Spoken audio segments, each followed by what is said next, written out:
place he can be going, whether it's in the past, present, or future.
Mister?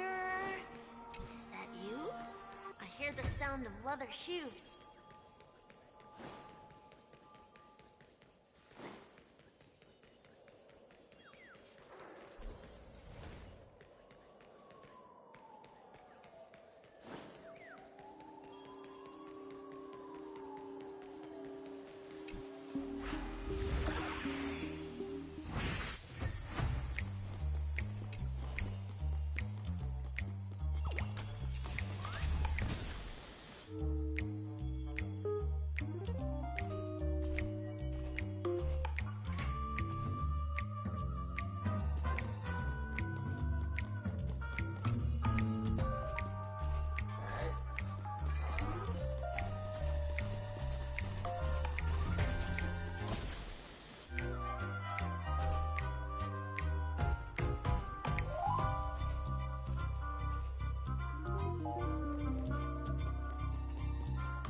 Trini. This one's for Trian, and this one's for Trinan.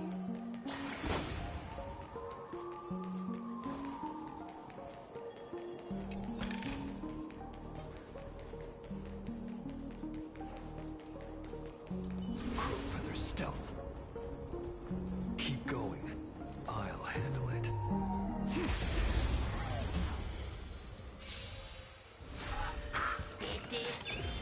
Take a shadow. You cannot hide. Darkness charge. Resonate all together. Bust. Or maybe I'll take it all. Darkness charge.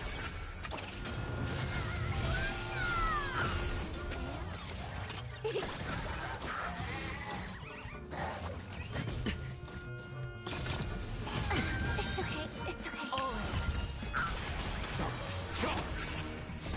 I feel like win. Away we go! it's on me.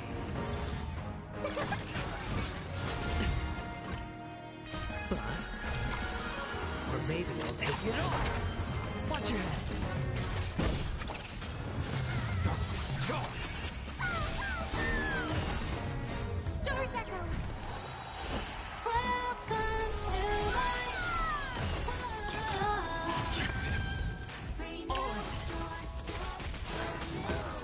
Time to lose. Spin freely.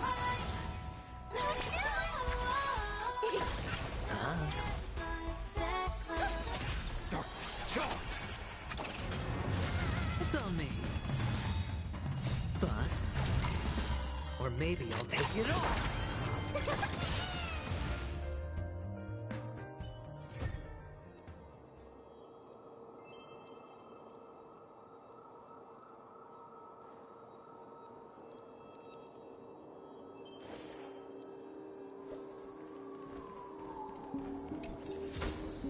Do not flaunt riches.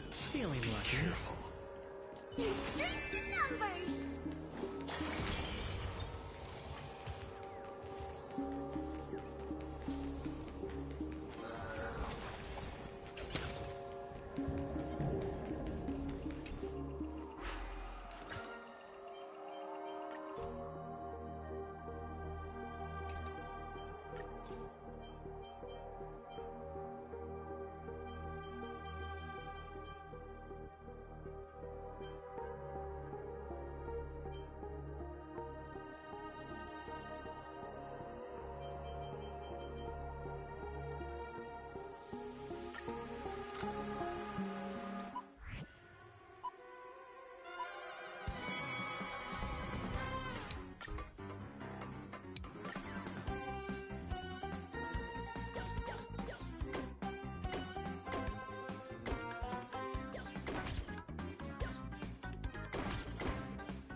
Ah, it really is you.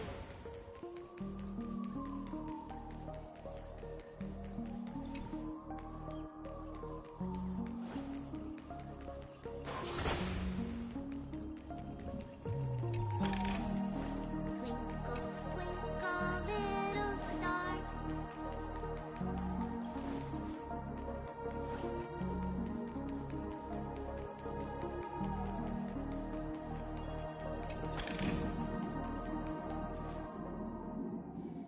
I don't know why, mister, but you always give me a special feeling that makes me more curious about you.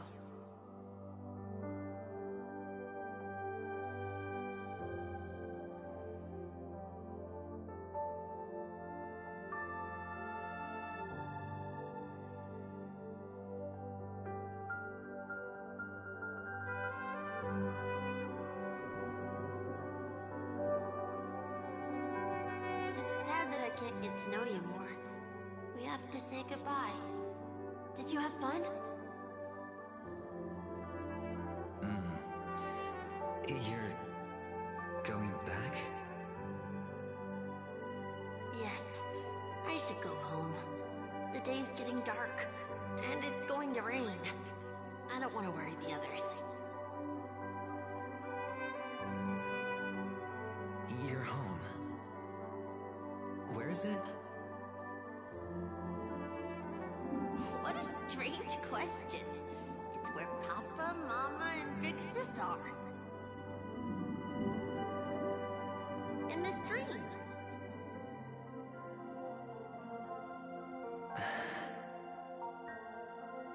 This amusement park.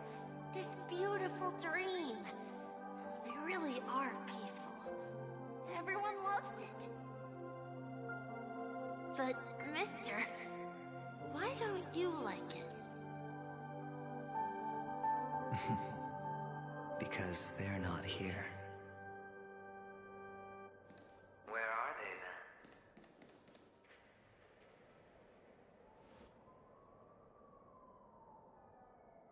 then? I don't know.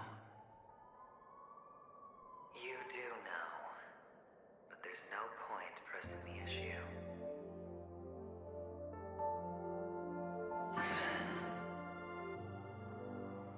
Admit it. You're tired.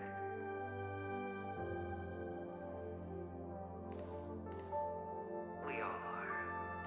Which is why we chose to stay here. Me and him.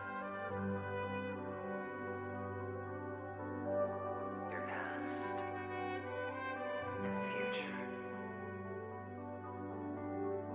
How long will you stay? Forever. We'll be with you forever in this dream. This is the greatest honor that we can offer to those who hurtle towards death.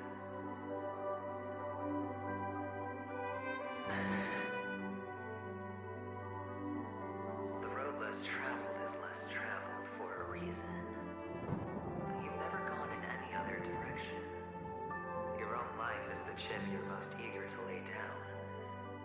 Always has been. You don't care who the real murderer is, and the Watchmaker's so-called legacy couldn't be more boring. What you want, what you need, is to be the smooth operator, the solid gold deal maker who doesn't waste a drop of sweat, even when he's up to his neck in danger, deep inside family territory. You want to be polished up, cuffed with red-hot chains, and spotlit center stage.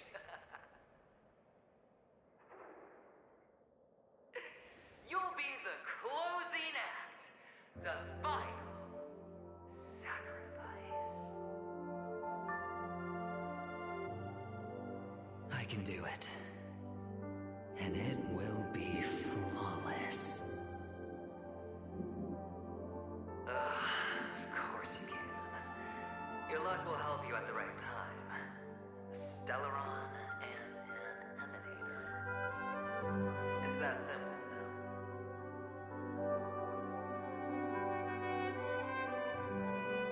That way, the IBC will earn a place at the table. And as for you, you'll just happen to slip the leash, sweep the rat race, extract yourself from this endless debacle. You'll have the freedom you've always dreamed of.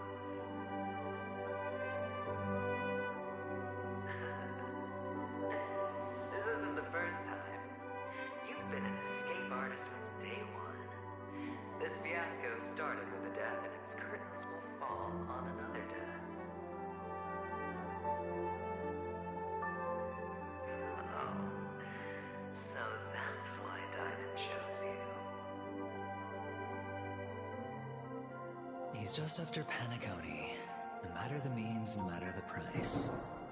It's not personal.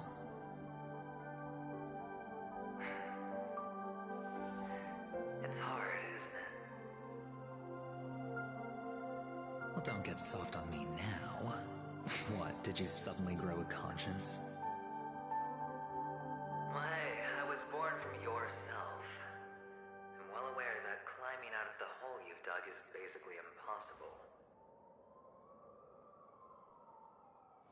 I can't stop you from doing what you want, and we can't change where you want to go. Well, what's done can't be undone. All we can do is play the cards we're dealt and rake in as much time as possible. Yes. Alas, people won't make all the right choices in their lifetime, though luck always seems like it's on your side. You will keep winning, having never lost before, but why you? Why must it be you? If all your luck is built on the pain of someone you love, on the loss of dozens more, if these windfalls, these jackpots, aren't a gift from Guyandra, if all they are is a long string of meaningless deaths, then what did we do to deserve living in a world like that?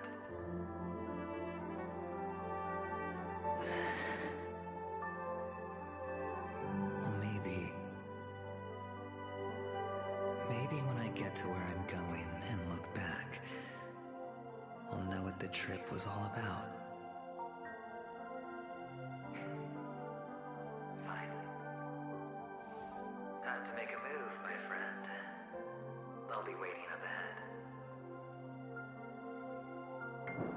Say goodbye to the kid before you shuffle off.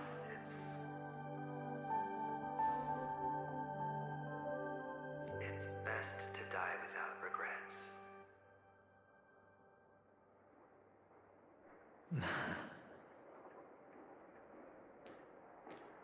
And now, only we are left.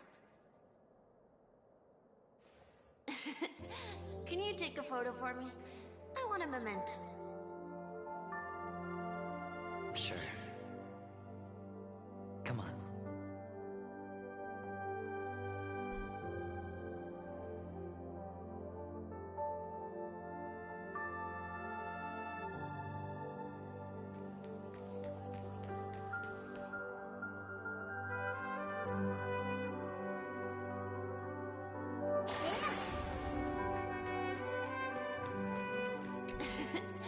Can you take a photo for me?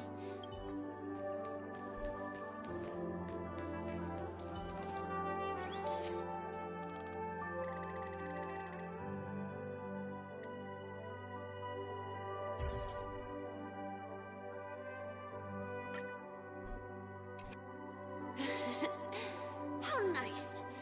Now I can see what I look like too. Look at the lens when you're taking a photo the next time. Your expression will look more natural. Sure, I will. Then, mister, are you going back too? I can't leave yet. I still have a show to do. Oh, you're about to go on stage, aren't you? Let's go then. I'll take you to the stage. Sure. So you're an actor. No wonder your clothes are so stylish. I'm actually a merchant. But I do have a show to do.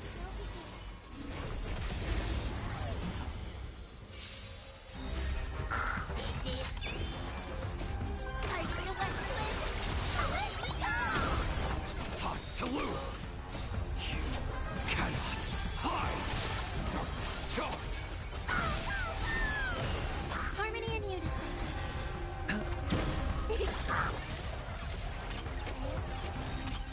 Bust? Or maybe I'll take it all! The shadow!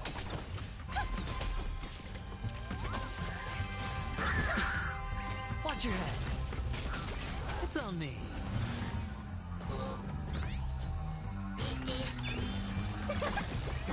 Charge!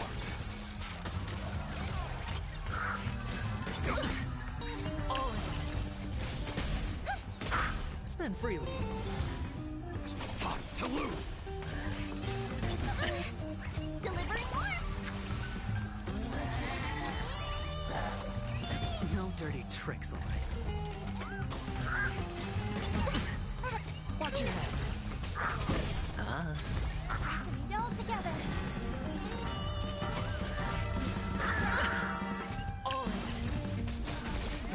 Charge! Take a shot! You cannot hide! Charge! It's on me. Bust. Or maybe I'll take it all.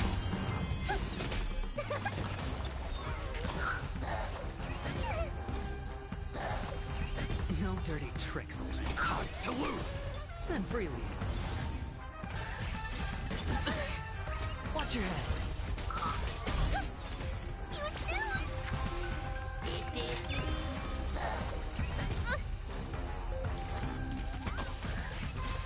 No dirty trick. Darkness, charge! Harmony and unison. Doors echo. Welcome to my It's on me.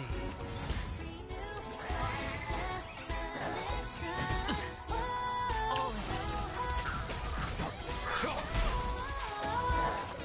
No! Cannot hide! Darkness! Charge! Mend your pace to the beat, hands up, embrace who you wanna be. We're reaching heights unseen. Whoa, whoa, whoa. Feel the fire deep within. You're the key to where my trust begins. Join my dream, it's just the right time. Whoa, whoa, leave it all behind. Get ready now. Rise up into my world. Renew your definition. World so high, let me show. And hear my declaration. No more ties. Off the ground and tap your feet. Look, stars are near when you feel the beat. We're bound for greater height. Whoa, whoa, whoa. Take a leap into the place. Don't lose yourself in mundanity. Join my dream, it is the right time. Whoa, whoa, whoa. Leave it all behind. Get ready now. Sing along. Welcome to my world. Renew your Spend freely. definition. World so high, let me show. Take a shot at No dirty trick. It's on me.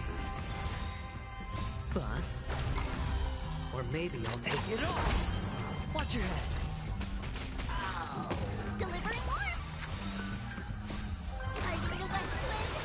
Away we go! time to lose!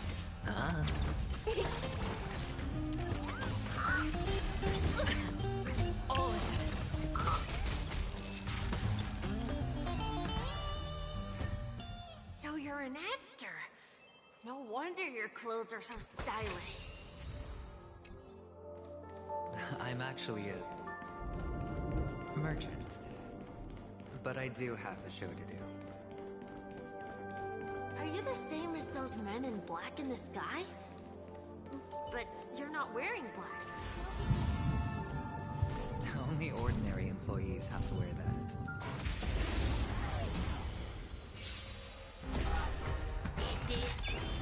Take a shot at you cannot hide! Darkness, charge! Resonate all together.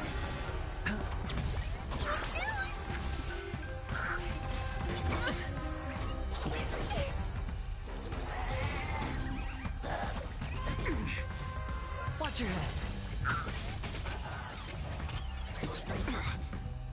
Time to lose! Spend freely. I feel like swing. Let me go! Take your shadow!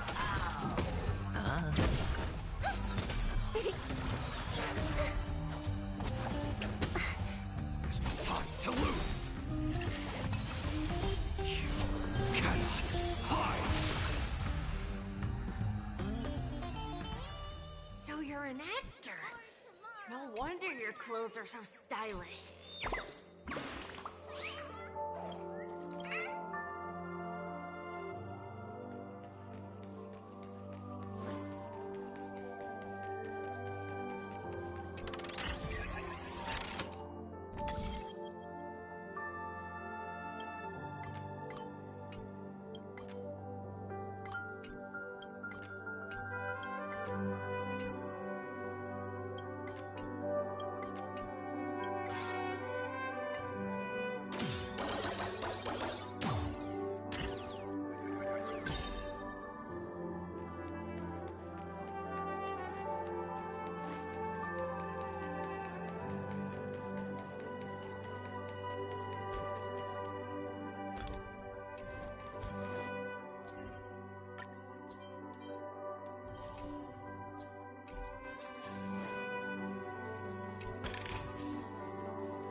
Feeling lucky.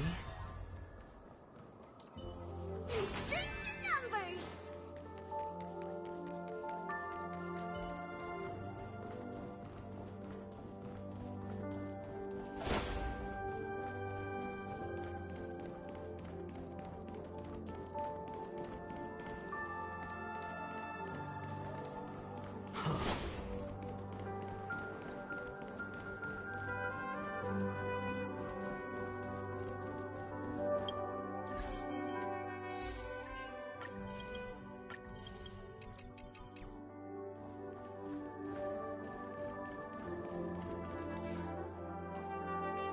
Behind this curtain is the grand stage.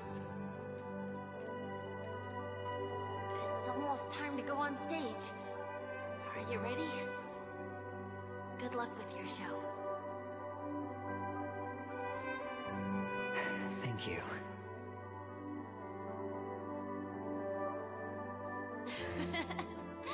You still seem pretty nervous. Let's put our palms together. If you receive Gaiathra's blessing, you'll feel more relaxed. Putting our palms together is a simple ritual.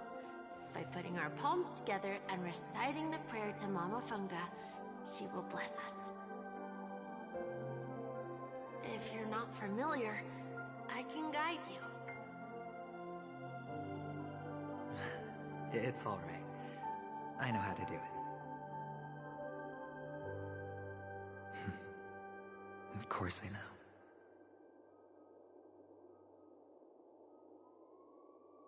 This is where we go our own way, Kakavasha. The catechins are coming. Why? The catechins have already taken all our money, food, and they killed our parents. What more do they want? Catechins are bloodthirsty, cruel, and insatiably greedy. They want everything only to end up with nothing.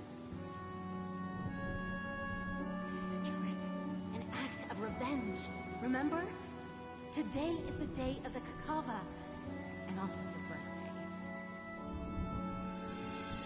The Afghan will surely hold a festival today. With the aid of this rain, they will come to destroy our wagons and take everything they want. Little do the Katakins know, this time, we will fight back. The men in black that descend from the skies are on our side. The Katakins stand no chance against them, and will surely pay for their arrogance. Without this ring, the Katakins would never take action, and we would not have the chance to turn the tide. This is a gift from Gayathra, and you are Kakavasha, whose good fortune will bless your sister with success. But people will die, and you will be in danger. How is that good fortune? Why are you all doing this? The Avgin always return their blood debts. Gayathra calls for me, while Papa and Mama are waiting for me. I must answer the call. She will bless you with good fortune and help you survive. As long as you are alive, the blood of the Avgin will never run dry. So run, Kakavasha. Do not be afraid, and do not look back. Go to the other side of the mountain. The rain will accompany you, and the rain will bless you. As for us, we will reunite in Kakava's next aurora. May the goddess Gayathra close her eyes 3 times. Keep your blood eternally pulsing. Let your journey be forever peaceful, and your schemes forever concealed. Farewell, Kakavasha.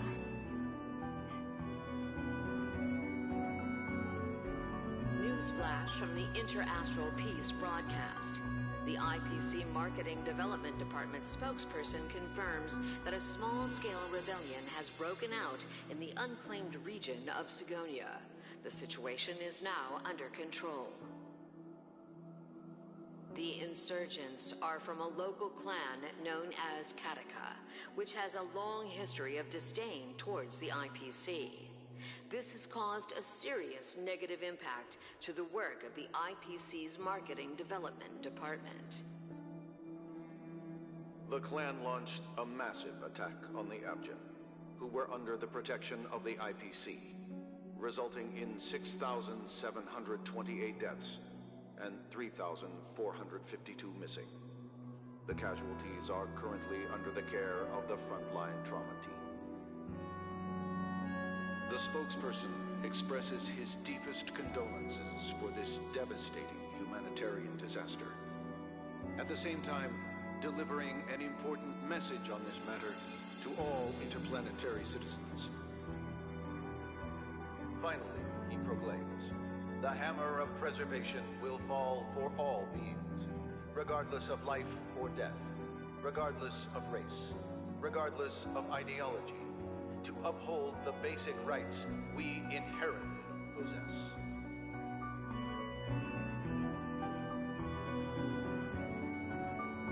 Kakavasha?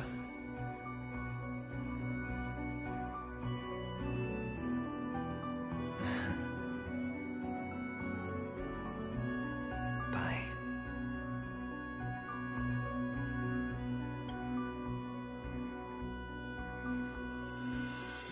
Okay. All the actors are in place. It's time for the show to begin.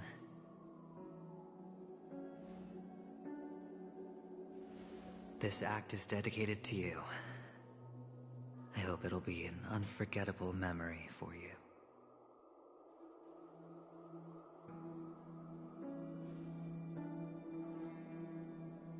Kakavasha.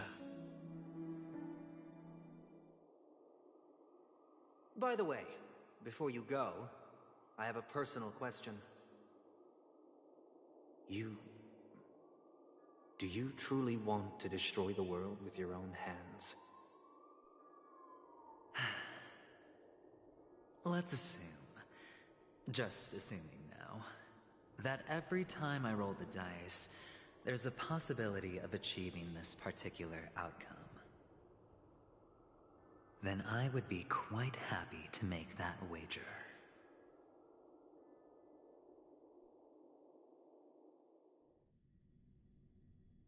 Is this Miss Acheron? Hello, I'm Himiko, the Astral Express's navigator. Hello, I'm Mark 7th. I'm sure he needs no introduction, as you definitely know him.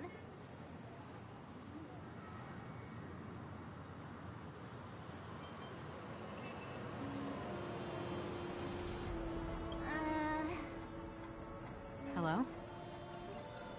None of you seem surprised by my arrival. Since Welt has decided to travel with you, it means that he trusts you. And we trust his judgment. I envy your close friendships. Miss Acheron here doesn't present a danger, and she's of no threat to the Astral Express. Aventurine's prior accusation was based on nothing more than his own subjectivity. Which is why, before we continue working together, he has a duty to explain himself. You want to create a situation where all three parties are present? There must be some deeper meaning behind Aventurine's actions. I suspect he's been aware of Penacony's secret from the beginning, and has been continuously strategizing to unveil it. In that sense, the Astral Express's role in his plans would be imperative. In the worst-case scenario, he may use us to do something unexpected. Assuming things do escalate to that stage, having an extra ally is a good insurance policy. Penacony has numerous factions, and the state of affairs is significantly more intricate than that of Bellabog and the Qianzhou.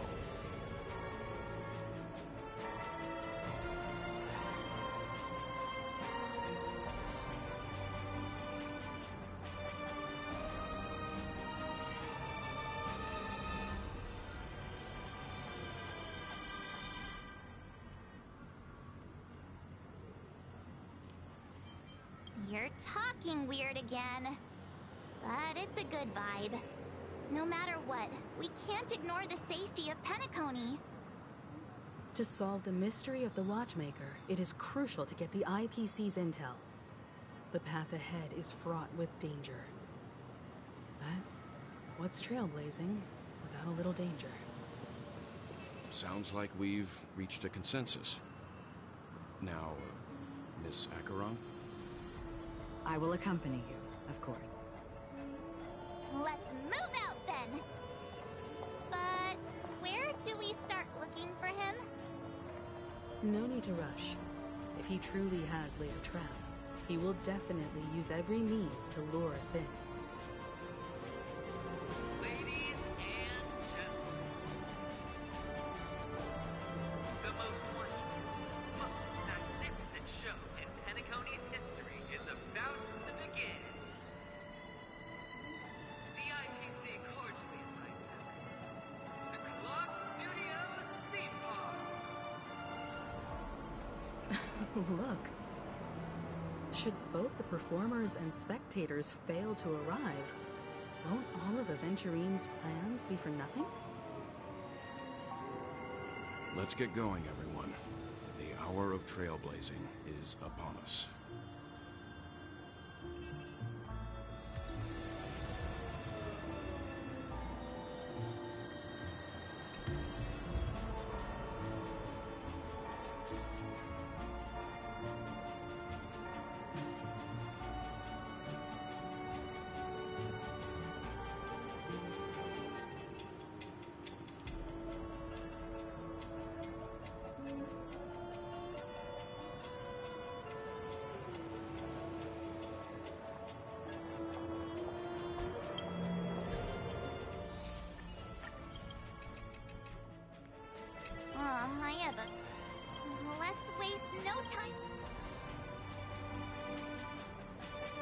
Mr. Yang. Why did you not tell your companions about my true identity?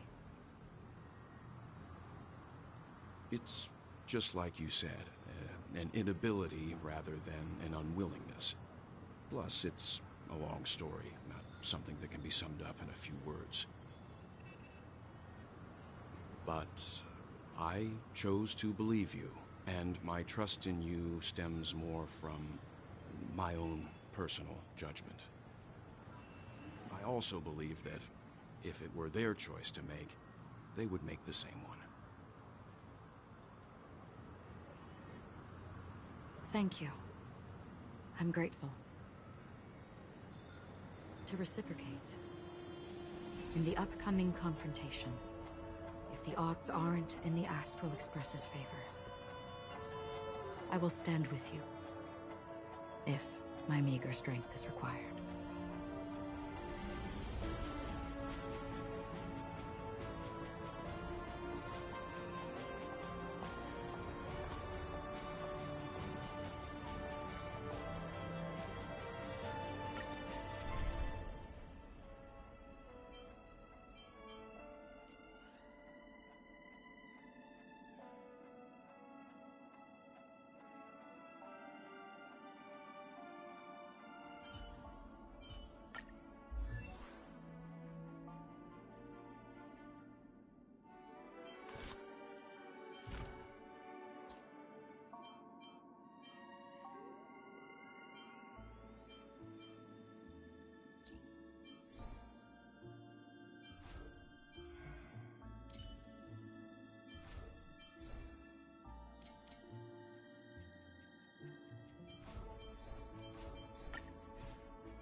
We're back here again.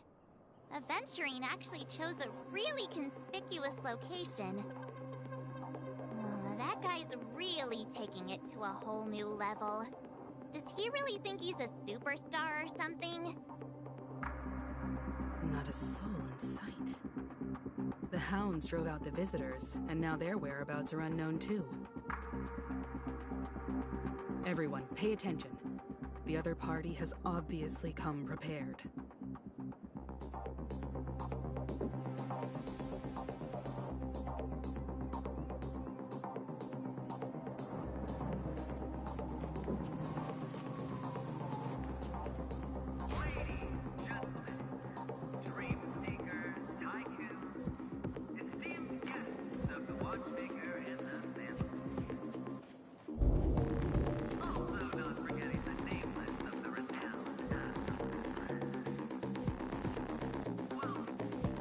Astral Express, you're late.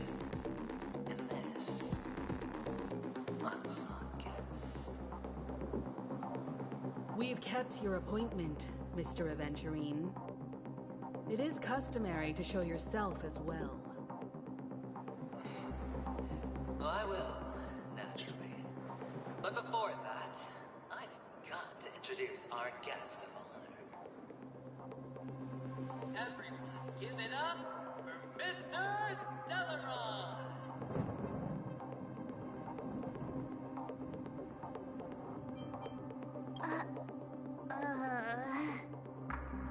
Let me remind you that in all likelihood, this stage and his identity have nothing to do with the wanted murderer.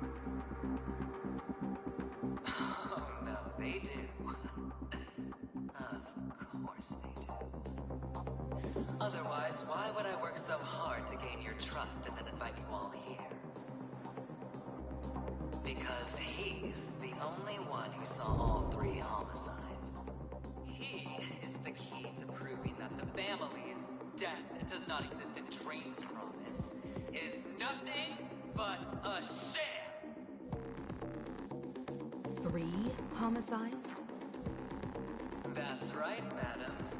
The 3rd one is about to happen right now, right here, in Clock Studios theme park.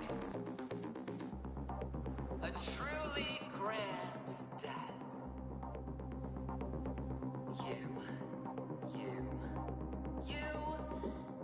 And you.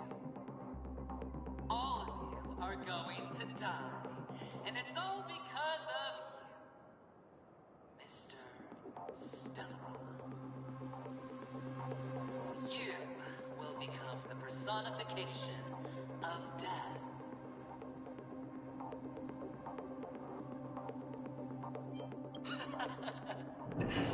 Oh, don't underestimate the preservation.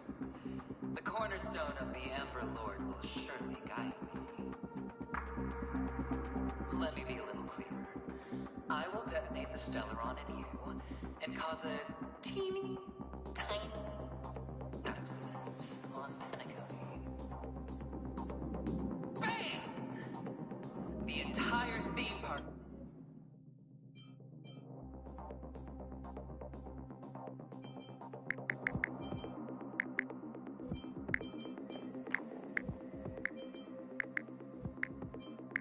will be reduced to a shattered dream. Then, before the family can even react, I'll become the IPC fleet's navigator. Your bluff isn't fooling anyone. If you could really do that, you would have done so earlier. You wanna bet? Sure. I'll bet with you. I'm betting that it'll be a sweeping victory for me. By detonating an unprecedented explosion to prove that the vow of harmony is a complete and utter joke. You won't do it. Of course I can. It's just another gamble. I came from the wastelands of Sigonia. For just 60 red copper coins, people paid to brand me. Put Put me in chains. Place me in the gallows and bury me in the golden sands. But the sun could not kill me, and the quicksand sent me back to the embrace of the Guild and the IPC. Bear in mind, my victory wasn't just a stroke of luck. I've never been defeated. Have you ever heard the saying, sleep is the rehearsal of death? Why does life slumber? All because we are not ready for the final rest.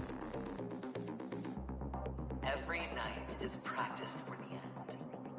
You and I are escaping into our dreams for fear of death at this very moment. And death will surface in our dreams. Friends, the game has commenced, and you cannot choose to decline. Nor do you have any reason or grounds to.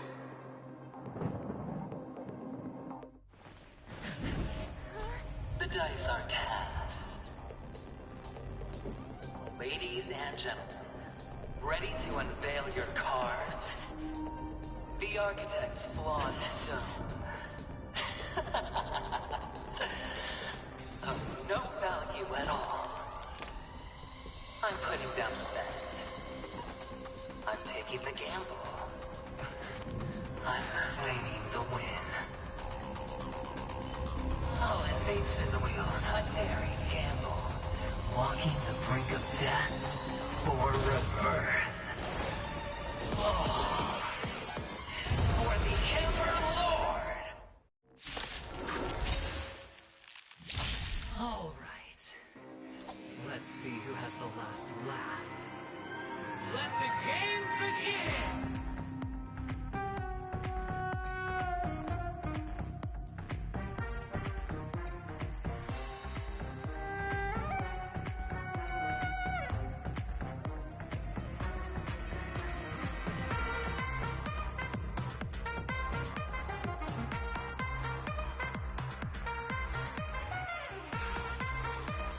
What is the next order?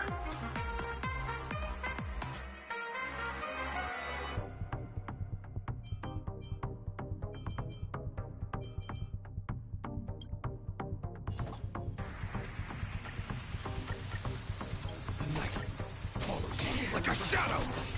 I hope for an end to strife in the world. Pressing it all together. Tonight, stars echo. No more time. Prepare for Heal, heal!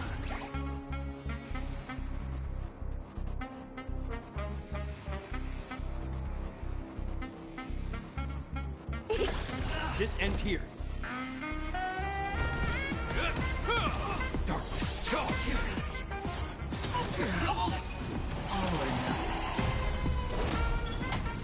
Watch closely.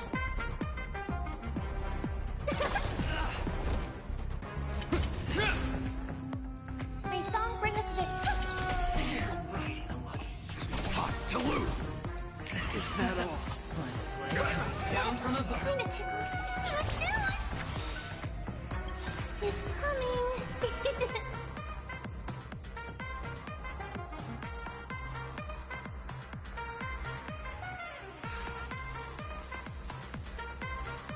Fighting the West Wind. Away we go! Harmony and unison.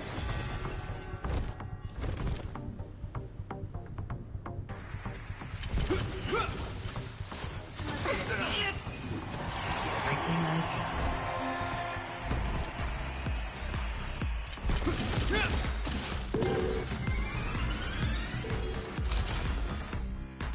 In the name of Let, a will forged in ice never falters! Underestimating us will cost you!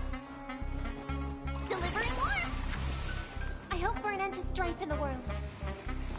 Pressing it all together. I am the blade, like a shadow. Prepare for Heal, heal. What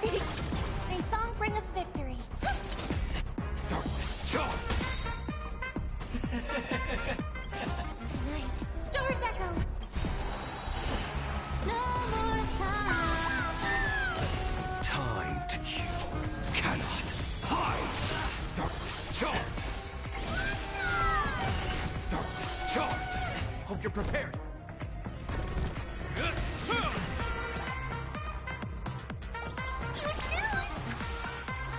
Even on a losing streak, as long as people stay natural, we'll keep throwing money on the table.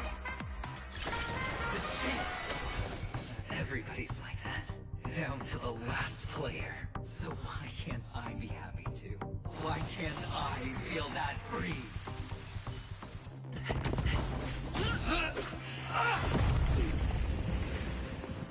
Always hide your ace with a straight face. I'm starting to get a little impatient with you all.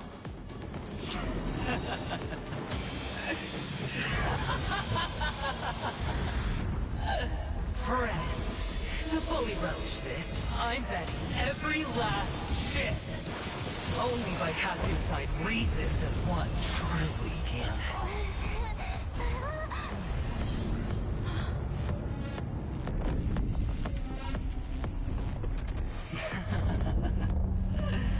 Emanator, I know you'll match my wager, right? You're leaving?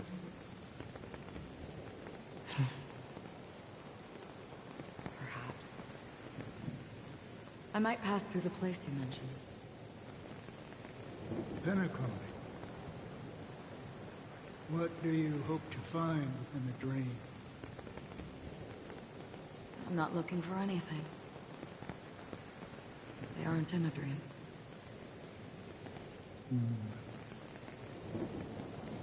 I'm afraid the family will not open the doors for you. Why? Because the path you walk is not accepted by the Harmony. Even if that's not what I want. Precisely because it's not what you want. Because they are not like other eons. They have never glanced at anyone, and they never need to.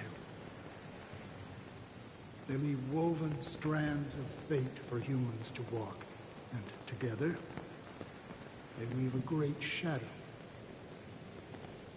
And this shadow silently envelops them. There are always those who rise from the shadows.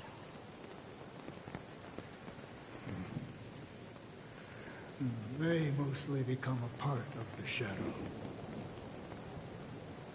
In your eyes, am I the same? You still have a strand of color. But not much.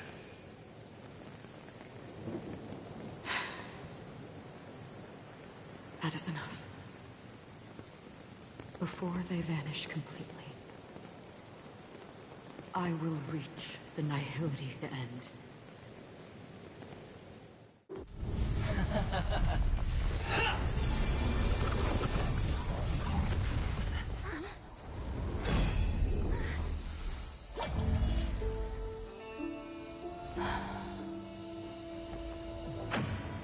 I wish to mourn the departed, weeping like rain, to swell the crossing stream.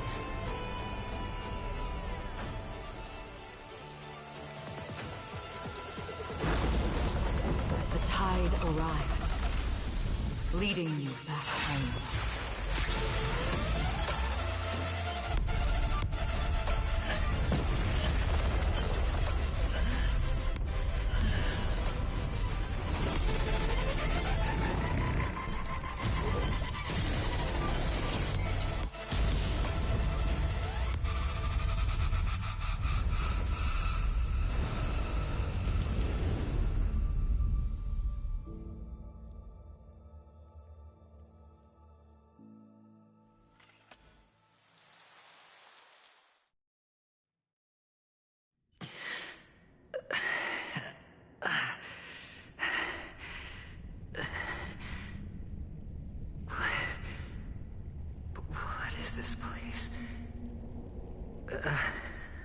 A gigantic black hole.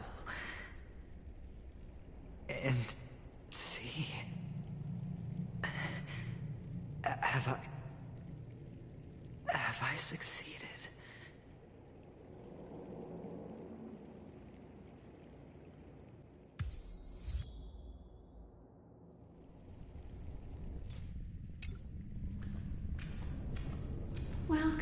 to this sad world, Kakavasha.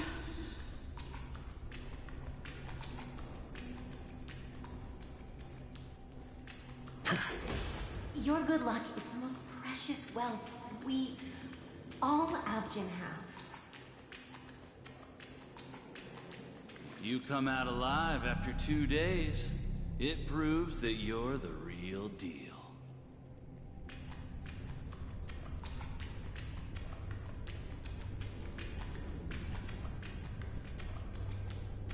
Wealth, status, power. The IPC will give you whatever you ask for us. We will reunite in Kakava's next Aurora. It's a pity this is not the place you were expecting.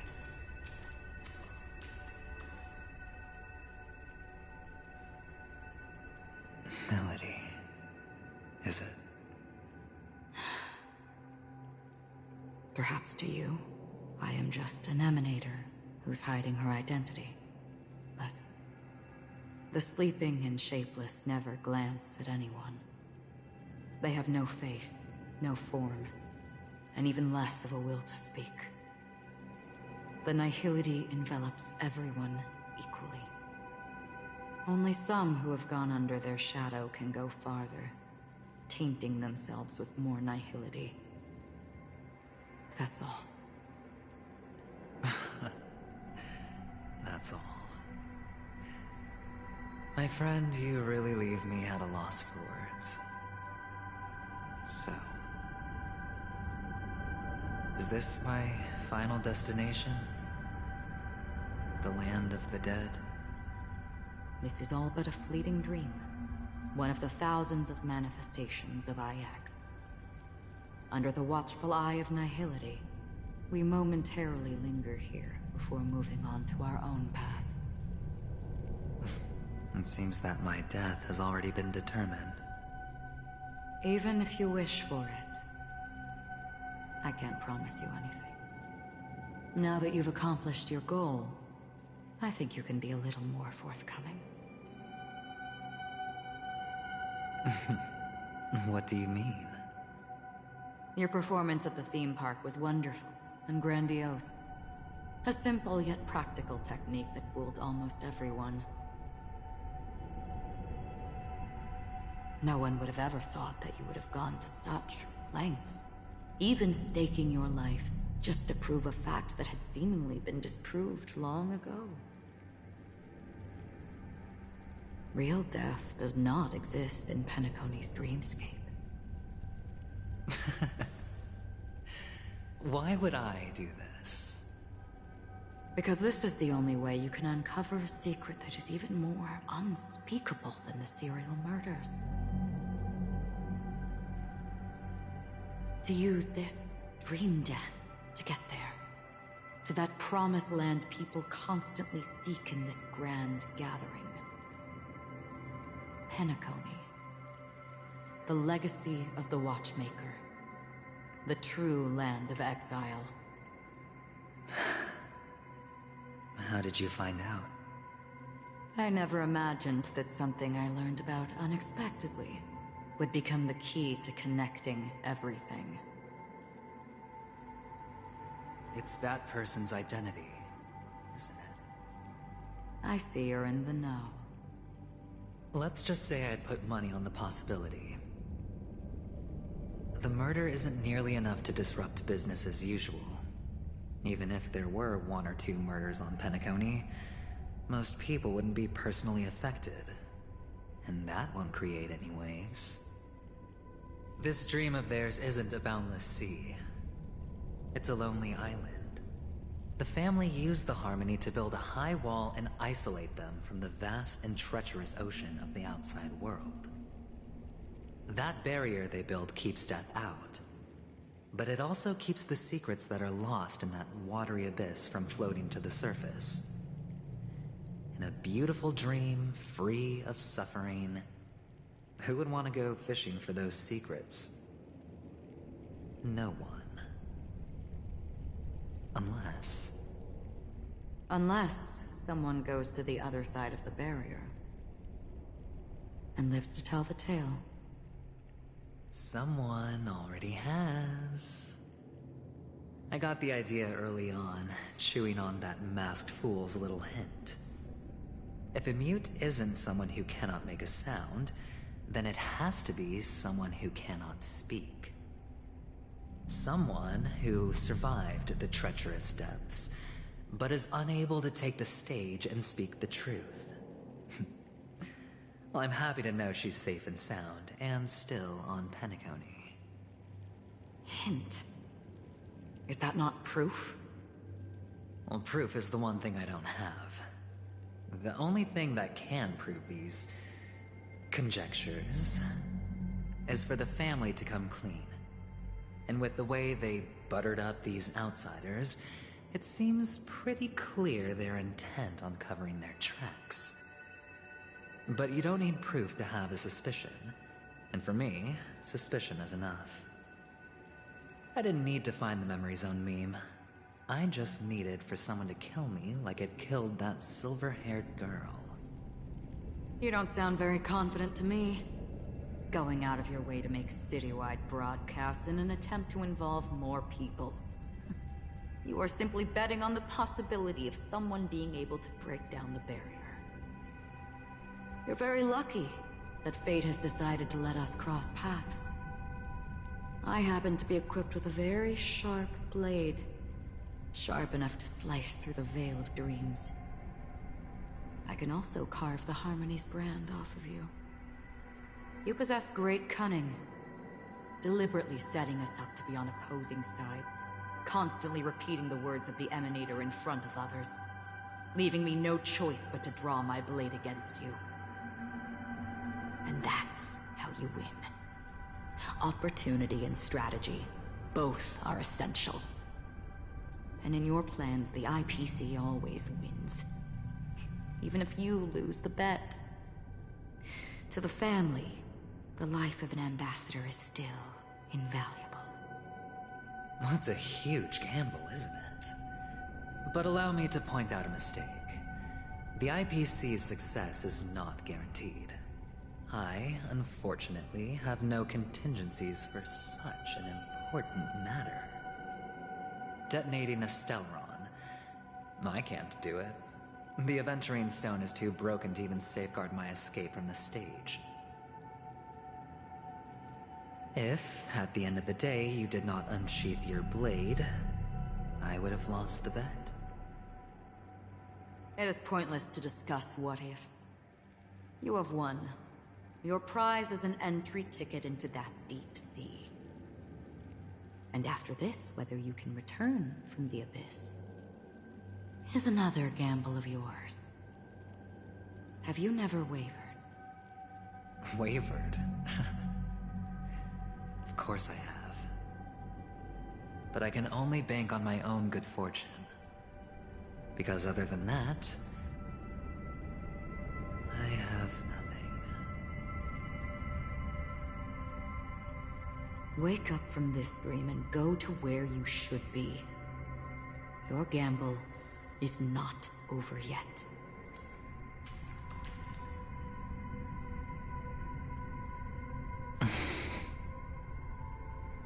Before we part,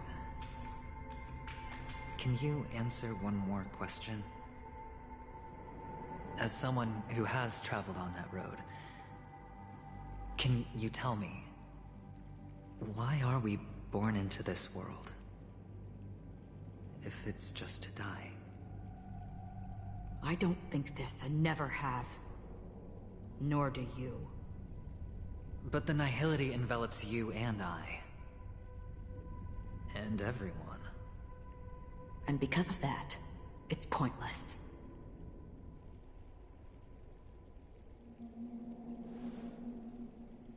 But it is still there. If the dice of fate are always weighted, then that is our destiny. Why, then, do we struggle against it? My answer might not be able to resolve your confusion, because it has been with you throughout your journey and is already a part of your life.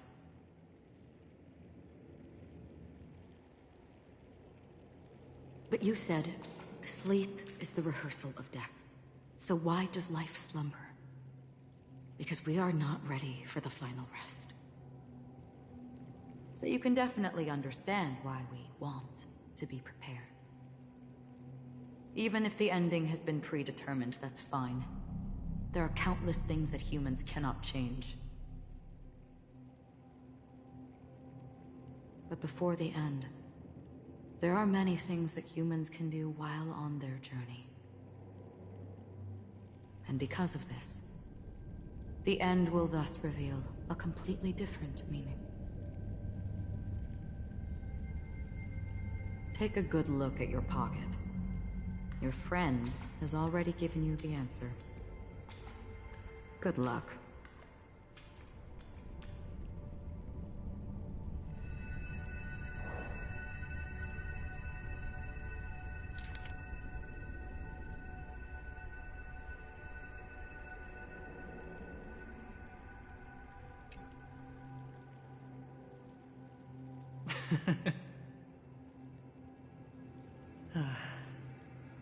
Then I shall get going.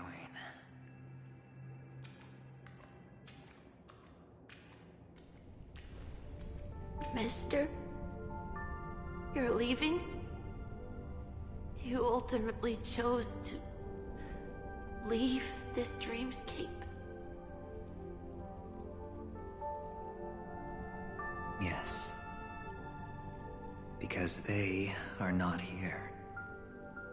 My papa, mama, and big sis. Then where are they? They are in a place where everyone will go. A very, very distant place. Then are you going to? I'll get there one day. But not now. There will come a day when the sky will drizzle, and I will hear the call of Gaiathra Triclops, and know that it is time for me to go, and be reunited with my family. So, until that time comes, I should be preparing. Preparing for what? Well, preparing to face them, Kakavasha. And to make them proud. I know you'll be able to do it. Good luck. Well, of course. For I am the child who received the blessing of Gaiathra Triclops. But you still seem nervous. Well, I seem that way because I am nervous. You know what? Maybe you can help. What do you say? One last time? Put our palms together?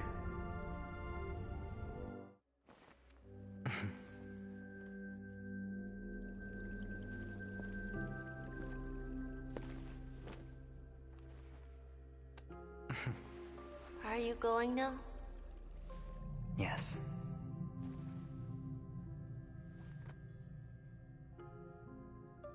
May the Mother Goddess thrice close her eyes for you, keeping your blood eternally pulsing.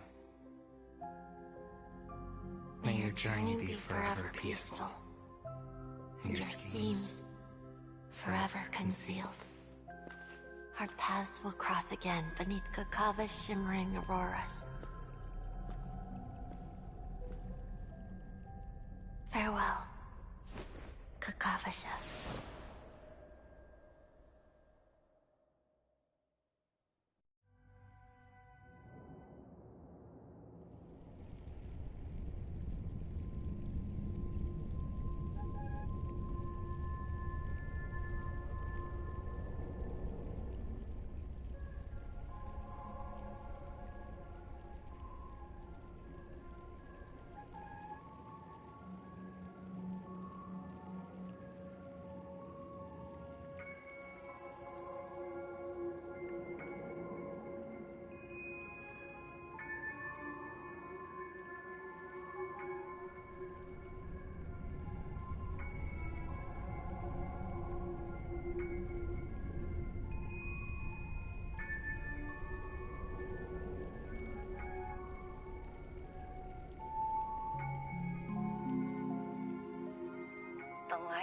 aventurine stone has disappeared.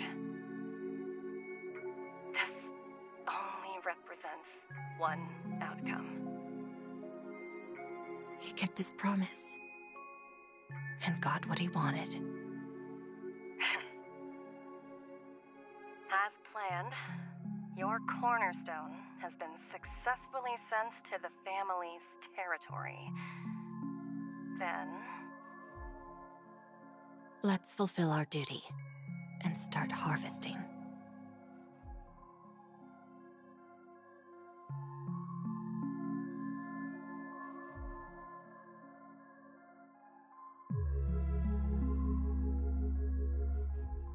I come for an audience.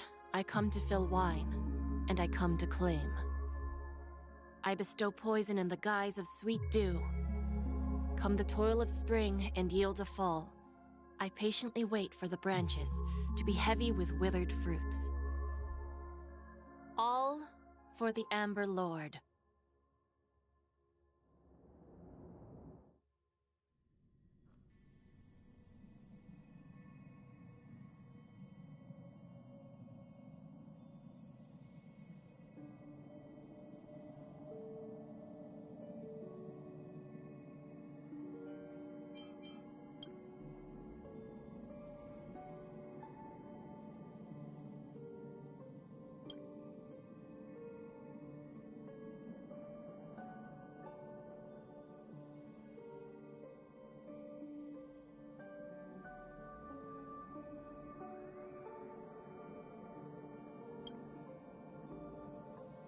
You're awake. I've been waiting on you for... You've met me before. I originally planned on showing up early, but I encountered more roadblocks than expected. 11 times I've tried, but ended. Elio is right. In this land of the dreams, you and I will reap unforgettable gains. I don't know people's hearts as well as he and Kafka do. Nor do I have a specialty like Silverwolf and Blade. Most of the things that I'm good at only apply to villains who need no mercy. So, there is only one method that I use. This is to show you.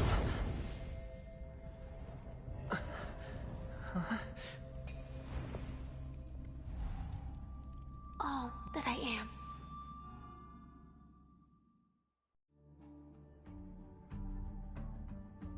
Labyrinth-like corridors and halls? Traps everywhere? The owner of this mansion must be a bit paranoid. You are so funny, Mr. Security Officer. I hope that sense of humor of yours has helped you find the serial killer. Just expressing a personal opinion. Why? Did I hit a nerve? Mr. Gallagher, my patience is wearing thin. Neglecting duties will only make me more suspicious that you and the real serial killer are connected.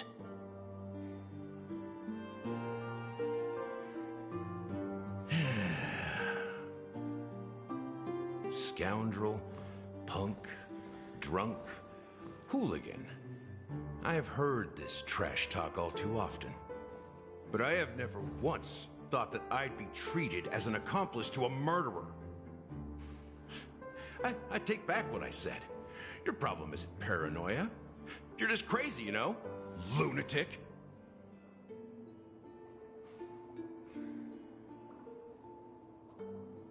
You, the family, you broke my spine and pulled out my fangs, and now you want to accuse me of murder? Ridiculous. Only idiots who've drunk too much Soul Glad will berate a stray dog in the streets. What exactly is making you say all this nonsense? You should be more concerned about the Outworld visitors who are making a scene in the theme park than me. I don't need you to remind me. The moment that ambassador walked out the doors of the mansion, I knew what he was trying to do. My servants see everything. His little magic tricks may have fooled me, But no matter. I'm happy to see how things have turned out. Why do you think that I just let him go? And why do you think I emptied the theme park stage? Because my target from the beginning has always been you, Hound. The more noise he makes, the more opportunities I have to make you and your true master pay in blood. If I were really the murderer, why would you need to be so secretive? Ha! I forgot. You also have a difficult master to serve, telling you to ignore the murder case and focus solely on that Charmony festival. Isn't that right, my brother? Looks like your disguise has helped you successfully understand every facet of the family. Disguise? You must be blind to be accusing me of being a fake. Open your eyes, take a good look. Indeed, every part of you is real. The brown hair, soft and curly like Benny's. The orange eyes, which make me miss the gaze of Sir Whitaker. That odd scar, the mark of Wolsey. And the gray vest, tie, hound emblem, bottle, the bartending, and your role as a security officer. These are all true traits. From all 52 loyal family members. When they are gathered, countless tiny truths are woven together into a lie. You collected a small piece of each of them and claimed them for yourself. Then you invented this facade, a complete Gallagher. Tell me I'm wrong, minion of the Enigmata.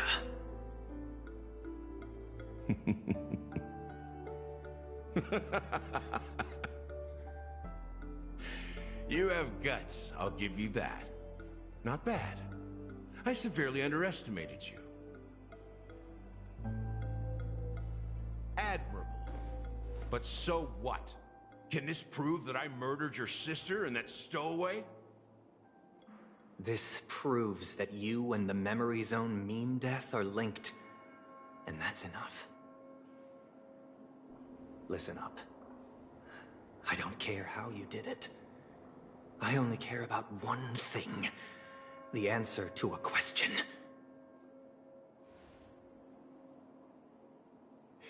You devil. You wretched, despicable dog. Why did you kill her?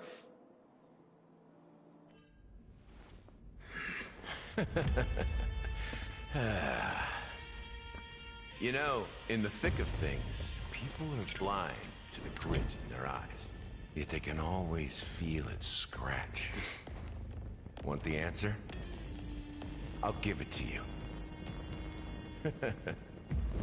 The whole thing is just fate playing a cruel joke on us.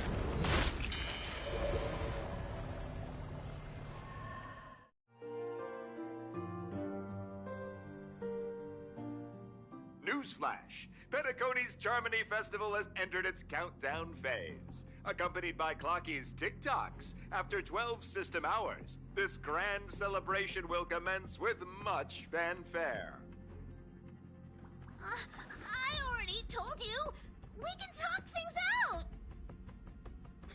I'm sorry, Fluffy. I really have something urgent to attend to, so I had no choice but to resort to asking this favor of you all. Since you already know what you're doing, I'll also have to remind you of its risks. Hey, partner, what's with the hostility? I thought pulling this thing out was just a way of saying hello. For the last time, state your identity and purpose. My name's Boot Hill, and I'm a Galaxy Ranger. A Galaxy Ranger? You look like you seen a ghost. Did you think we all went extinct? Well, that's the price you pay for being off-grid for too long. The righteous heroes of the hunt would never hijack the Astral Express. I ain't hijacked anything. What, chatting with someone while holding the gun is considered a hijacking? It probably is. Pardon my frankness, but there are plenty of rumors in the cosmos regarding the Galaxy Ranger's current status, and none of them are pretty stories. I have a hard time believing you. Oh, this is hilarious. The tale that this bunch of fools spin is getting out of hand. There's even a bit about the Galaxy Rangers being turned into gibbons by Dr. Primitive, and they're in some valley screwing around on swings. Of course, I know you won't believe me, which is also why, similarly, I have a hard time believing that you're the real Nameless. See the bullets in this gun? 9mm, an eternal classic. I may need the Astral Express's help right now, but if you're an imposter just like that one, then this bullet might just end up in my head. I can't allow myself to be exposed to danger. That's just the way it goes, so you all have to first prove yourselves. Huh? Where are you going?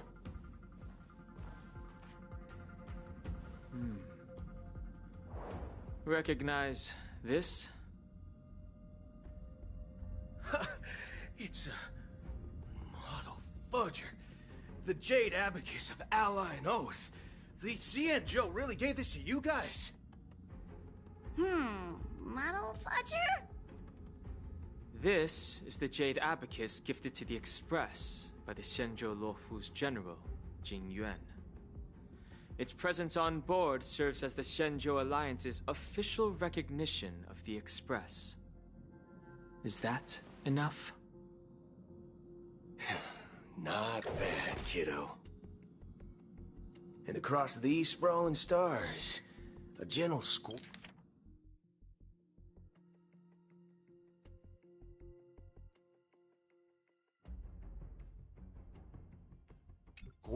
is all it takes to rustle up a whole legion of Cloud Knights. Now, I reckon that'd be one fudging sight to behold. Now it's your turn. Been ages since the Galaxy Rangers had the spotlight shone on them. We ain't equipped with such fancy gadgets. But I've been around the block enough to know the way to handle these types of situations is easy as pie. Alright then. Feel free to toss any questions my way. Let's see if my answers can't turn your trust. If your gut tells you otherwise, still ain't too late to show me the door. And why would I play along? If I truly am a real Galaxy Ranger, you stand to lose nothing. Alright then. Tell me, what kind of organization are the Galaxy Rangers? My friend, this question is a hard one. I don't think I can even consider us an organization to begin with. Everyone's on their own fated path along the hunt, with their own resolute sense of righteousness and not so welcome among such so-called universal values. This reply does not instill trust, and only makes your predicament more precarious. I'm guessing you're gonna ask about some form of shared faith, right? But us Galaxy Rangers don't need that sort of thing. What brings us together is a shared bottom line. Never bully the weak. Never kill the innocent. These oaths aren't some lofty beliefs, but the fundamental bottom line that one must never cross as a person. As Galaxy Rangers, we strictly adhere to the bottom line. When someone crosses them, the hunt's vengeance will surely come knocking. And in this moment, the other crucial meaning of bottom line comes into play. As long as you don't cross it, you're free to do whatever you please. You catch my drift? Second question. Why do you seek trouble with the Astral Express? I already said that I seek no trouble. I must go to Penacony for a matter. But I don't have an invite. And I can't even enter the family's hotel doors. If only I could borrow the Nameless's identity. The entire cosmos knows you're guests of the family. Aren't the Galaxy Rangers also esteemed guests? Oh, you've hit the nail on the head. This is why I'm here. It's fine if I tell you. The Rangers are pursuing an imposter. A son of a nice lady posing as one of us. She's on Penacony right now. My informant is a memo keeper. She's the same as all mimetic organisms, appearing one moment and gone the next. She scares the fudge out of me. Still, she gave me some vital info. That Galaxy Ranger imposter. Who is it? Is that the third question?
Question. Is it a hard question? It isn't. Just that you might not believe me. That person calls herself Acheron. And according to our informant, she could be an emanator of nihility. That's impossible. That's what I said. Don't worry. When I first received the news, I had the exact same reaction as you. IX never gives anyone so much as a first glance, and that's perfectly normal. What reason would they have to bequeath strength unto mortals? Then you must know that emanators can also conceal their own identities, which, for many people, it's better that way.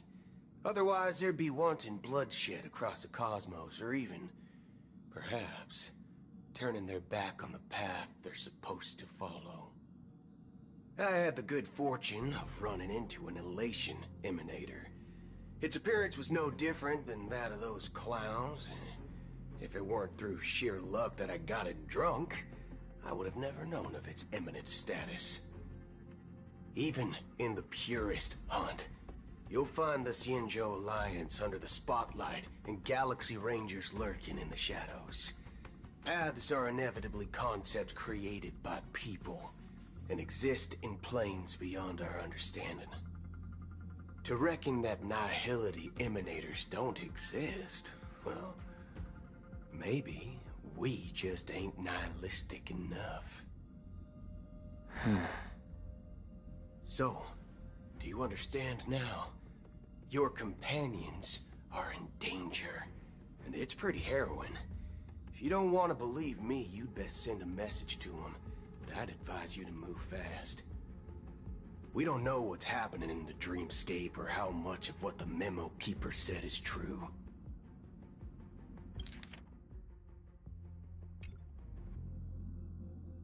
And that Acheron...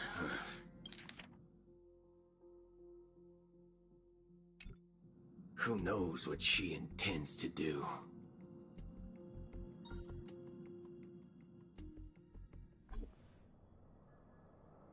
I don't intend to do anything. That's not up to you. Did you know? People who come to the land of dreams for the first time, they'll subconsciously stop to reaffirm that they're still walking on solid ground. And then they will unanimously raise their heads to gaze at the sky. Be it reality or dream, staring at the sky is instinctual for humanity. Since the day that the golden hour was completed, it's always been there, watching over every single night of decadence. But now this night sky has been mercilessly severed, dyed with a mist of nihility. And this whole event happened within the course of a single slash of a blade. A single slash of a blade isn't really accurate. It was actually 2 blades, just that the second one was faster. That's not the point. Many guests who weren't supposed to be invited have gathered at this banquet. Even if the harmony is all-embracing, I have no choice but to show some of them the door. For the sake of Penacony and the peace. The planet of festivities has no place for you, a puppet of nihility. Those who live in the shadows do not bear the right to tread the illuminated stage. Speaking of living in the shadows, there's probably not much difference between us. It's only polite to reveal your true self, at least when speaking to others. Penacony's Dream Master.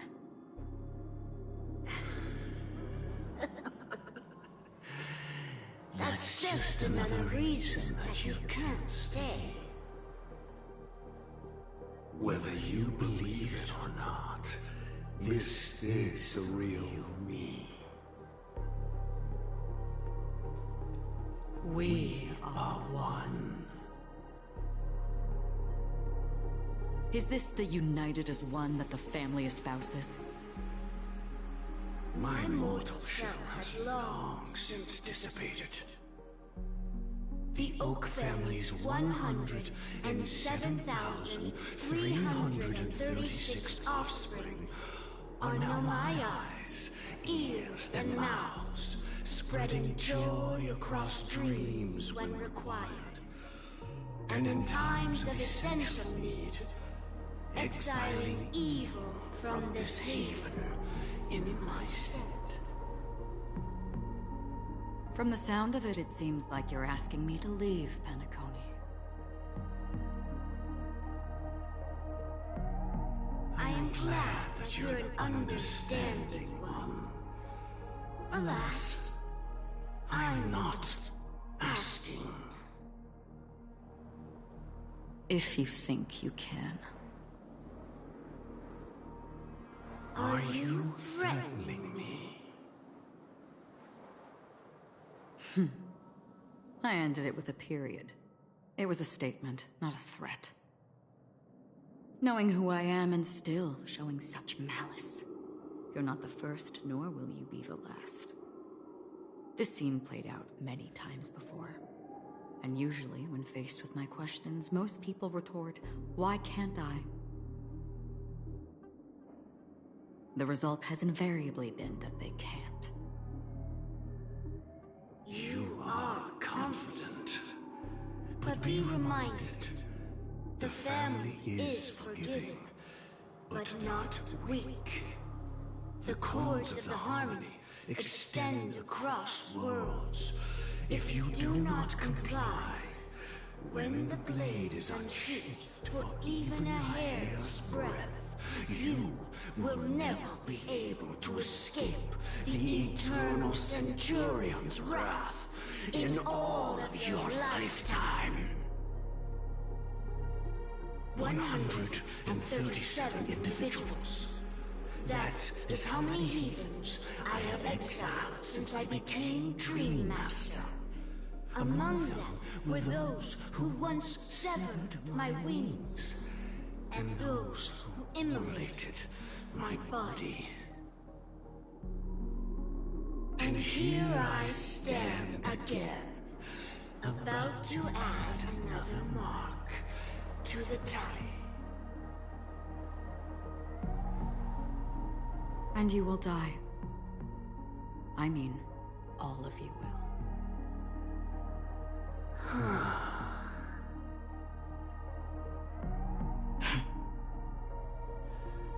But that won't come to pass. I'll do as you ask. I'll leave. A wise choice. I wasn't aware there was a choice. To you, that surely is the only option. Please bear in mind, you and Penacony are of different worlds. Those born on the far bank cannot seek solace across the river. Leave and never return. The radiance of the planet of festivities is overwhelmingly bright, luring in tricksters, wrongdoers, and criminals. But even the harmony itself will never welcome the self-annihilator of nihility.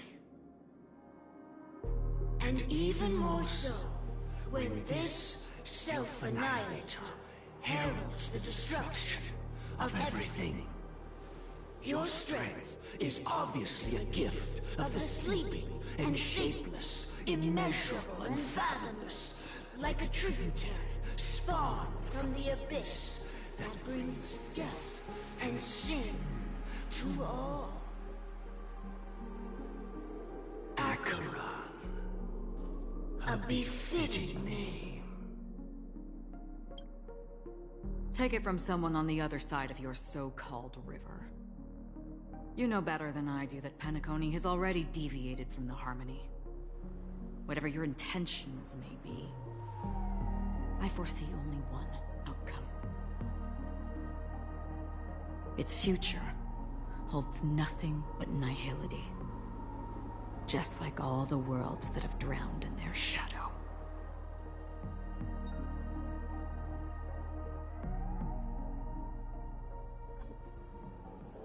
Attention, please. The unusual event that occurred moments ago was due to a technical malfunction at Clock Studios theme park. The family has promptly responded to secure the area, and we're happy to report that there have been no injuries. Oh, I swear that was no movie shoot. So many chips fell from the sky, and I even caught one of them. But it vanished in an instant before my very eyes. Excuse me. Are you talking about the Clock Studios theme park incident? Yeah, what about it? Oh, Miss Robin, am I seeing things right? No need to worry. I apologize for any inconvenience caused to your delightful dream journey. What you just mentioned about the chips really piqued my interest. Would you mind providing more details about the incident? Oh, it was just those chips you normally see everywhere. The green ones? They fell from the sky as if it were raining. And then those chips simply disappeared. It appears to be the Dream Sim tech the Iris family has been developing. Huh? Miss Robin, you mean those chips were all part of a performance? But I really... Shh. This technology hasn't been made public yet.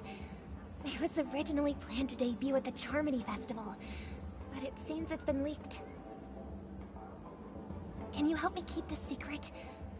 The raining chips were supposed to be part of my act. Oh, I see! Then it all makes sense now. I'll do anything to help make the Charmony Festival a success! Thank you. As appreciation, I'd like to give you a token gift. Oh, this button is... Press it at just the right moment in the celebration, and there could be an unexpected treat in store for you. Alright, it looks like there are other guests who are also confused. I'll have to excuse myself. Please, enjoy the dreamscape. So many people talking about it. This commotion at the theme park definitely made waves.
The family promised they would protect the guests within the dreamscape, but I witnessed a group of organic life forms making their way to the theme park. And soon after, a rip tore through the sky, and black rain started leaking out of the void. The family needs to provide a reasonable explanation, or I'll take my loved ones and return to reality. I thought the dreamscape was supposed to be a paradise. If it's not, then there's no point staying here. It appears the good sir has seen many great events. And it's true that an uninvited guest has unexpectedly entered the dreamscape. However, their target is not the ordinary guests, but the ambassadors of the IPC. The family will certainly ensure that the safety of the guests is of the highest importance. Miss Robin, I know the Bloodhound family has already sealed off the theme park and has control over the situation, but it won't resolve the problem. The family can try their best to protect their reputation, but as a guest, I don't wish to gamble with my life. But as you can see, sir, no innocent bystanders were affected in this incident. Perhaps the dreamscape is not as perfect as promised, but there's no place safer than dreams under the family's rule. I believe you know this better than I do. If this incident happened in real life, how many people would be able to walk away from it? I could stay here, But keep in mind, guests come to Penacony to enjoy the dreamscapes. They do not wish to be entangled in a conflict between the family and the IPC, so let's not have any more unnecessary incidents. Of course. With the Charmony Festival about to commence, we will spare no effort in our preparations. Rest assured. To express our apologies, the family has arranged this gift for the guests. Thank you for understanding.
Here?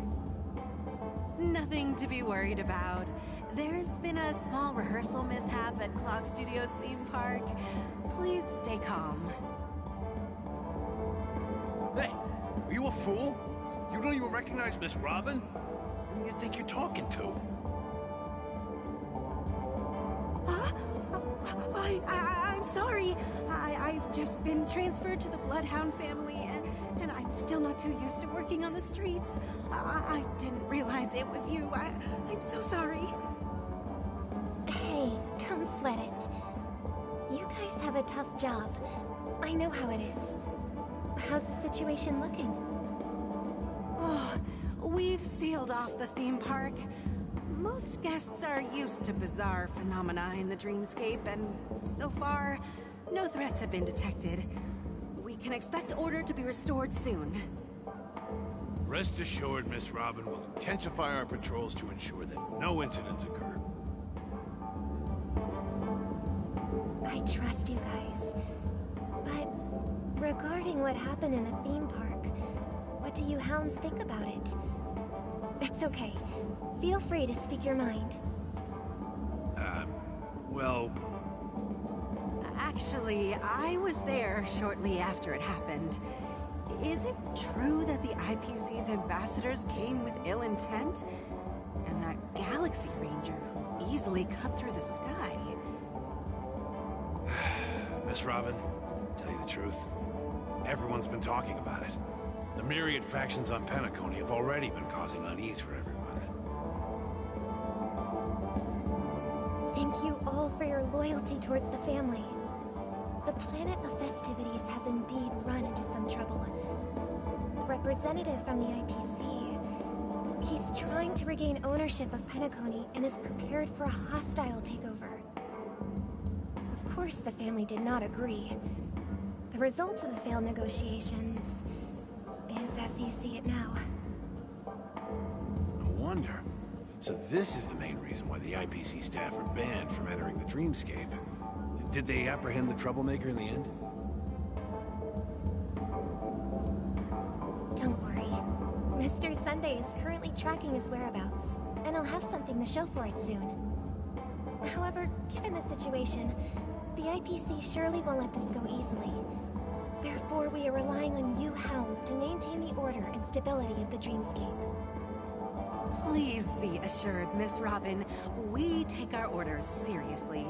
We won't let those IPC cronies get away with this. Thank you for your hard work.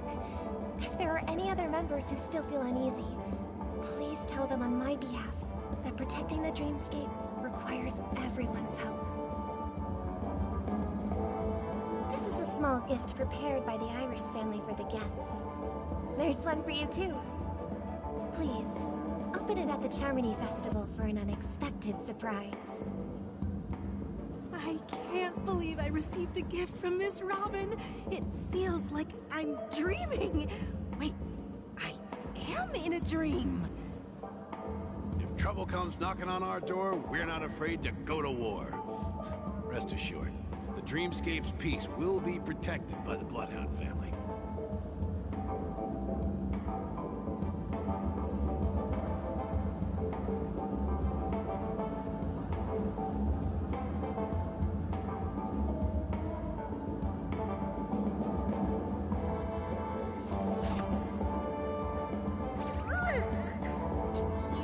Dreamin'? Which one of you likes such sour stuff?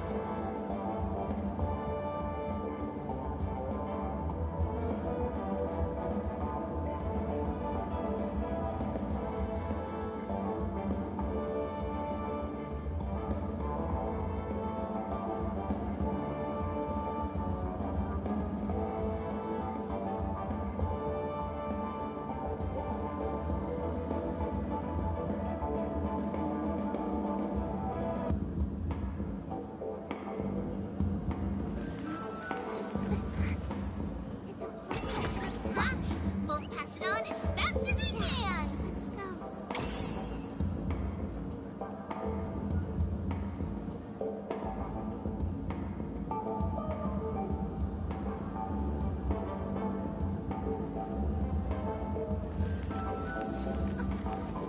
It's a letter to the future! Watch!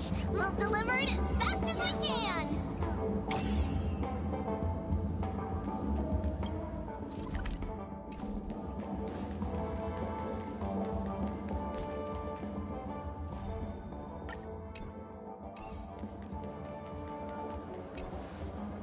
Miss Robin? That's the renowned cosmic superstar, Miss Robin! I didn't expect to meet a fan here. I'm honored. Welcome to Penacony, a world filled with wonderful dreams. I can't believe I'm actually meeting the real Robin! Shouldn't you be preparing for the Charmony Festival? Preparation is important, but the ceremony is fundamentally about sharing the Great One's harmony with everyone.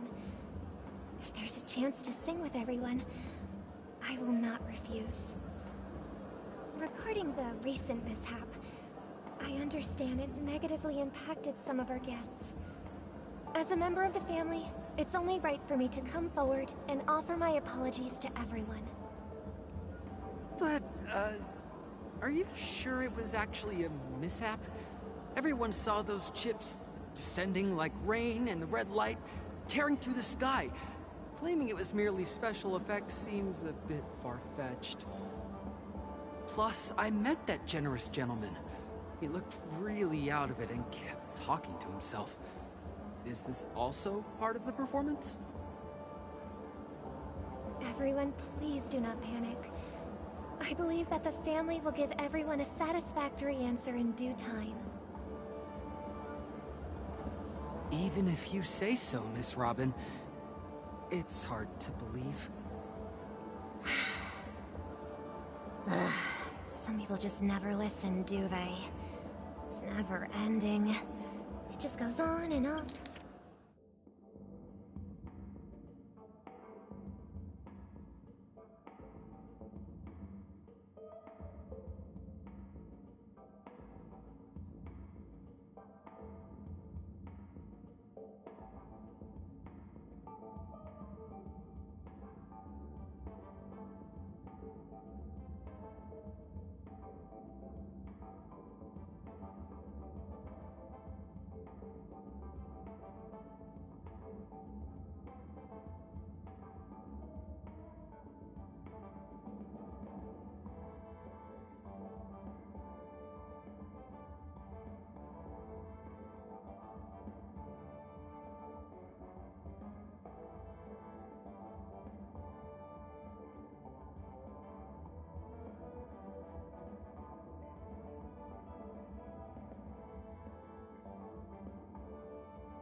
On. I'm getting really tired of this. Miss Robin? Still, I suppose I should keep on helping everyone. I am the epitome of joy, kindness, and goodness, after all. Huh? What was I just doing? And, who might you be, miss? Here, take this, little guest. This gift has been specially prepared for you by the family. Make sure to take good care of it until the opening of the Charmony Festival. Then, when the show reaches its climax, press the button together with the others around you. You never know. Something very exciting might happen.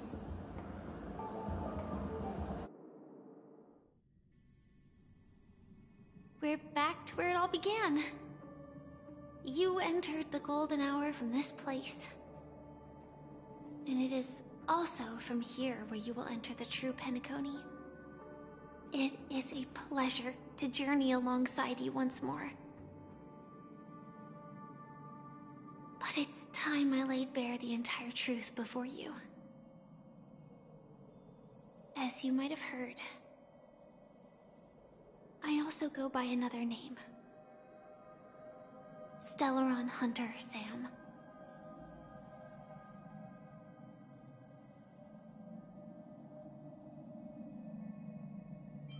I know you have many questions. Do you remember when we encountered death in that strange dreamscape? When I was caught by that meme? In that instant before it killed me? I saw the reflection of another dreamscape in its ghastly pupils. So, following the clues in the script, I came up with some theories about the meme. That's why I instructed Silverwolf to issue invitations, drawing everyone to the Dreams Hotel. I intended to call upon death before you arrived, to solve the riddle using more direct means, and then invite you to join. However, contrary to my wishes, I couldn't defy the script, and I didn't get a chance to explain it to you. It is how you see now. I was impaled by the bladed wings of death. The heavy pressure of concentrated memoria miasma exploded in my mind as if it was actually reality. But after the momentary numbness subsided, I found that my body was absolutely unscathed. I was still alive. And it was just as I thought. I had arrived at a place starkly different from this beautiful dream. Beneath the dreamscape of Penacony lies another, more chaotic, more primal memory zone. Its name?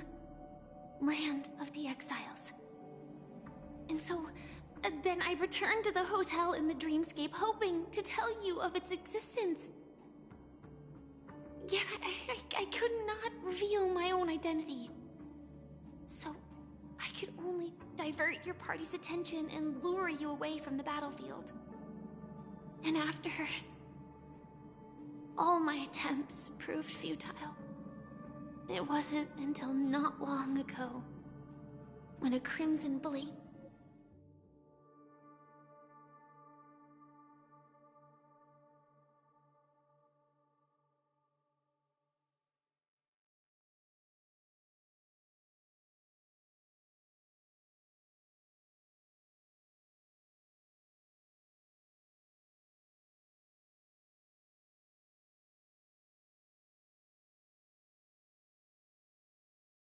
of light shattered the high wall of the dream, causing you all to fall far into the abyssal depths of the dreamscape.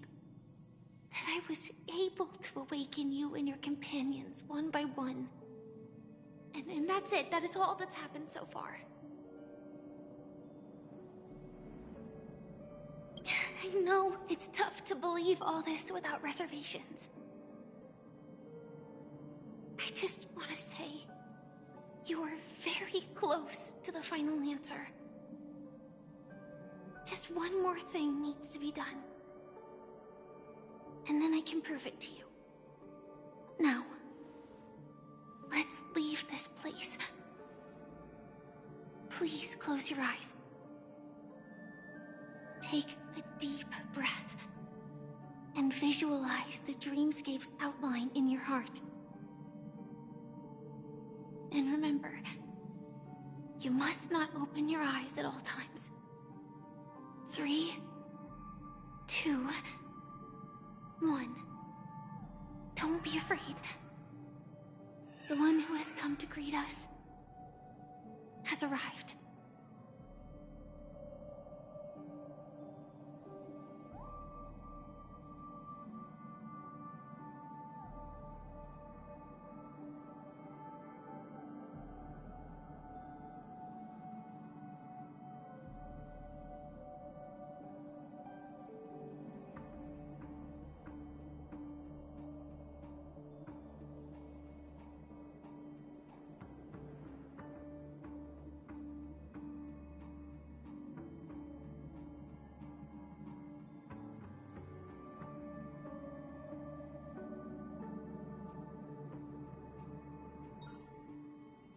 I never knew you could do this. Do you have a driver's license? I do. That is surprising. Why? Because this is Japella, the city of sins? No, it's nothing. I'm just thinking that you haven't slept in 20 system hours. Are you sure you're okay? I'm fine. I'll survive. Same goes for you. I'm not so sure about that. Slow down a bit. Infiltration is over. Feel free to activate Sam anytime you like. There's still some time before the next part of the script unfolds. Let me stay a little longer in this body.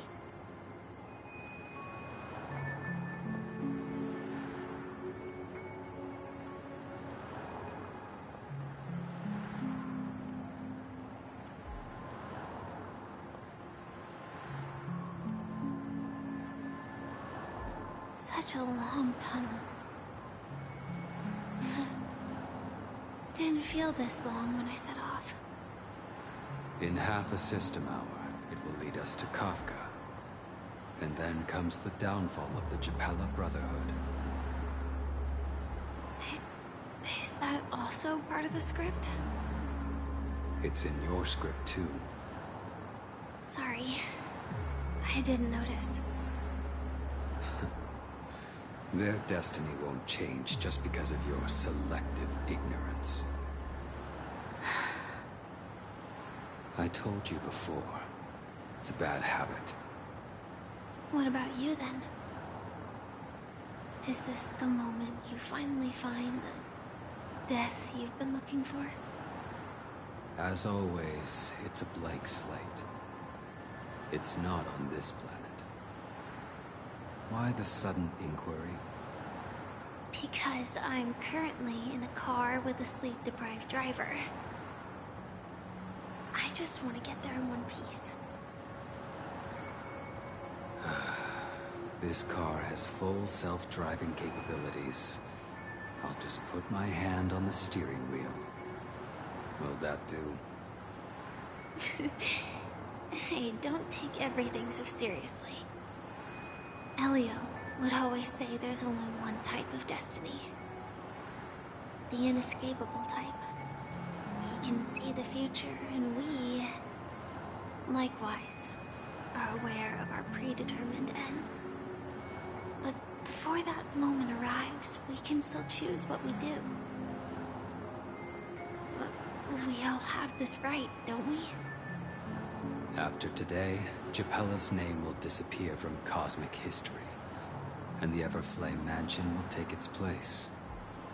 In the not-too-distant future, you'll receive an invitation. That's your next stop. Land of the Dreams. Penacony. I hope you find whatever you seek there. Be it answers or salvation.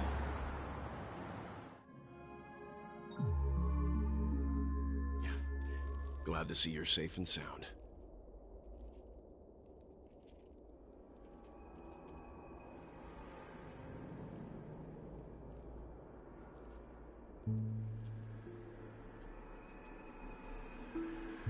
Close your eyes. This is the answer. Isn't it incredible? The monster that we have always known as Death is actually the guardian of the land of the exiles. It abides by a certain rule, abducting people from their dreams and bringing them here. The question that has been perplexing us, does death really exist in Dreamscape, appears to be a cognitive trap. It was laid by those orchestrating events from the shadows to cover up the truth behind the disappearances and the existence of this fortress known as Dreamflux Reef. Every emergence of that meme is related to the Watchmaker. Since Dreamflux Reef is where it brings its captives, it's likely that many of our long-standing questions will be answered in this place. The atmosphere here is starkly different from the beautiful dream. There are no regulators here like the family. And they all look like they're mildly dazed. But from the whispers of the residents, they've heard a familiar name. Gallagher. It's that man again. Always in the right place at the right time. Though that does save us the trouble of looking for him. Himiko and March have already made a move. Get ready. We're about to set off. The real dreamscape, the land of the exiles. Before we go, should we speak to everyone first?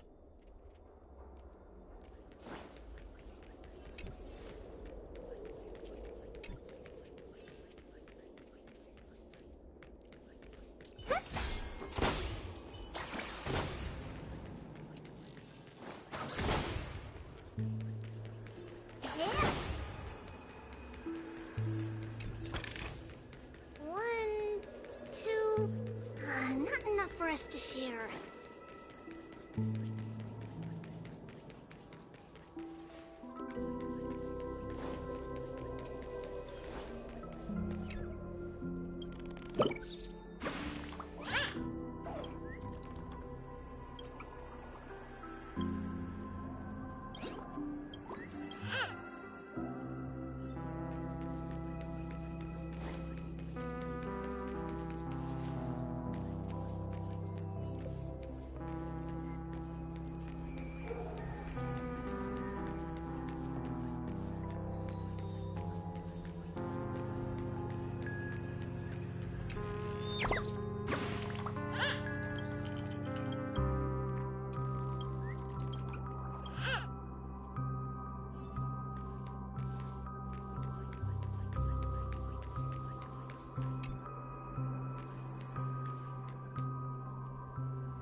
Keep going straight down this alley, and it'll lead to an elevator.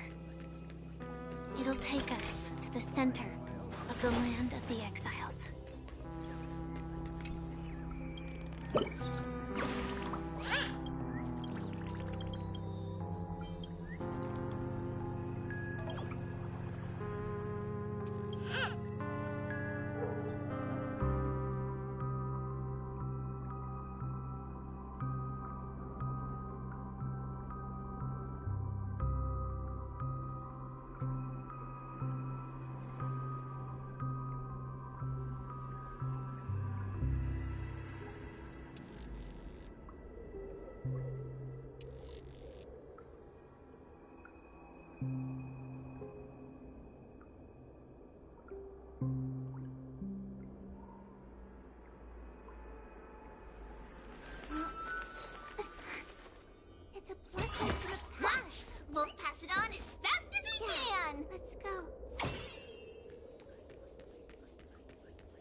Hi there, friend from a I hear the Watchmaker's legacy is right.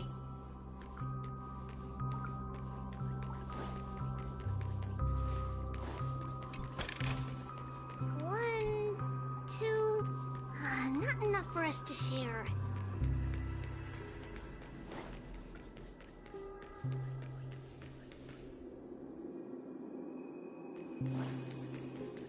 What a huge clocky. Looks like the Watchmaker also left his mark on Dreamflux Reef.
Training?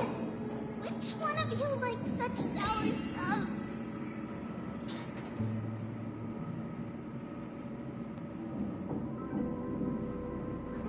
Unbelievable. To think there's a settlement of this size within the Dreamscape. And all beyond the family's reach.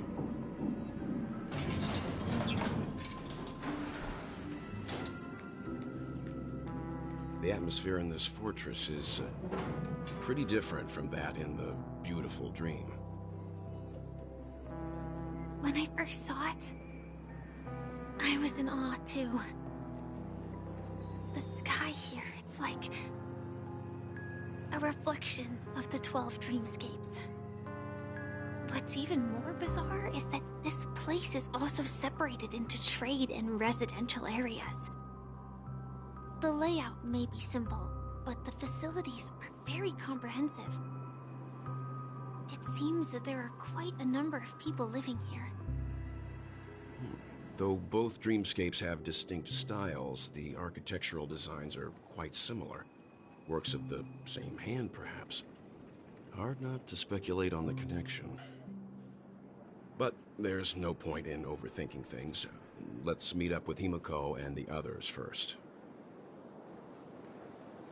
Take a right turn at the end of this road and you'll reach the trade district. There are more people there. And perhaps someone knows where she is. Not coming with us? The Astral Express likely needs room for some internal deliberation. In the meantime, I'll try and locate Gallagher. Sure. Let's reconnect later.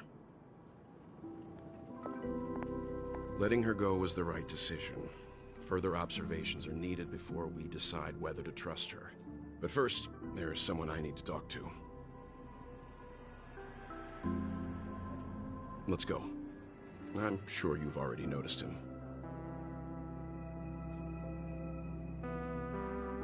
He's right over there. The Reverie Hotel's bellboy.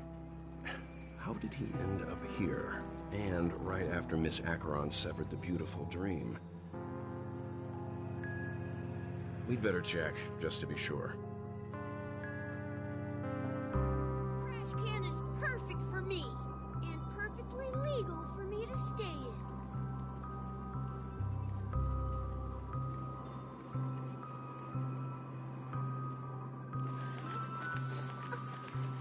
It's a letter to the future. Watch, we'll deliver it as fast as we can. Let's go.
Just a wallflower.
We'll pass it on as fast as we can. Let's go.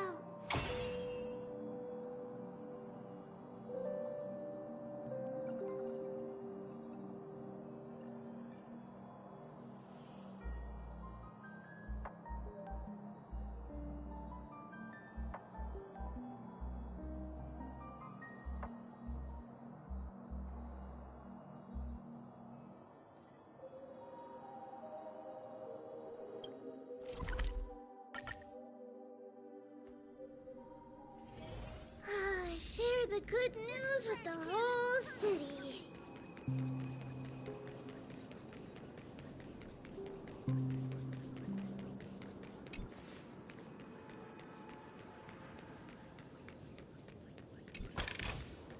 Twinkle, twinkle, little star.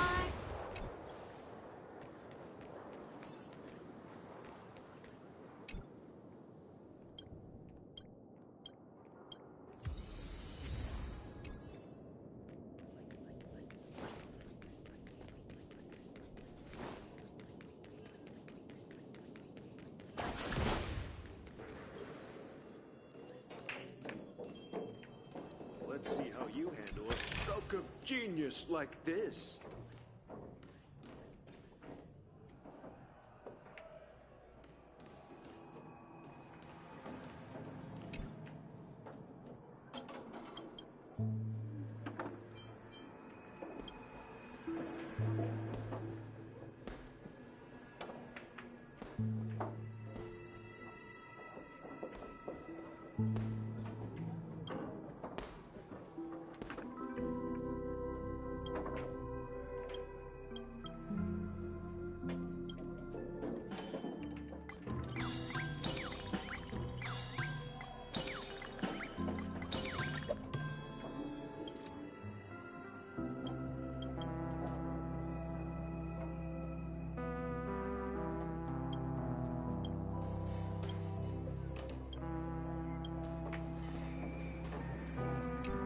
right here's what being a cowgirl's all about.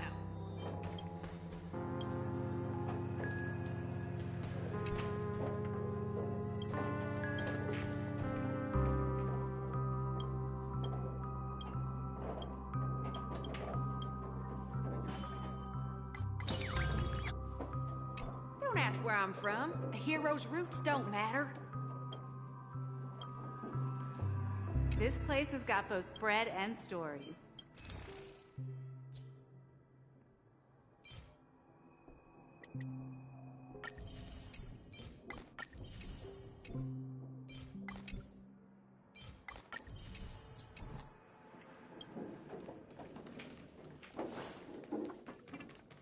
I knew you couldn't hold your liquor. Time to weigh you too.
One,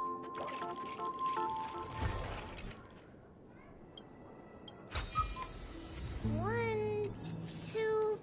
not enough for us to share.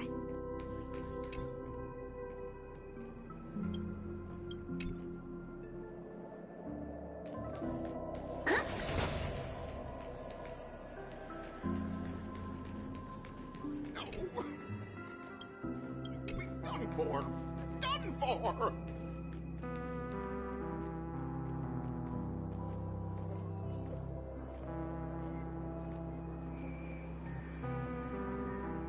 No! At this rate, the family will be done for! Done for!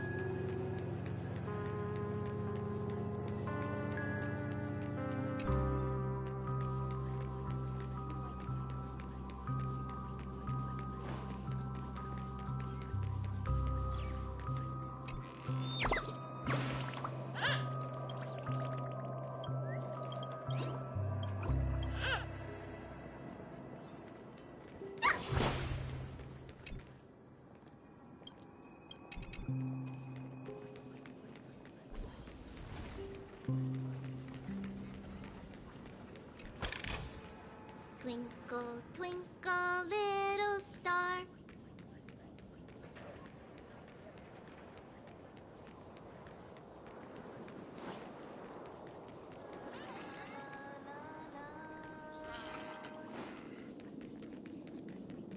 So this is the so-called freedom of organic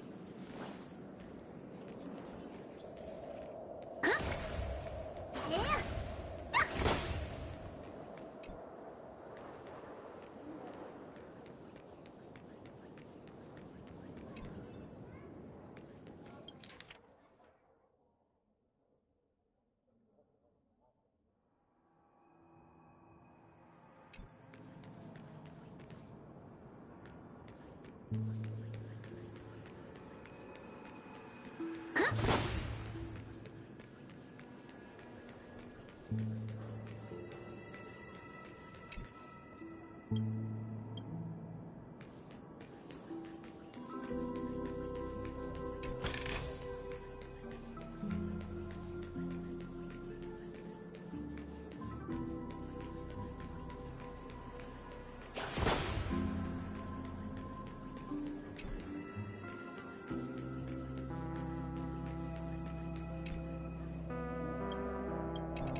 Let's have a toast to dreamscape, stranger.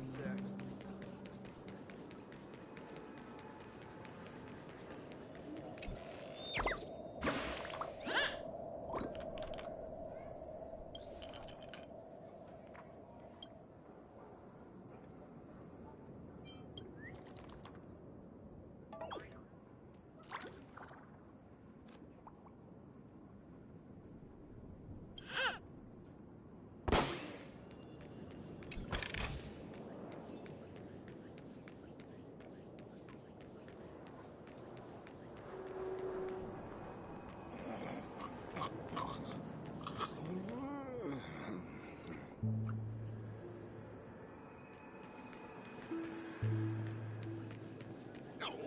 At this rate, the family will be done for! Done for!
Nothing ever beats a good drink.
Not enough for us to share.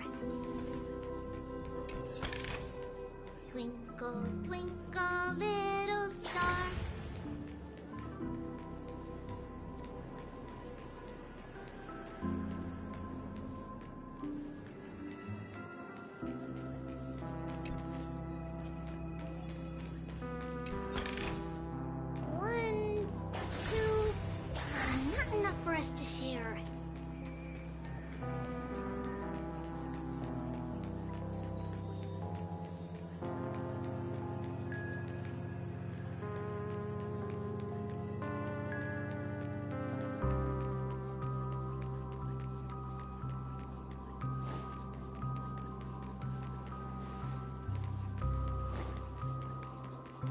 This trash can is perfect for me.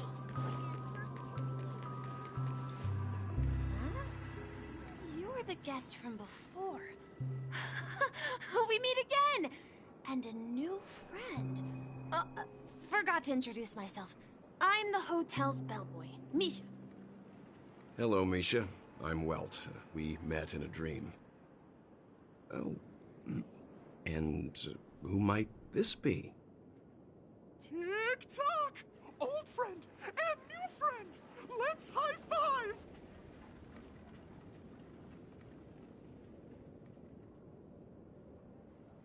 Your, memory zone meme?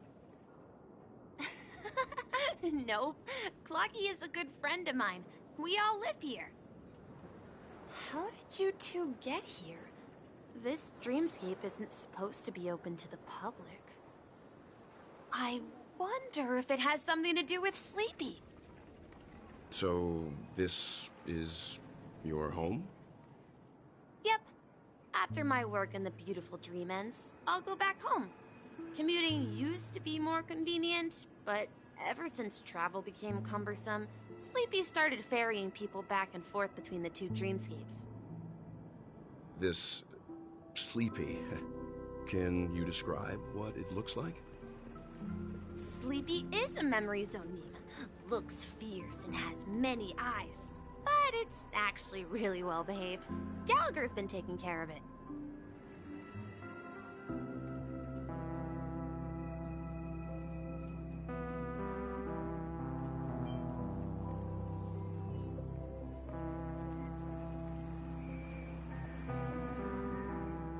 Based on the description, that meme is indisputably death.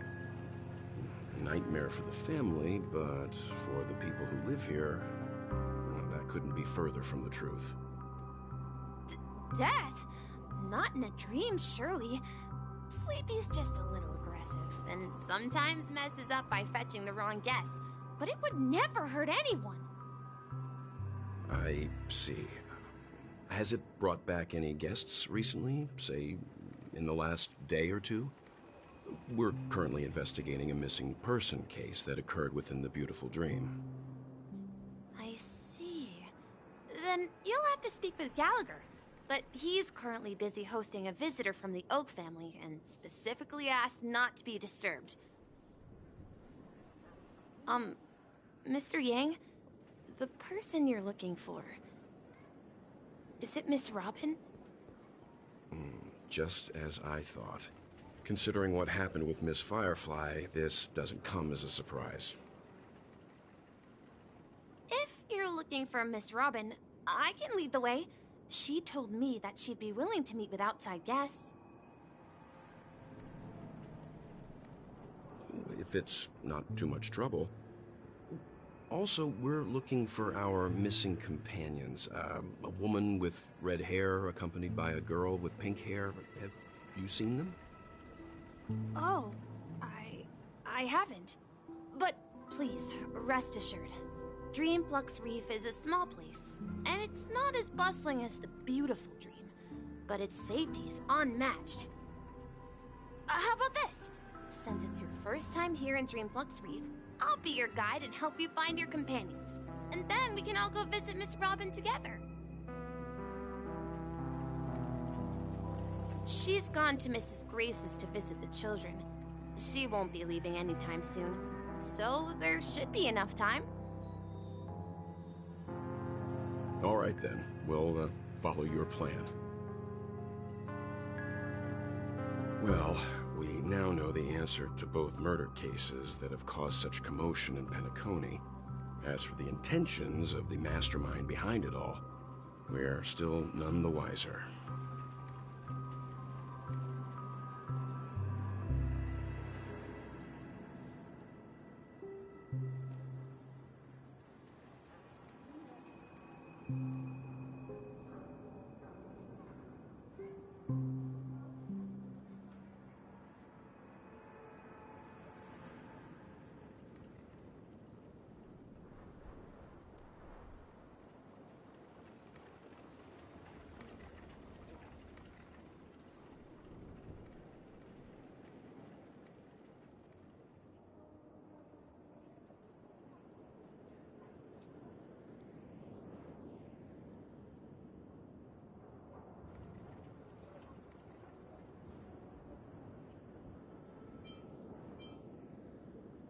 No idea.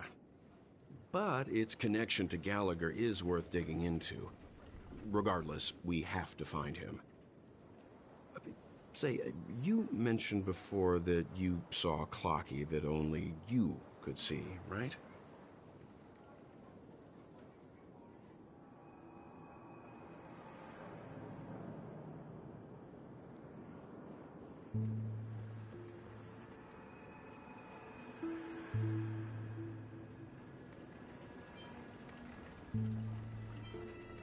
I can't shake off this strange feeling.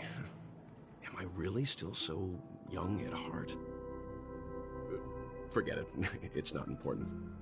We'd better just follow Misha.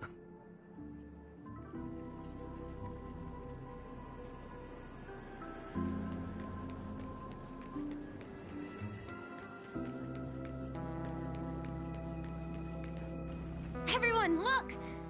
From here, you can see the most spectacular view of Dreamflux Reef. A black hole? No. An accretion disk formed from consolidated memoria? Was Dreamflux Reef built on such unstable memoria? Oh, so Mr. Yang is also versed in memoria dynamics. I was just trying to figure out how to explain this huge hole to everyone. I bet you guys have a lot in common with Miss Kami.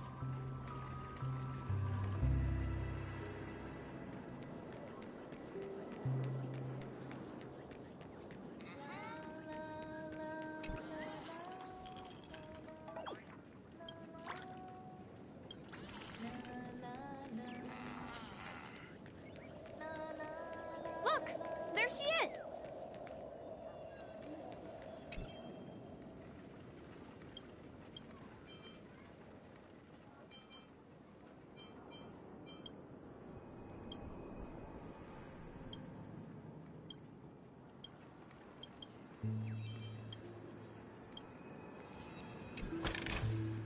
One, two, not enough for us to share.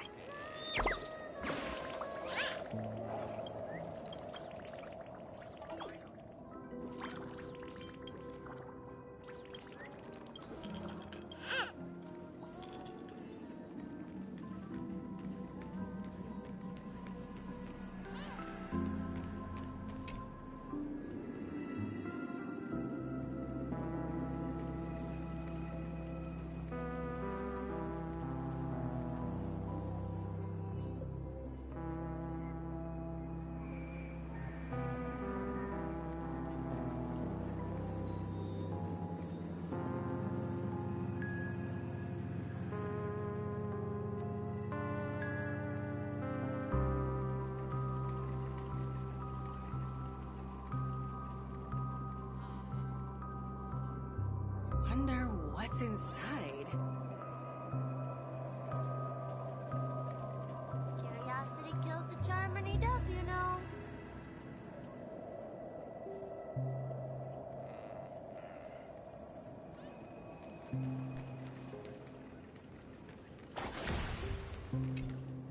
My calculations are finally done. In another 10 system hours, the above dream will swallow the dream below. My hypothesis was correct. This place will cease to exist as the dream devours everything. Who are you all, and why haven't you left yet? This place is about to disappear.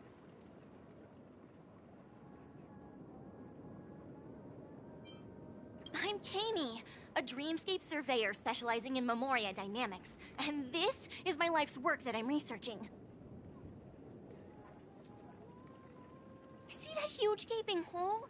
It was just a narrow rift many years ago, but now it's grown into a giant hole. The surrounding memoria has been flowing towards the other end of the hole at a constant velocity, slowly but surely.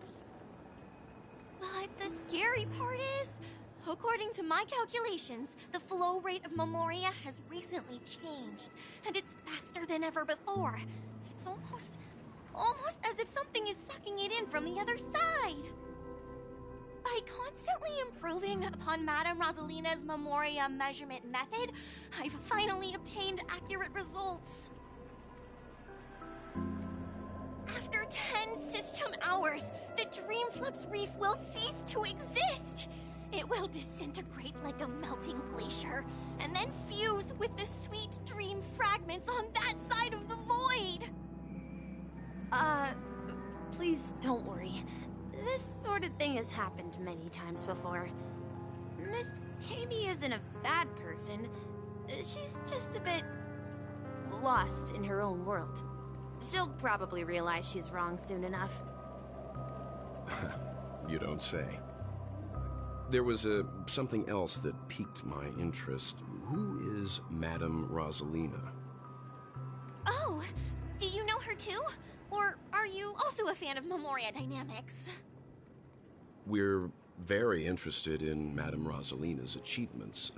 Could you tell us a little more about them?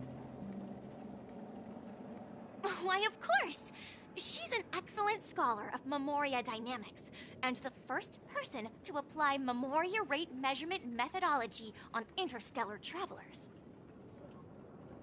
Regrettably, due to the presence of the Garden of Recollection, ordinary people don't pay much attention to the nature of Memoria. She departed this world without much fame, leaving only a few thin journals behind. I came to Penacony to learn more about my idol, and went to great lengths to seek out Dreamflux Reef, all because this is her final resting place. Prodigies always meet their demise prematurely. If only Madame Rosalina had more time, she would have discovered a way to reverse the flow of Memoria. I felt it. The source is in the golden hour. There is a certain anomalous presence stirring the currents of the memory zone. I must uncover more concrete proof. I must convince everyone. Does the name Madame Rosalina sound familiar to you? That's right. It seems like she did a great deal of research and calculations in Dreamflux Reef before abruptly passing away. Miss Katie regularly mentions her. I hear Madame Rosalina passed away during the prison war. She could see the Penacony of today. Its people building homes in the memory zone. I bet she'd be really happy. Perhaps. Our destination is the commercial district. That's where the largest crowds gather in Dreamflux Reef. We might be able to find the others there.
Let me go!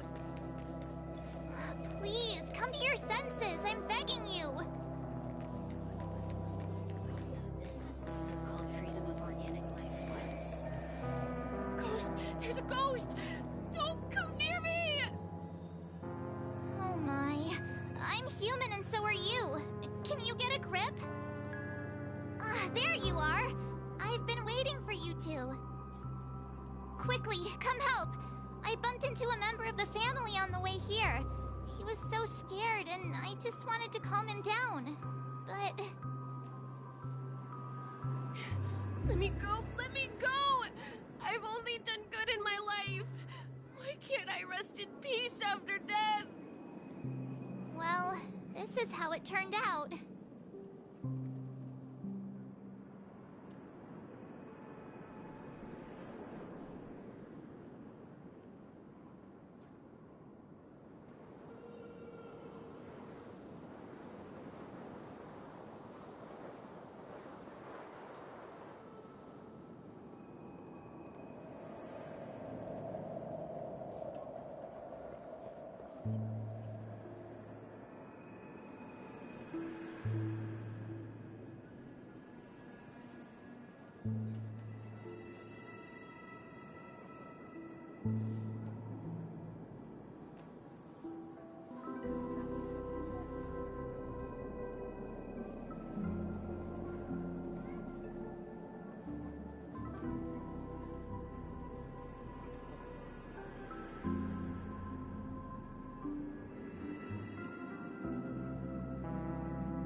Me? A ghost? Don't make me hit you. He thinks he's dead. Although, when I first fell in, I also thought the same. Dear guest, this is not the afterlife. This is Dreamflux Reef. That's right. Did you hear that? Repeat after me. Dreamflux Reef. You're talking to someone invisible. If I'm not dead, what am I? I shouldn't have pushed my luck and tried sleeping in my dream. Curiosity kills the Papeshi.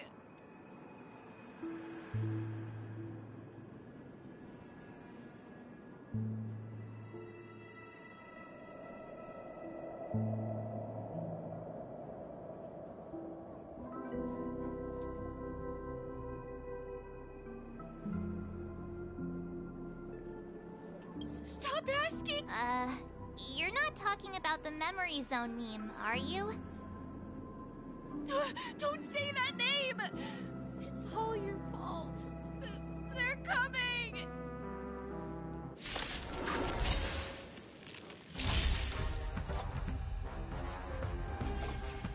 Time to lose! Resonate all together. Delivering warmth!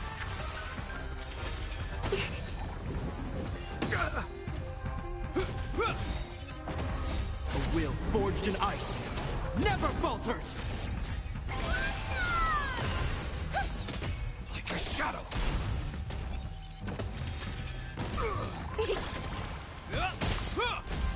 Time to lose! He passed out.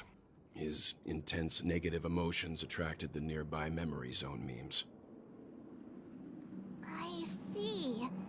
But why aren't the other people around here scared?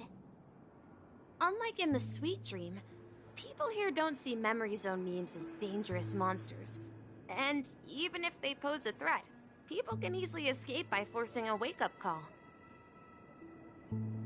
But we can't just leave this man here.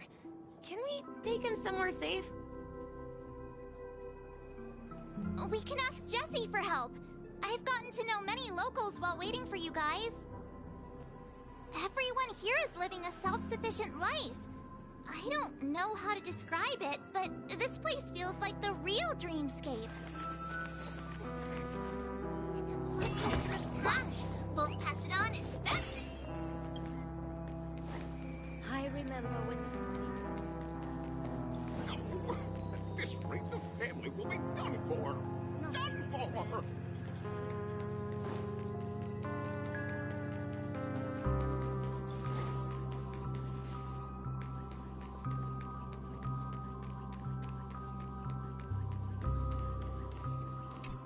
Don't ask where I'm from. A hero's roots don't matter. Evening, Jessie. Is it evening? Welcome, Miss March. Who might these be? These two are my friends. As for the man lying on the ground, he's a scaredy cat who fainted from fright. I see. Another poor guy who accidentally ended up here. I'll take care of him. There have been a lot of new faces lately. Things must be tough in the beautiful dream. The few remaining havens of freedom in Asdana will soon face trouble. Do such things often happen here? Not really, but they're becoming more frequent now. Guess it's one of the signs of the Sweet Dreams collapse. This man has had quite the shock. Could you help me find a Halovian lady, March? Her songs can heal mental wounds. A Halovian lady? That must be Robin. She's also here in Dreamflux Reef. Huh? Robin? But I thought she... Oh, right. If Firefly is here safe and sound, then it means Robin must be okay too. Misha's about to take us to her to find out what happened. But before that, let's meet up with Himiko. You were with her earlier, right? We met some stowaways in the residential area. Most of them came from neighboring star systems. I heard that places like Dreamflux Reef are scattered throughout the memory zone of Asdana, like islands in the ocean. They existed before the family arrived. I also heard that when Dreamflux Reef took shape, it was the center of all dreamscapes in Penacony. If that's true, it's no wonder there are so many similarities between this place and the Sweet Dream. Himiko must be gathering information. Let's hurry up and get going.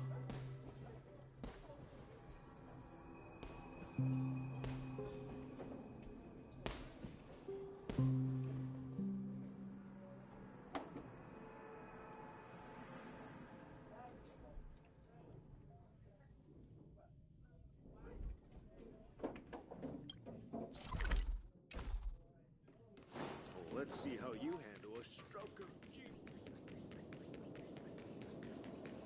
No! At this rate, the family will be done for. Done for! This is where we split up. She can't be too far away.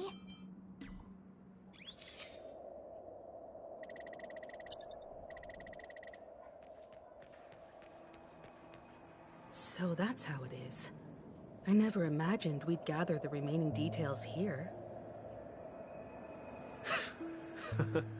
To borrow Gallagher's catchphrase, what an unpredictable twist of fate. Himiko, here they are. Ah, perfect timing. Now that everyone's here, I'd like to introduce everyone to Micah, who's partly in charge of the Land of the Exiles. Micah, these are my companions. It's a pleasure to meet the Nameless. You know us? I've been keeping an eye on you since the day you arrived in Penacony. We would have met under more appropriate circumstances if Dreamflux Reef hadn't been isolated from the 12 dreamscapes. Please, Allow me to formally introduce myself. I'm Micah, the Gravekeeper of Dreamflux Reef. Gravekeeper? Life in Dreamflux Reef is pretty liberating. Everyone here mostly keeps to themselves, without meddling in others' affairs. My daily task involves cleaning a few tombstones. You're too modest, Micah.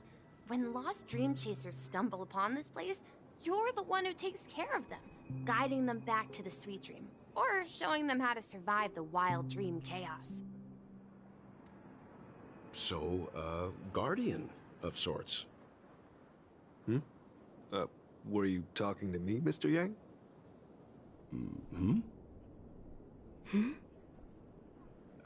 On that note, Mr. Mika, which tombstones are you referring to? We didn't come across any graveyard when we arrived. They're actually just symbolic stones. But since you're curious, Mr. Yang, I'll take you there. I have a feeling you might find something of interest there. But before that, you have an important guest joining you. An important guest? Who could it be? This way, please. The roads here in Dreamflux Reef are a bit run down, so watch your step.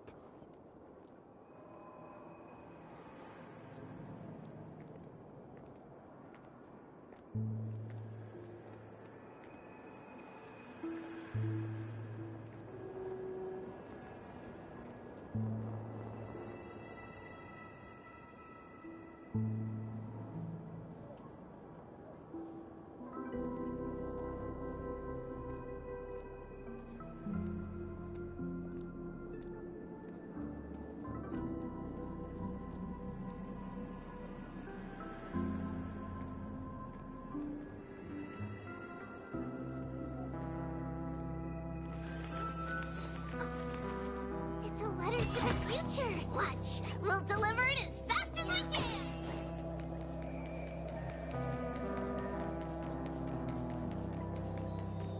I remember when this place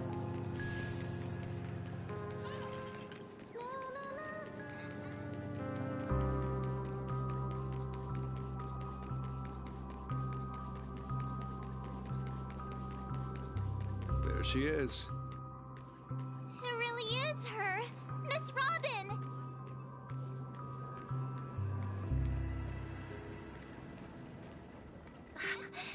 Everyone sang so wonderfully. It's not often that I tried this music style, but I've gained some valuable insights from it. Oh, I can't thank you enough, Robin. Well, these kids have made incredible progress in only a few days. It was nothing, Grace. I merely taught them how to sing. It was you who brought hope into their lives. Life must be quite difficult for them in reality, I imagine. That's right. Whenever it's time to say goodbye to these kids, they're reluctant to leave.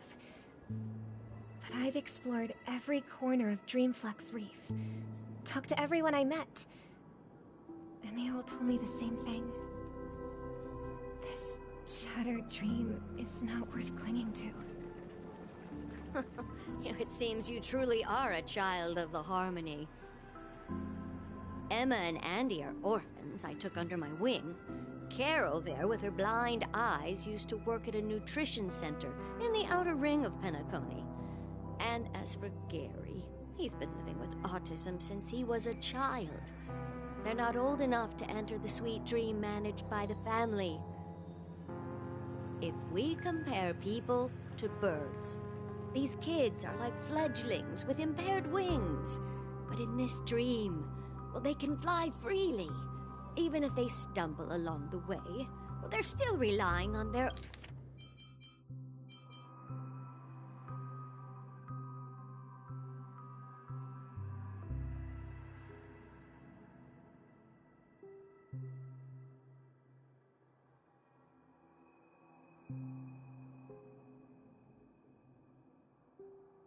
their own strength. And me, an old lady with no legs. Well, without this dream, I couldn't even walk toward them. I'm glad that you found a new life here in Penacony. It's just... Don't worry, Robin. Dreams have their significance, but they aren't everything. Both the children and I understand this. No matter how long we fly through this dream, we will one day return to reality. But you know what? Emma and Gary aren't plagued by their insecurities anymore. No, and Carol is learning how to cope with her blindness. And Andy is livelier than ever. Well, even I've become more optimistic. You see, in dreams, we learn how to live. Once we return to reality, we learn how to survive. And should our feathers be damaged, then we share our wings with one another. There's no need to covet an illusory sky in dreams, because we have the right and the ability to fly towards a broader horizon. It's a relief to see you safe and sound, Miss Robin. It's nice to see you all again, Astral Express crew. I heard my disappearance caused quite the commotion out there. I'm really sorry about that. Since you're here, can we assume that you're fully aware of the situation in Penacony? Ever since I returned to Penacony, my voice started to change, until it gradually faded away. At first, I thought it was a temporary ailment, perhaps due to having been away too long. I thought maybe it just takes some time for my body to acclimate to the high concentration of Memoria and Asdana. But now it seems the root of the problem goes way beyond me. There are elements around me that don't align with the harmony. And losing my voice is just one of the signs of the Sweet Dreams collapse. The Sweet Dreams collapse. That memo keeper mentioned the same thing. So it's real. While I was away from Penacony, the boundaries of the 12 dreamscapes kept expanding outward. Whenever I mentioned the anomalies in the dream, all the family heads refused to talk about it. Only my brother was willing to respond. Later, I discovered the secret letters from the IPC ambassador, which further convinced me that there are hidden secrets beneath the surface of Penacony. So, following the clues in the Oak family's dossiers, I found my way here. The land of the exiles, concealed by the family under the guise of death. A dream within a dream, where Penacony's past is buried. Hearing you speak, it sounds as if your voice has made somewhat of a recovery. I hate to admit it, but the harmony in this place resonates more broadly than within the Sweet Dream. It's regrettable, but the family has experienced betrayal. The traitor, or traitors, abandoned their original principles and, using the name of harmony, exploited people's weaknesses to turn Penacony into the planet of festivities, trapping everyone in the illusion of the Sweet Dream. This is not the strong defending the weak, but rather the strong exploiting the weak. A world without equality won't ever be favored by the harmony. And naturally, those voices blessed by them have lost the ability to sing. Could there be another force influencing the family's shift in philosophy, Miss Robin? Considering what happened with Acheron, it's difficult to conceive of another entity within the realm of the harmony capable of influencing everyone. Unless a power surpassing that of an emanator is involved.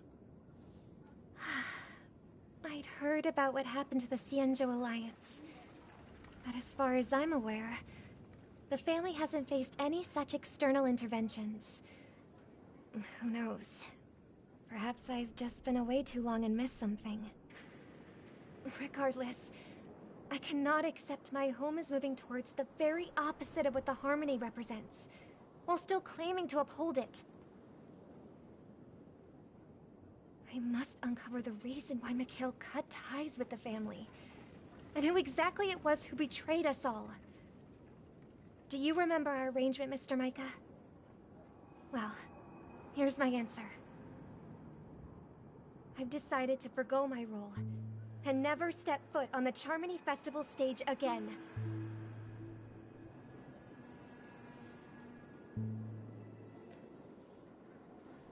Look here, brother. A little bird. Looks like a fledgling Charmony dove. But Charmony doves don't live here. So how did this little bird get here? Maybe its parents abandoned it? It looks weak and frail. Why don't we find something soft and make a nest for it? This place is too dangerous for a fledgling. Let's take it with us. We can put it on the wooden shelf in front of your window. Okay. A bird like that must have a beautiful singing voice.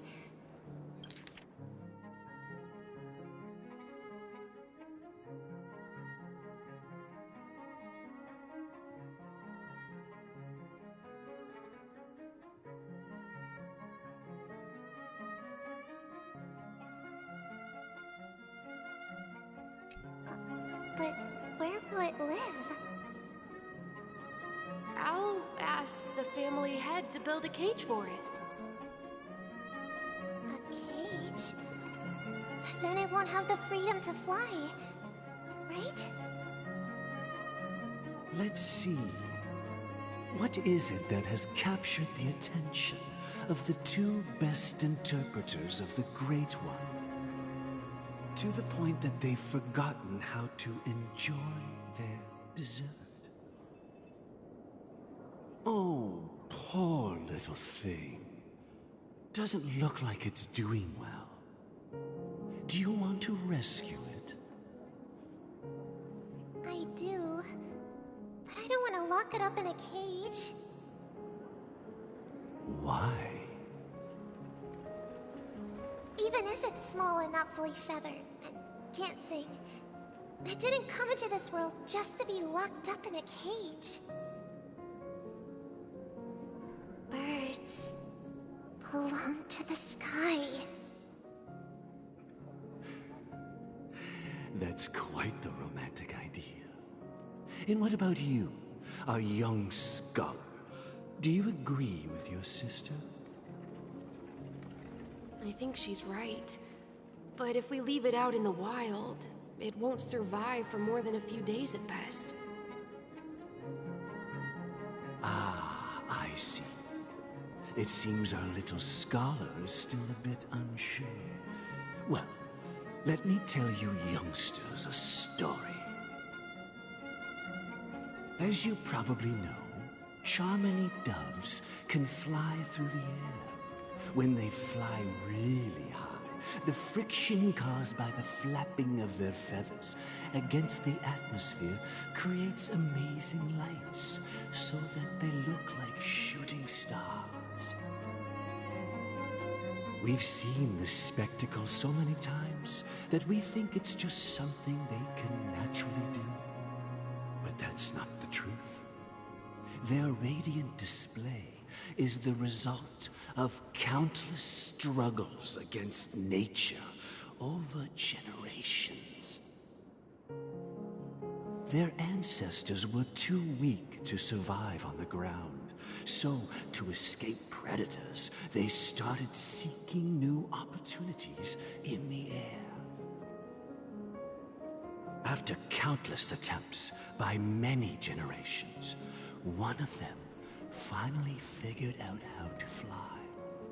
It soared into the sky and never looked back at the ground again. So, you mean birds aren't born to fly, but they find a way to do it through their determination, right? Well, that's an idealistic way of putting it. So, what are your thoughts, Sunday?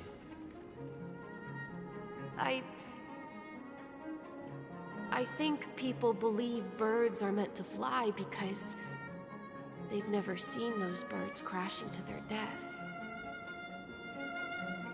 That's an interesting perspective. So, have you decided what to do with the bird now?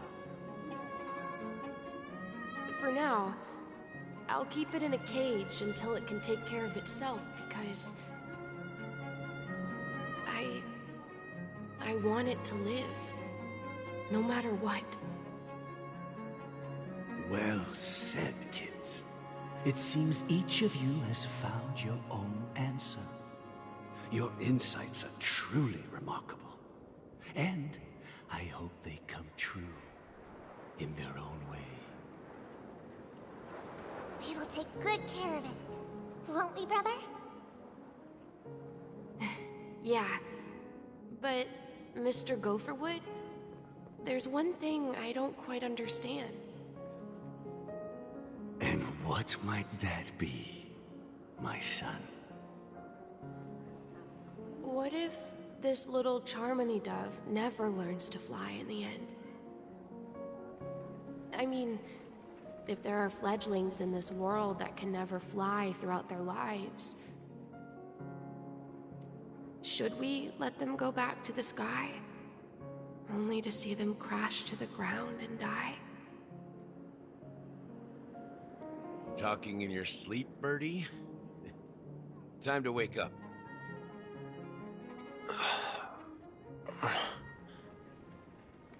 You look a little unsteady. Need a hand? I'm still alive? Yeah. Happy about that? Where is Robin? Tell me. Now. I knew that was going to be the first thing you'd ask. Don't worry, your sister is here, safe and sound. She's probably walking around the streets now. If I were you, I'd be more worried about myself. After all, right in front of you is the guy who just stabbed you in the chest with a dagger. If you wanted to kill me, you wouldn't give me the chance to speak. Just tell me your demands, lackey of the Watchmaker. So, you figured out who I am, huh? No wonder you had the guts to go against the Dream Master and the Four Families. Looks like I made the right choice. Choice? You are aware of my plan, see through my fictionology. Time is running out, so let's drop the charades. I'm suggesting we cooperate. Cooperate? What makes you think I'd cooperate with you? The fact that the famous Robin has chosen my side. Plus, some clues about a traitor and a bright future for Penacony. Any of that catch your interest? I find it hard to believe a man who's full of deception. Fine. You don't have to trust me. What you should trust is the sense of justice inside of you. Show me Robin first. All right, as you wish. Here she is. Huh? What's your trick this time? Just kidding.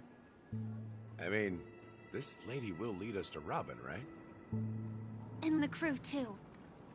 There are too many people who you owe an explanation. That'd be great. Please follow me, Honorable Oak Family Head. Now, all the actors are on the stage.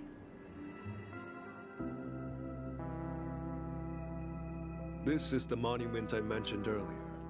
The names inscribed on it should be familiar to all of you. Rosalina and Tiernan. When Penacony was known as a frontier prison, it was the Trailblazers who connected it with the stars. They were the heroes who saved Astana, and their names deserve to be immortalized. Not just on this small stone tablet, but in the annals of history for all of time. However, Today, the planet of festivities is nothing but sweet dreams. That heavy piece of history is all a distant memory. Just like that prison.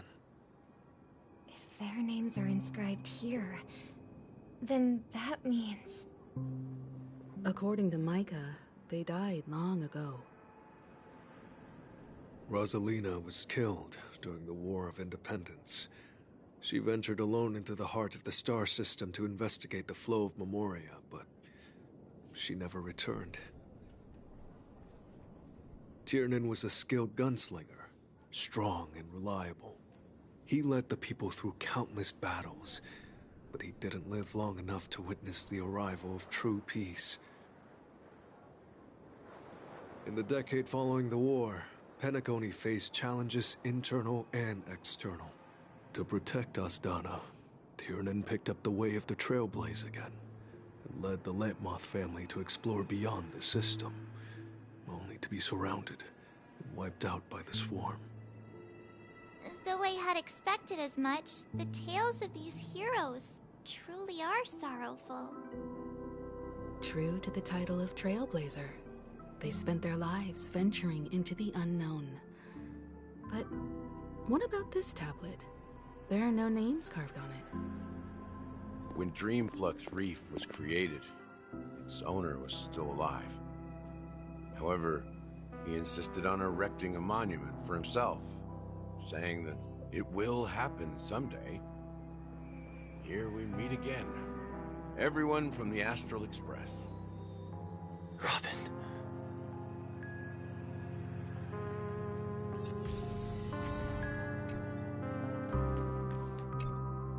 I promised to give the siblings some privacy, so let's talk about our business first.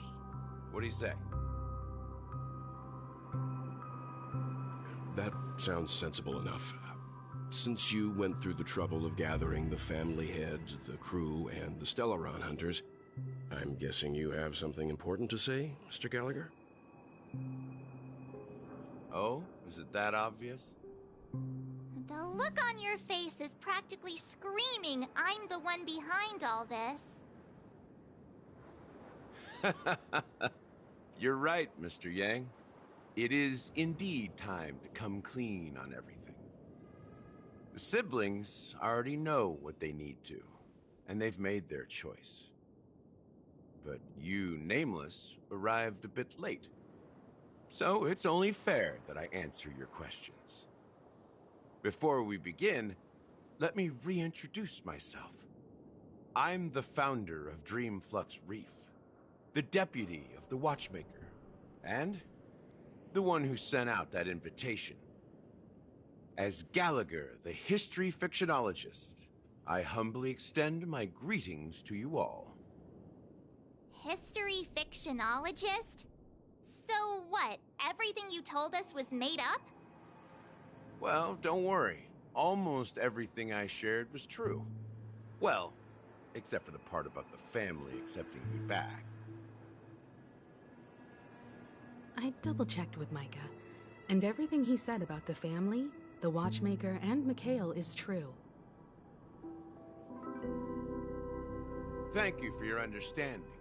Now let's get down to business.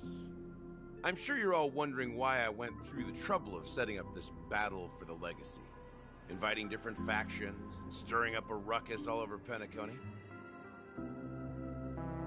Well, it all boils down to something very familiar to all of you. The Stellaron. The Stellaron?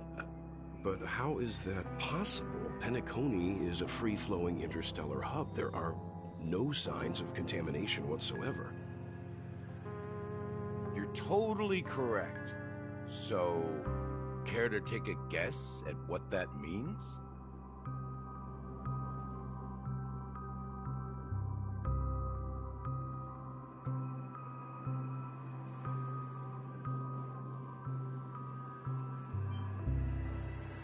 How keen. Well, what should I say? I expected nothing less from the person here who is the most familiar with Stellarons. The sweet dream doesn't come out of thin air. If you think of the memory zone as the sea, Creating the land of the dreams is like filling that wild ocean with earth to make an island. To achieve this feat, without the help of an Emanator of Remembrance or Enigmata, the only way is to use a Stellaron. And that's not something you can achieve with a simple wish. It requires vast quantities of knowledge, time, and manpower. I'm sure you get what I'm hinting at. In Azdana, the planet of festivities itself is a Stellaron disaster. The planet of festivities itself is a Stellaron disaster? It all started a long time ago, back when the Watchmaker and his crew liberated the frontier prison. They faced countless challenges as they began building Penacony from the ground up. That's when the idea of using the Stellaron came into play. The Stellaron first entered the Azdana system during the war. The Nameless warned everyone against the folly of attempting to tamper with such a power, and most heeded their words. But there are always people in the shadows with ulterior motives. The turning point came after Tiernan's death. With two of the Nameless gone, the Watchmaker had to go to the front lines. It was at that moment his rivals saw an opportunity. By the time a representative from the Montour Systems family arrived at the Watchmaker's call, the Stellaron had already been activated and was seeping into the primordial synesthesia dreamscape. And I suppose the family happened to possess the knowledge to seal the Stellaron? Not just that. They knew far more about the Stellaron than the average person. They helped Mikhail swiftly quell the civil unrest and played a part in building Penacony under the disguise of the Harmony. Those three eras were known as the Age of Dreaming. The Watchmaker, who had been left in the dark, sent out invitations across the universe, spreading the hype around the land of the dreams. Then, how did they turn against each other? Remember the island in the ocean metaphor? The truth is, the Stellaron was never truly sealed. It existed in a different form within the dreamscape. Think about this. What would it cost to create and maintain such a lavish dreamland? It's people's lives. The opulent dream is built upon the decay of spirits, with a toxic elixir called pleasure flowing through the dreamscape. It tempts people to indulge in the dreamscape, and gradually their minds succumb, becoming nourishment for the sweet dream. Confusion, laziness, and cowardice, weaknesses that plague humanity, were magnified and nourished by the family. Penacony became a new kind of prison, even more impenetrable than the previous one. Sadly, we realized this far too late. By then, the family had a firm grip on Penacony, swiftly quelling any opposition that arose. At my wit's end, I had to use the power of the Enigmata, and sought refuge in this chaotic memory zone. Over the years, I fabricated a meme within this dream for our use. Dormancy. That's its real name. We exploited a loophole. You see, regular people can't fall asleep again while they are inside the dreamscape. So this is the true meaning of the impossible. You sent out invitations in the Watchmaker's name to find forces capable of resolving the Stellaron disaster and draw them into Penacony to uncover the truth. It's not just that. Above all, I wanted to see what happens when the major factions engage in a struggle for the legacy. Since this is the Watchmaker's first announcement in decades, the traitor within the family is bound to reveal themselves. So, the legacy is just a facade. If you want to consider the Stellaron as the legacy, I'm totally fine with that. If that's the case, where is the Stellaron now? That's a question for Mr. Wings. The Stellaron is still under the family's control, and as the head of the Oak family, I'm sure he holds all the answers.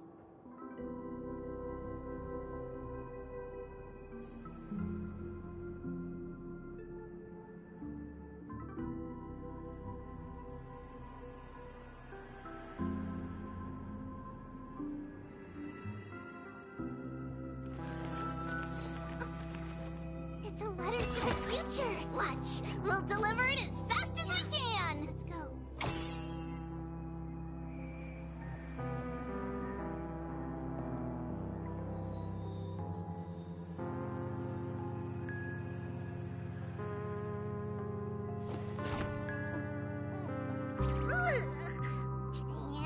Training? Which one of you likes such sour stuff?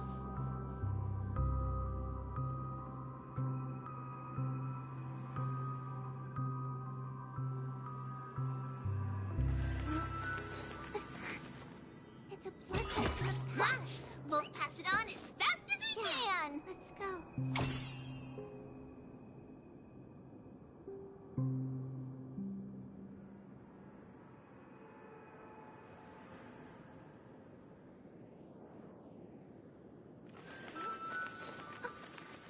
It's a letter to the future. Watch. We'll deliver it as fast as we can. Let's go.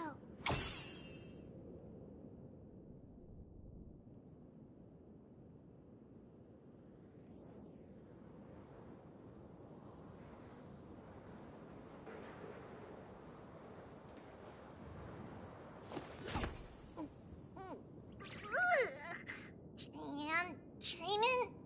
Which one of you likes such sour stuff? Are you done talking? So, will you tell us where the Stellaron is? It is the Penacony Grand Theater itself. As I suspected, it's the embodiment of the family. The edifice that first materialized within the Sweet Dream. That's what turned Penacony into its current state. As for the person who employed its power, it is in fact Mr. Gopherwood, the current Dream Master. Well, that was easier than I thought. Did you conduct your own investigation already?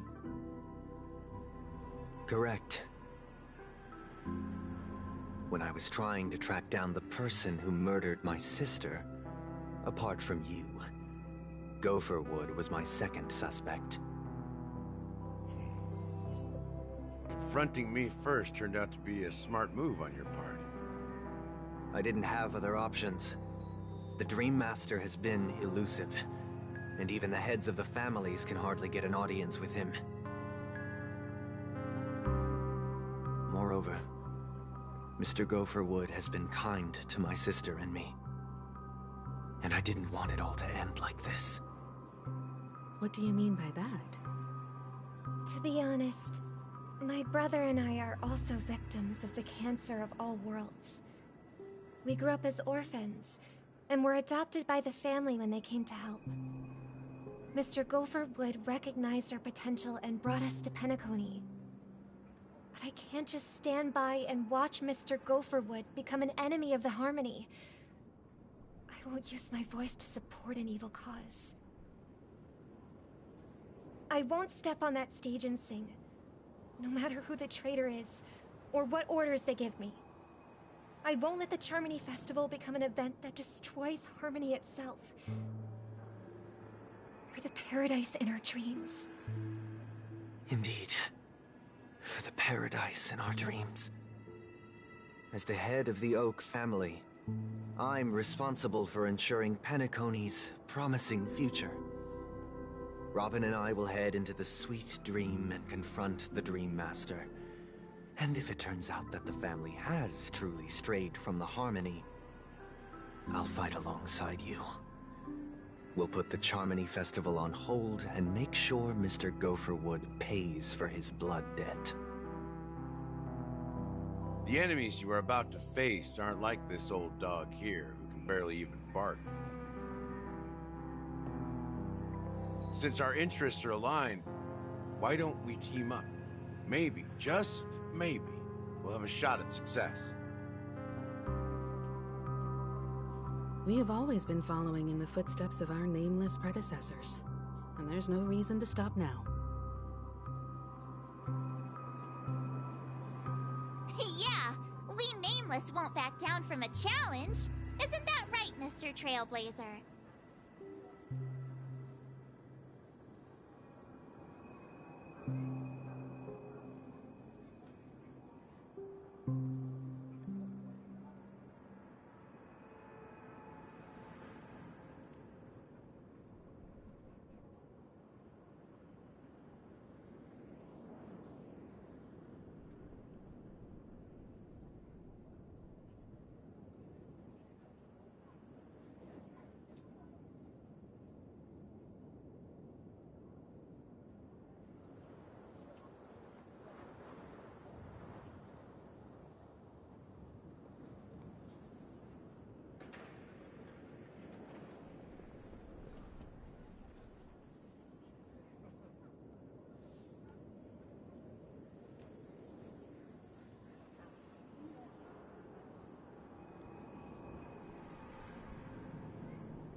That line actually makes me a bit nervous. Rest assured, sitting on the sidelines isn't in our nature. Mr. Sunday, Miss Robin, I'm willing to accompany you on behalf of the Astral Express. Having a third party present should help with negotiations, and could make all the difference if things get ugly. Thank you, Mr. Yang. Thank you all very much. The Charmony Festival is about to start, and time is against us. We must hasten. Everyone, let's gather over here. We still need to make some preparations.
I may have been quick to step up to the plate, but confronting the Dream Master could be a very dangerous affair. Huh? Even you're saying that, Mr. Yang? How powerful is that Dream Master? He's the leader of the families of Penacony, and he has the entire power of the Harmony behind him, not to mention the Stellaron in his possession. We must proceed with great caution. Maybe you can just stay behind this time, Mr. Yang? No, that won't do. Even if we count Robin as an ally, something felt off about Mr. Sunday just now. Although, I can't quite put my finger on it. I have to make sure he won't turn against us when things start to get dicey. You're still carrying the keepsake the IPC envoy gave you, right? May I borrow it for a moment?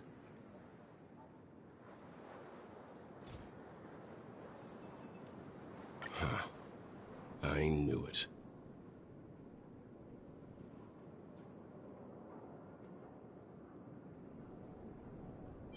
As I suspected, this chip Aventurine gave to you is actually a miniature transmitter. If I'm right, he intends to use it to track your location or contact you when needed. As it so happens, this may actually be of some use in the current situation. Aventurine? Is he still alive? And what does he have to do with our mission to confront the Dream Master? Remember what I said earlier? Working with the IPC is a way to keep the family in check. If negotiations go south and the family show their true colors by going after the Stellaron, I'll use this transmitter to send a message to the IPC. It'll be just the opportunity the IPC ambassador was hoping for. The only question mark in all of this is Aventurine's current status. But the IPC is always listening, especially senior strategic investment department heads like him. Getting the message across shouldn't be a problem. Good luck to you, Welt. Well, you take care too. If anything goes wrong, don't worry about me. Just make sure to seal the Stellaron. Spoken like a true hero. Even if the Dream Master is innocent, the family's corruption runs deep. I won't make the same mistake Mikhail did. Let's wish him the best of luck. Don't you have something else to tell us, Gallagher? Why would you say so? Before we departed, the conductor asked us to inquire about the 3 nameless in Penacony. We've already collected intel about Rosalina and Tiernan, so the only one left is legwork. If I'm not mistaken, we've already met him somewhere, haven't we? It's not enough to say meet, but the answer is pretty obvious. After all, I've hinted at it in quite an evident way. I've been watching over you ever since I received the reply from the Astral Express. And I've seen the great effort you all put into linking different realms together across the cosmos. And now, after getting this far all in one piece, you have truly proven yourselves. Miss Himiko, were you the one who repaired the Express and got it sailing through the cosmos again? Yes. And you two, young Nameless, you have very interesting life stories and extraordinary skills.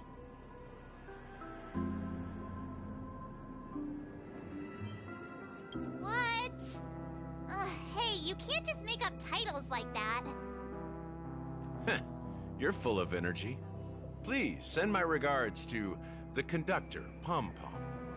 Please let them know that their friend has fond memories of his time aboard the Express, which he reminisces on every time he has a good drink. As for the last Nameless, he embarked, disembarked, and embarked again, traveling in a great circle, ending up back where he started. On his deathbed, he told me to find the Astral Express and deliver an invitation to the future Nameless.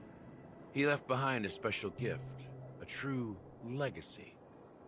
Something that belongs only to the successors of the Trailblaze. Come with me. Now is the time to reveal it.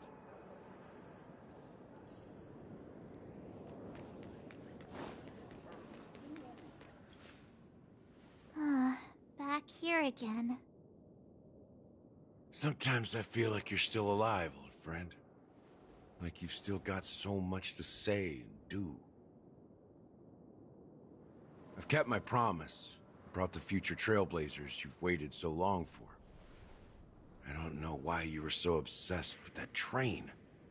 But I remember your last words.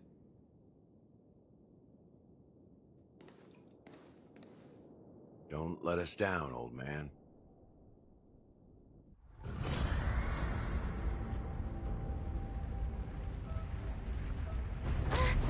What's happening?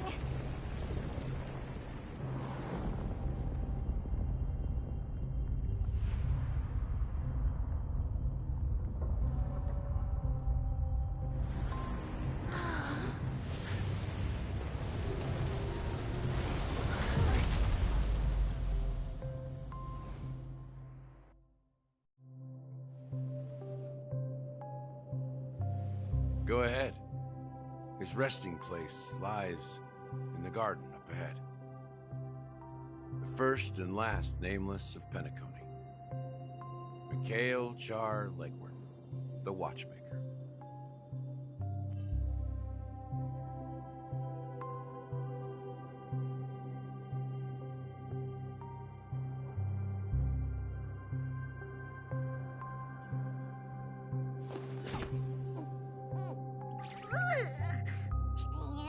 Training? Which one of you likes such sour stuff?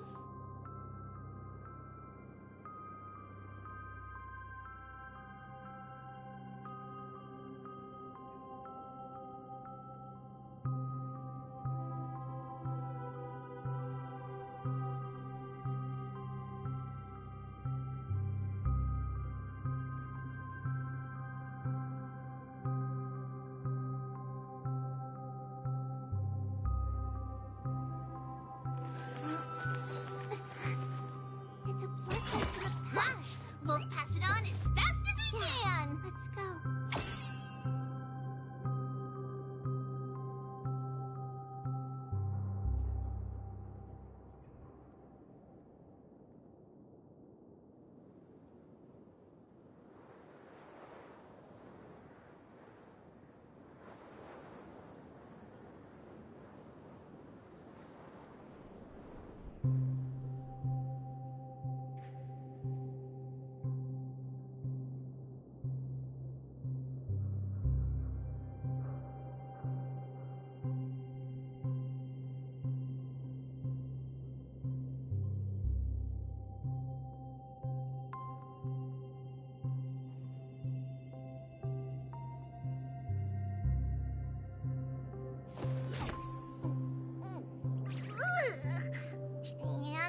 Training?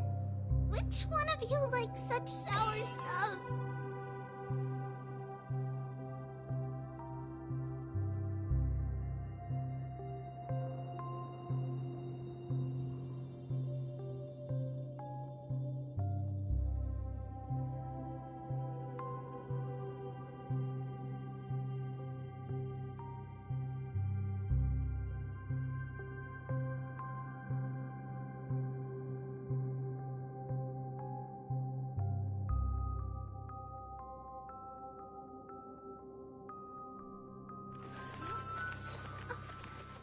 It's a letter to the future. Watch. We'll deliver it as fast as we can. Let's go.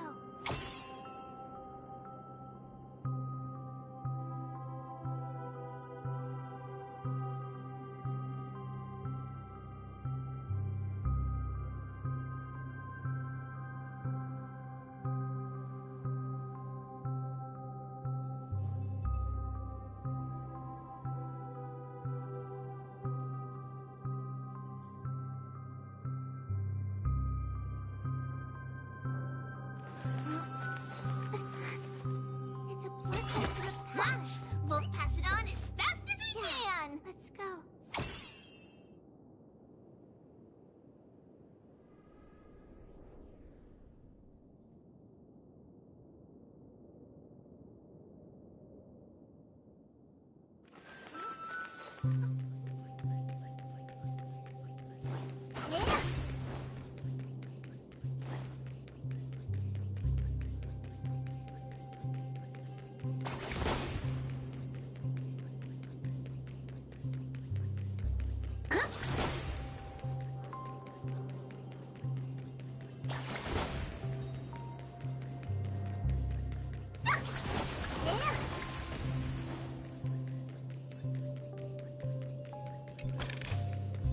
One, two, not enough for us to share.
enough. The watchmaker is the third nameless. Even I could guess that one. The legacy he left behind was a dream bubble. I believe inside that bubble, there's something that holds meaning only for the nameless. After all, when I checked its contents, I found nothing inside. Maybe some Trailblaze runes? Even more enigmatic than me. Well, let's have a look.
Wait, what, seriously?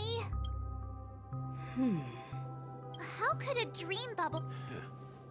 That old man always had this strange belief in the nameless and the Trailblaze. And I never understood where he got that confidence from. Especially since he never managed to get in touch with the Express while he was alive. I could never figure out what was going on in that old man's head. But this empty dream bubble is so typical of him. He was always full of weird fantasies and incomprehensible romanticism. That mischievous old man. Well, I didn't expect him to leave anything concrete behind anyway. Don't think that's the case, Gallagher. I'm sure Mikhail has left us the most precious thing of all. Don't start getting all philosophical. Just as Mikhail believes in the nameless of the future, we unconditionally believe in the nameless of the past. How could they leave with regrets for the future when they were ready to dedicate their lives to the land they loved? There must be something contained in this dream bubble. Well, I'm a follower of the Enigmata. My philosophy forbids me to have faith in anything. That's why I understand what faith means in the path of Trailblaze. And I also want to know what he left behind. I'll leave it to you guys then. Can I borrow your pet? I need to make a trip back to Golden Hour and check something at the Dreamscape sales store. It's for Mikhail, and for the future of Penn.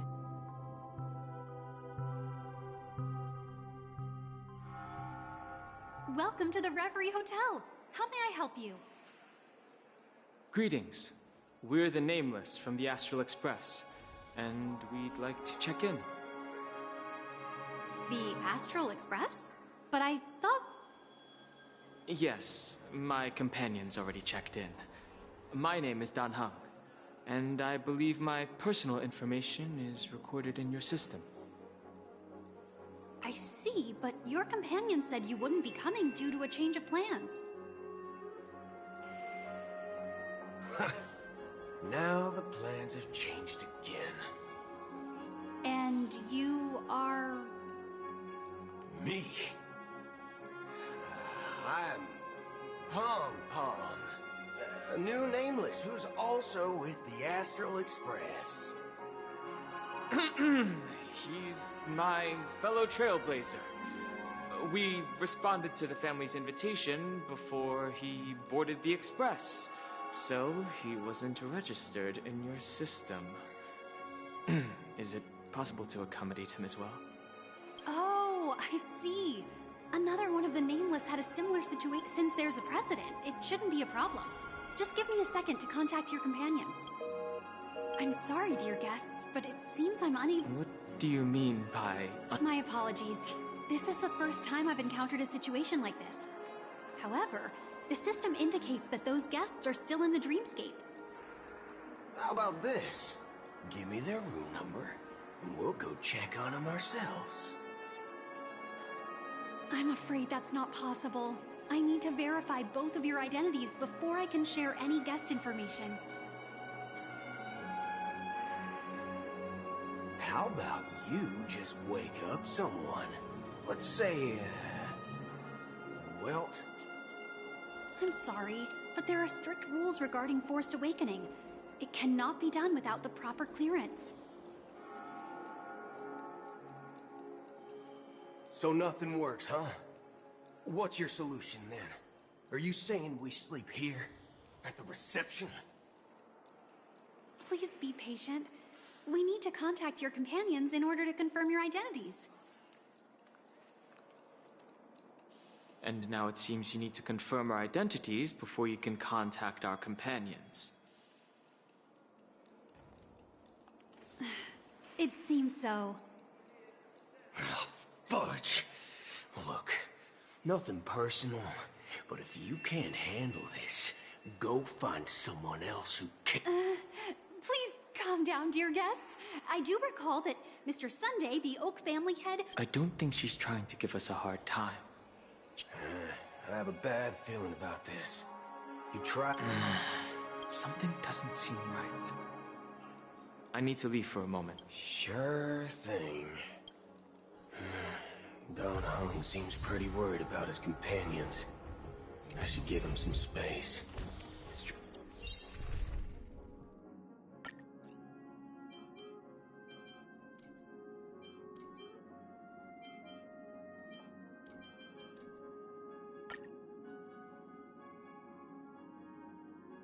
Stressing out about it won't help anything.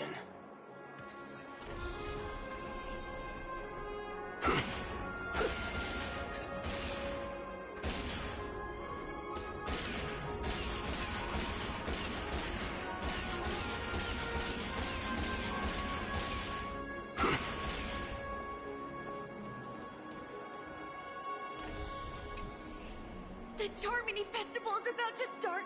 Hey! You guys here for the Charmony Festival too? Well, I didn't come all the way here specially for the festival. Honestly, I don't really even know what it's about. But I heard it's a lot of fun! Well, back in my homeworld, Anaria, we have festivals like that all the time. My dad threw me a birthday party one time that was just as extravagant as the Charmony Festival.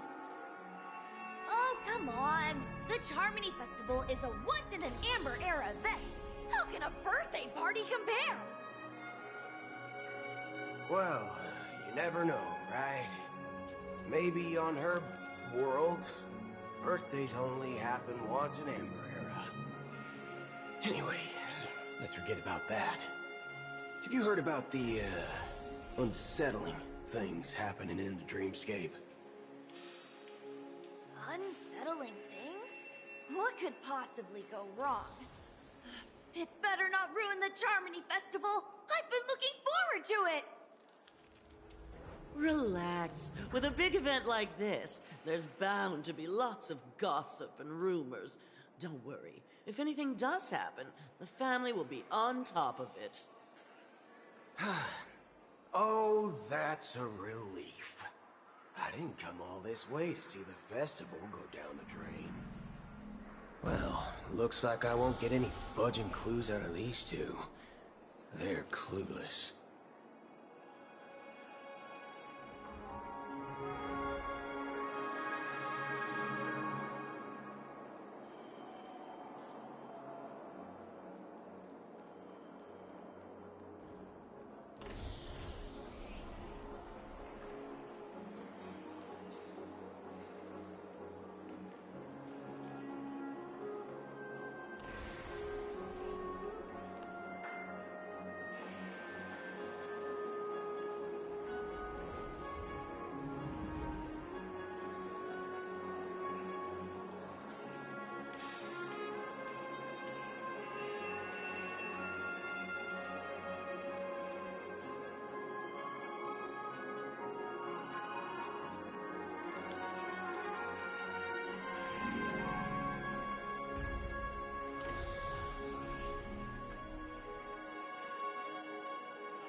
Greetings. I'm Cody of the Bloodhound family, head of security for the hotel.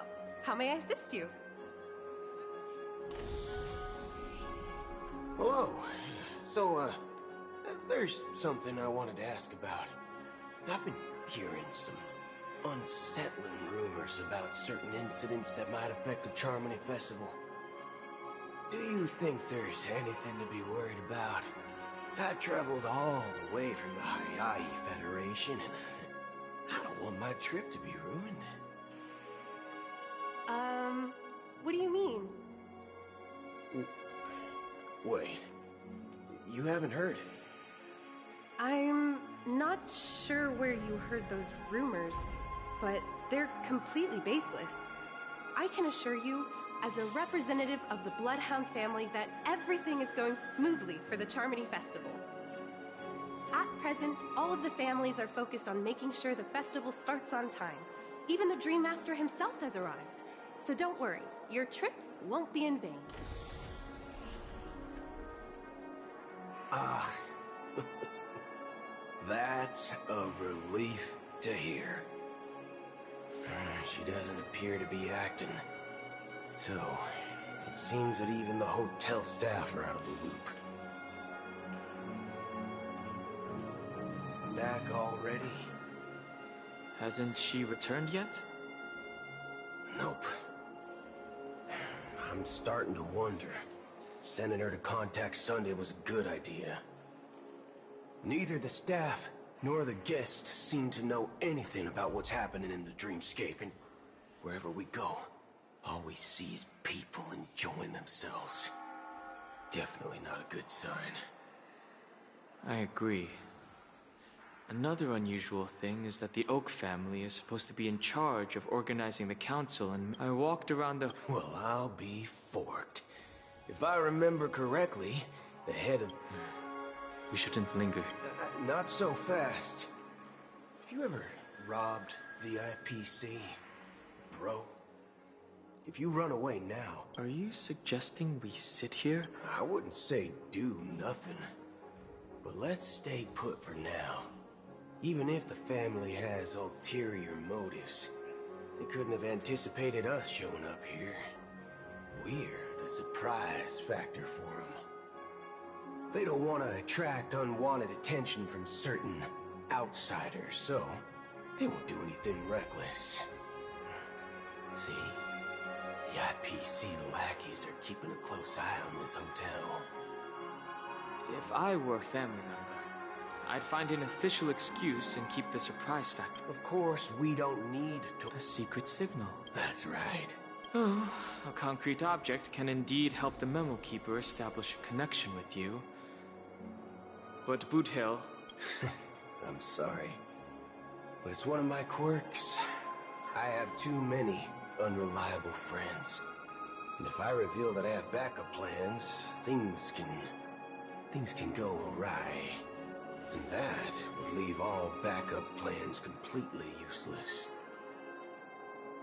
How do we get into the VIP lounge? This is where my street smarts come into play.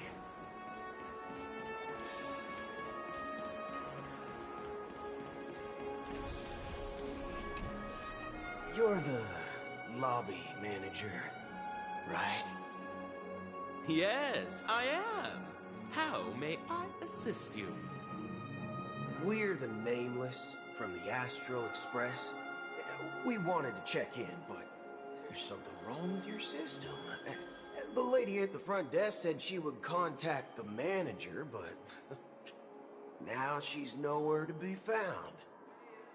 Now, we've been waiting here forever, without any food or water. What the fork, man? Is this how the family treats its guests? Is this your idea of street smarts? Starting an altercation? It's called standing up for your rights. I apologize for the inconvenience. Please wait while we try to contact Mr. Sunday. I'll arrange 2 premium seats in the VIP lounge so you can rest there while you wait. See? Just like that. Just don't call yourself nameless next time. Wow, this bar's something else. Certainly worthy of the planet of festivities.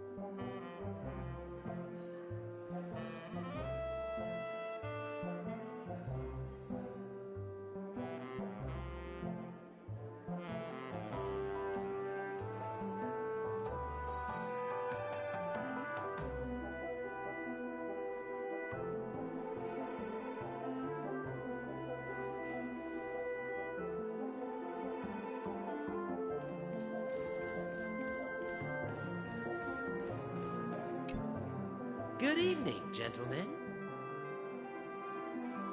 Hey, I have an order for a bottle of Donna's White Oak. Donna's White Oak?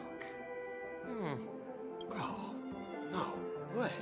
If someone had reserved such a beverage, I would definitely remember it. It sells for hundreds of thousands of credits per bottle, after all. I couldn't afford to cover for such an item if it were broken or lost. That's strange. Well, could it be that the memo keeper couldn't afford it? What should we do now? Oh, no need to rush. Let's grab some drinks first.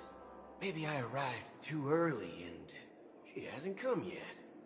Now, let's see what kind of juice malts you all have here. Well, give me a glass of Heenum Valley, 40 years. I'll have it neat. No ice.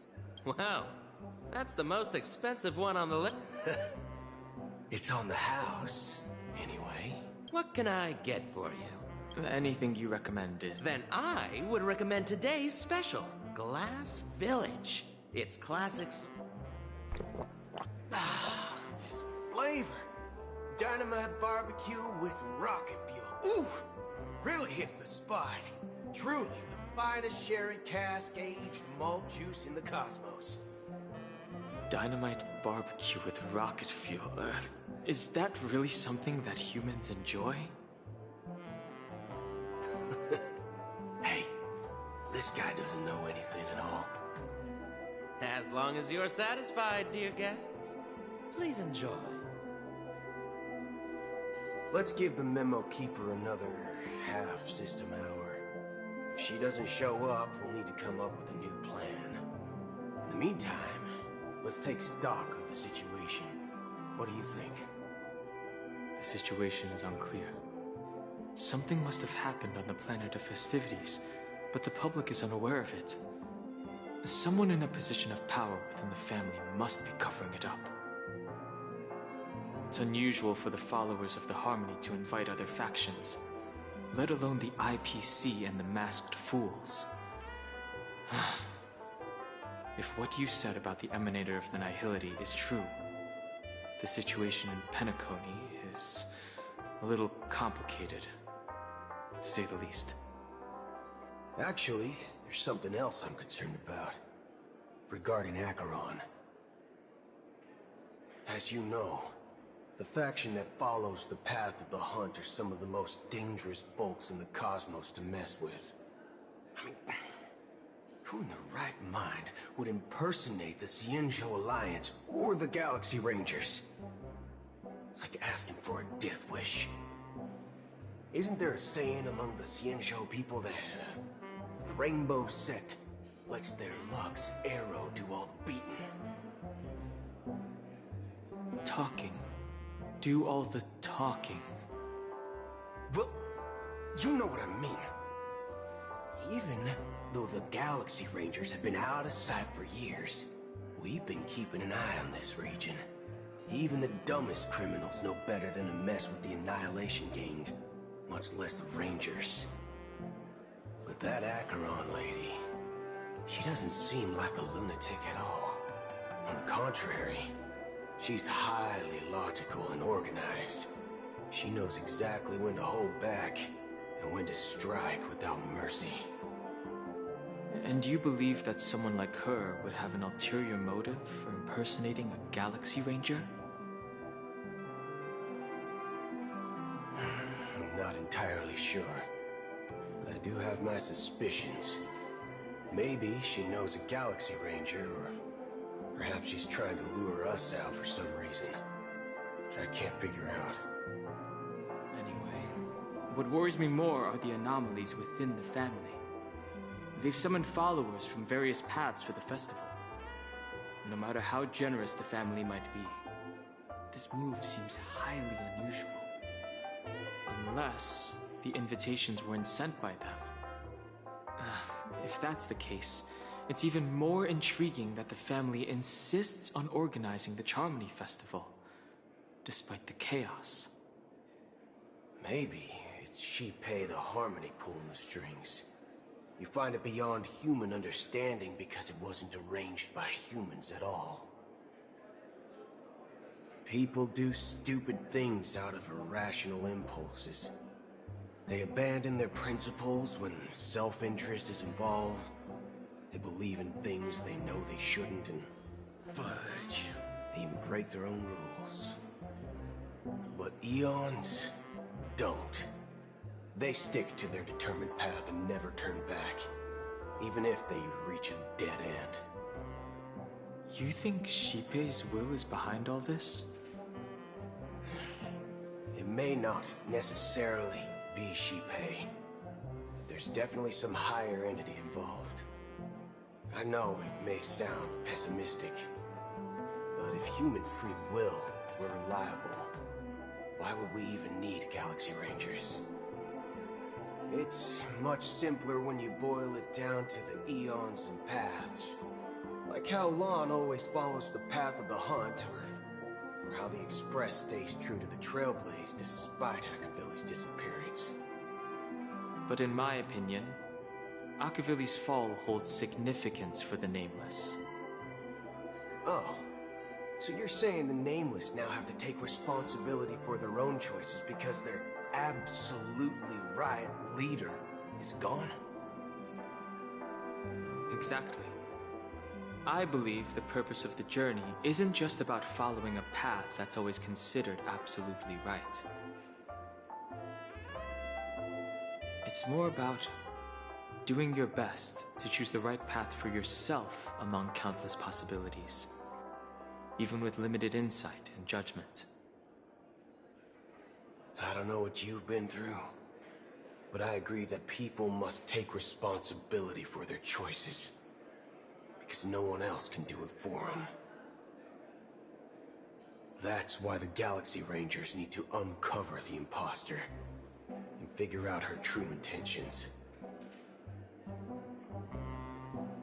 Just in case. I have a backup plan if the Memo Keeper doesn't show up. This is my final backup plan. I promise. You sure have a lot of cards up your sleeve. Well, going back to my old career would make things a lot easier. By the way, when you were walking around the hotel, did you happen to see any important-looking guests? What's your plan? It's simple. We just grab some hostages and use them as bargaining chips with the family. Or maybe we can even take their identities. No need for that. We'll return to the Express now. Wait. Are you getting scared? Draw your weapon. Let's make a big scene. Are you leaving, esteemed guests? Would you like to cancel that Asdonis White Oak you just ordered? Huh? Asdonis White Oak? But didn't you just say... Ha ha! Looks like you are a bit intoxicated, esteemed guests. You ordered a bottle of Asdonis White Oak just a moment ago. Looks like your Memo Keeper friend has finally arrived. Oh, right. Sorry, my memory's not the best. You know, too many modifications and all. Anyway, let me check. Well, fork me. It says Donna's White Oak, all right. And there's a note. I'll be waiting for you on the Astral Express. No mistake, that's her message to you. She knew the hotel wasn't safe, so she suggested we find another place. Well, looks like we took a detour, but now it's back to the Astral Express. So, what are we waiting for? Let's go.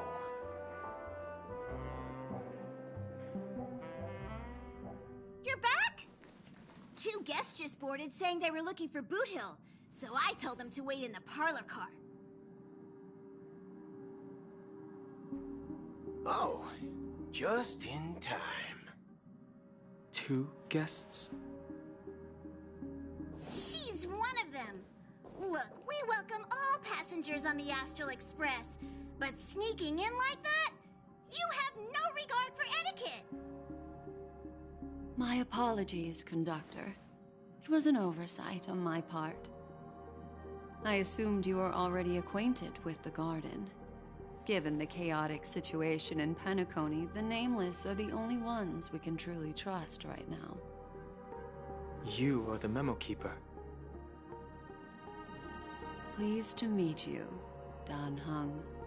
I've seen you in others' memories. And as for Boot Hill, this is our first face-to-face meeting. I hope you enjoyed that bottle of Astana's White Oak.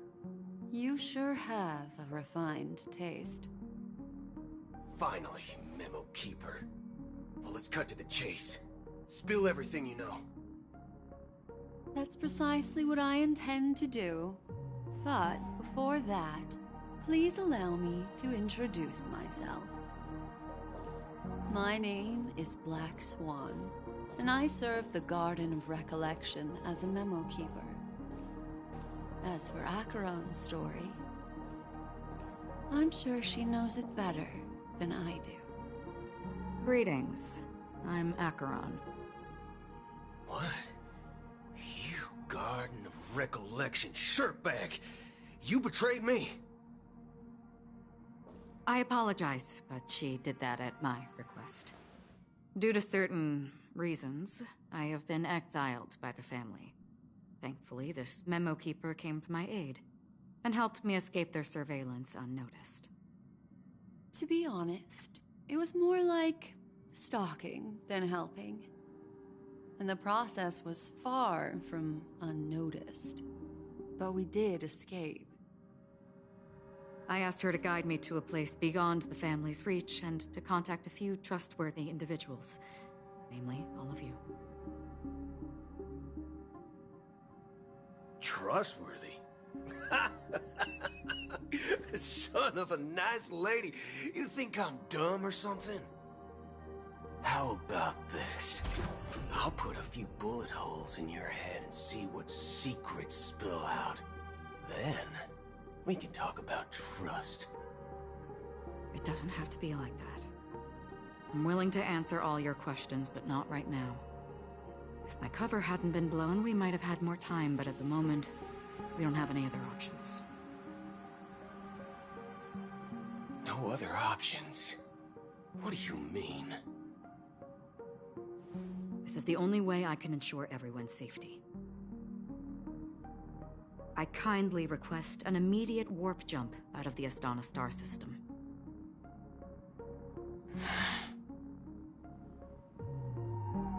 This passenger is requesting... As far as I can tell, she's not a threat, and seems to be telling the truth. I've briefly traveled with your companions and know their whereabouts, Dan Hung. Please rest assured, your nameless companions are safe, but they need our help.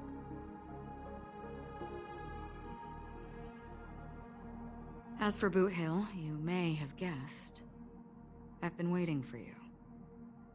Galaxy Rangers are known for their elusive nature and limited contact with each other. So this was the only way I could reach out to you. Only by doing this can I find a true Galaxy Ranger and fulfill a long-standing promise. To return his relics to their rightful owner.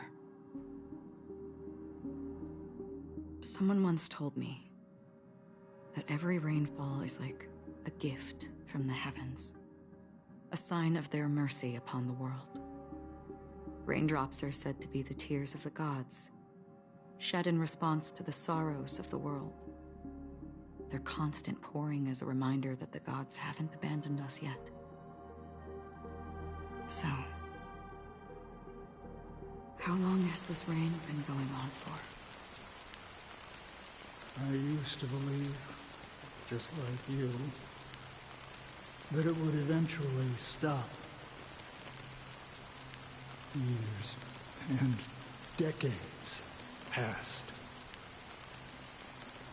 And in the end,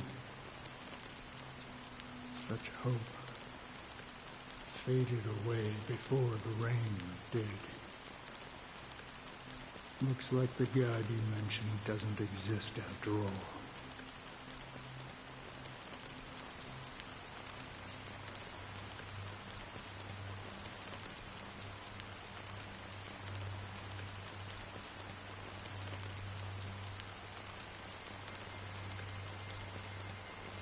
Well,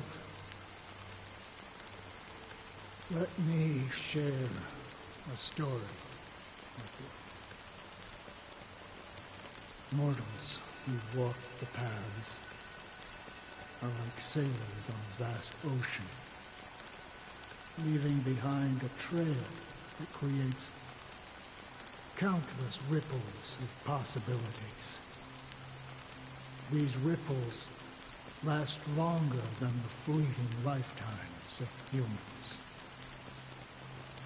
And for some, their presence leaves such a strong mark that it's reflected in the waves. Like those shadows on the ocean. Sin-thirsters, the obsessions of the Pathstriders, they emerge from the depths of IX, seeing themselves as masters of their own destiny, unknowingly repeated the actions of their past lives. They emerge from the nihility and head toward it, leading purposeless lives. However, these hollow phantoms, they were once my dear companions. A group of Galaxy Rangers. Are you watching over them? Watching over them? No. I'm guiding them toward transcendence. It was a brutal war. A crusade that shook the universe. The universe witnessed the fall of Zulo, the Lord Ravager, but it came at a price.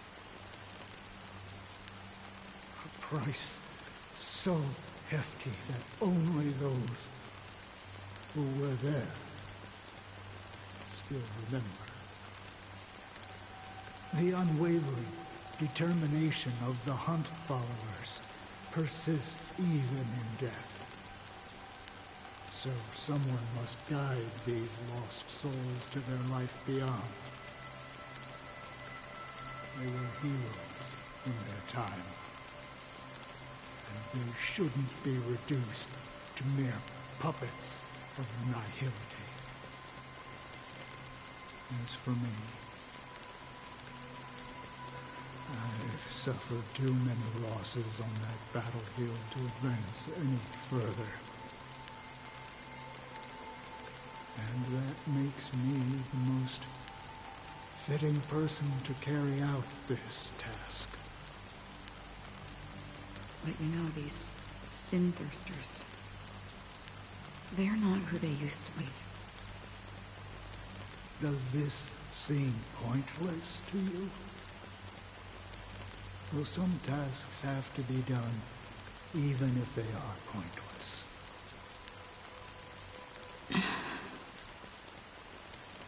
I can help you. For what? For the meaning of the nihility. That's what I've been seeking. I see. After all, this realm is off limits to ordinary souls, right? Thank you, stranger. I wish that you find what you seek. Before we part ways, I have one more question. It is true that their actions and even their entire lives may seem pointless from our perspective.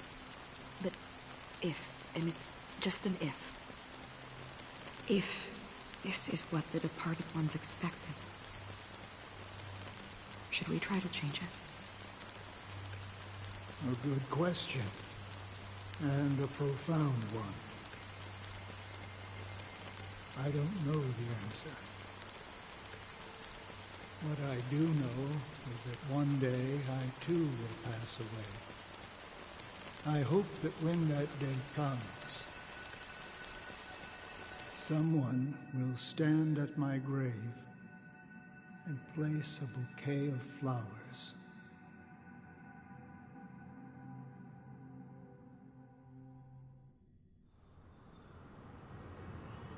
When I appeared as a child, my speech, mindset, and soul reflected immaturity and innocence.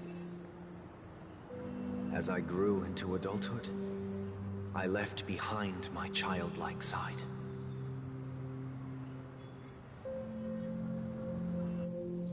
I humbly request your blessings, esteemed advocate of Yippe. Come to me, my kinship. I have sought their presence with us. As you wish.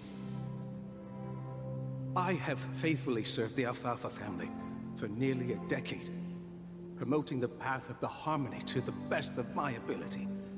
However, I made a mistake yesterday. While I was preparing dinner for the family head, I accidentally dropped a prepared dish on the floor. Out of laziness, I lied and claimed that everything was ready. Although the head has dismissed me as punishment, it has been tough to sleep with the guilt still gnawing at me, as I worried that the seeds of evilness may have taken root in my soul. So, I confess to you now, to seek atonement for my sins. Do you sincerely repent and vow to change your ways? Yes. Have you examined your soul and confessed all your sins? Oh, yes. Are you willing to accept the process of atonement? Yes. Very well. Show your dedication and goodwill to the family, and you shall be reinstated among them. Now, please, leave in peace. Oh, praise Yippe. And thank you, esteemed advocate. Next, please step forward. I wholeheartedly confess to you. Please, pardon my sins. Rest assured, I have implored their presence to be with us. As long as you are sincere, absolution will be granted. Oh, great. You know, I arrived in Penacony as a stowaway. I sold everything to get a ticket. My house, my land, and my 2 children. I see. Please, go on. My children were starving, and I hoped they'd have a chance at survival if they became slaves here. If I can strike it rich here, I'll lift them out of that situation and give them the life they deserve. But the Bloodhound family got wind of it. They're on my tail, hunting me down. I thought I could bring my kids here. It was all my fault. All my fault. The family is ready to forgive all sinners. I'll ask the Bloodhound family to cease their pursuit. You don't need to live in fear anymore. Oh, thank you. Thank you. I'll work my hardest to redeem my children and make them part of the family. Praise the Harmony! Next, please step forward. Hey! Long time no see, Mr. Sunday. The most esteemed individual in Penacony, and the next leader of the Oak family, right?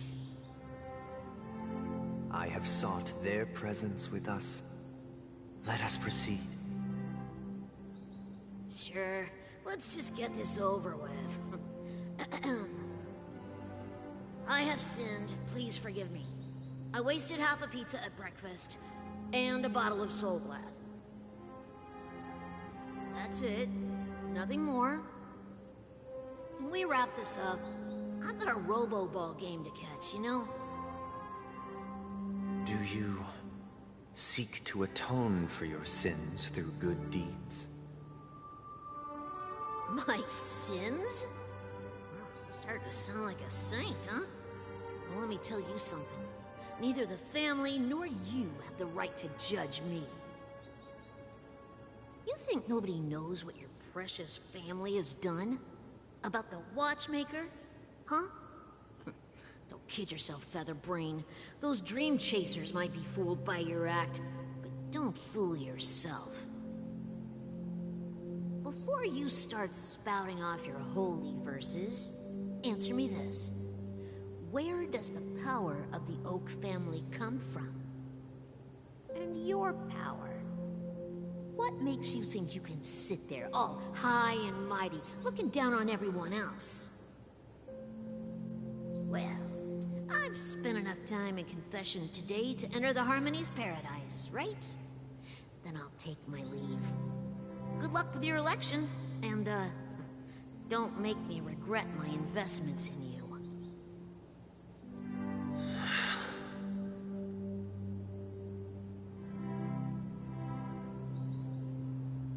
Oh, revered triple-faced soul, hear my doubts. Who can judge the strong when their power hides their crimes? Who can vouch for the weak when they will pay any price to survive? Who can comfort the purest souls when even they get led astray? If the strong defending the weak is truly the foundation of paradise, then who is responsible for the suffering and anguish in this wretched world? Brother? Brother? Brother, are you all right? I'm fine. I've been working long hours, and I just made a trip to Dreamflux Reef and back. So, I'm a bit out of sorts. But it'll all be over before we know it. You've been working non-stop on the Charmony Festival, Mr. Sunday, and no one could have predicted this incident. Even if the Stellaron does pose a grave threat, I still feel sorry for all the trouble we've caused you. No need to worry about troubling anyone.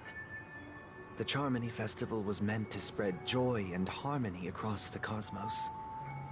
But now that we know the truth, I'm afraid we'll have to cancel it. It has always been our wish to make everyone happy, so... we'll do our best to explain everything to the Dream Master. I'm sure he'll understand. Even if the negotiation does not go smoothly, I'll refuse to go on stage. Without the Chord Master, the Harmonious Choir would not arrive, and the Charmony Festival would be just a grand performance, and nothing more. I'm relieved to see your determination. You know, since arriving in Penacony, we haven't had any contact with this Dream Master himself. I'd heard of the heads of the 5 major lineages, but the Dream Master is a mystery to me. The Dream Master rarely grants an audience, even for us. But, given the urgency of the situation, he's agreed to meet us in person.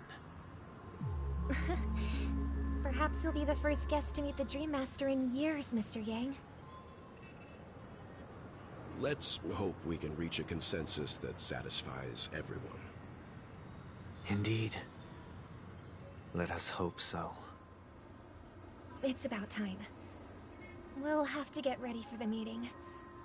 I apologize for any inconvenience caused by the urgency. Don't worry. I'll be waiting here. Dear, it's Mr. Sunday! Hey, come over here! Looks like someone needs help. Let's go check it out. Mr. Sunday. Hey there! Okay, see the moon in the sky? It's about the size of the cap on my Soul Glad bottle. If I just reached out my hand... Yeah. Look at me. I've been away from home for too long. I must be missing that moon. But it's no big deal. The Grand Theater here looks much better than the moon back home. It's just magnificent. They told me not to sell everything I had just to come to Penacony. How short-sighted. Selling everything you had? Why would you go to such lengths? Why? Can't you see? Life back home is miserable. It's not really living at all.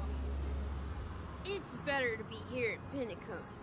No pain, no worries about tomorrow, just sweet dreams. You can do whatever you want. That's what I call living. Yeah, now this is the life. Is this truly living? Huh? What did you say, young lady? I didn't quite catch that. Oh, it's nothing, sir. You see, the traffic on Glock's Avenue can be dangerous. How about I ask a Bloodhound family member to escort... See you around, Mr. Sunday. And, it was nice chatting with you. What's up, sister? This is the land of the dreams. But why do they live like this? The man we ran into, he doesn't seem happy at all. Even though sweet dreams are nice, they're just illusions. But for him, they're the only way to survive, even if it means giving up on reality. That's not really living at all. I suppose you have a point. But, in my opinion, that's how most people live their lives. Why do you say that? You think that man is not actually living, but that's not quite accurate. Even without Penacony, people create their own illusions called self-value. People believe they have a predetermined value to fulfill. Gaining value means gaining power, and those deemed worthless are seen as the weak. However, Value doesn't come out of thin air, and there's a limit to it. To accumulate value, people have to take from others. So, the weak get exploited and oppressed. Are you suggesting that this is not how things should be? Exactly.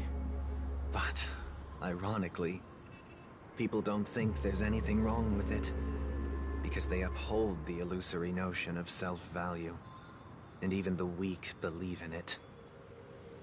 The survival of the fittest. That's where all the tragedies in the world come from. People come to the sweet dream in Penacony to escape from that reality and find solace. No tragedies exist here, only happiness, although in its nascent form. Isn't that the same paradise we yearn for in our dreams? Perhaps that man is just an exception. Let's not jump to conclusions. We should experience the dreamscape ourselves, just as I did at Dreamflux Reef. Yes, seeing is believing. I'll accompany you.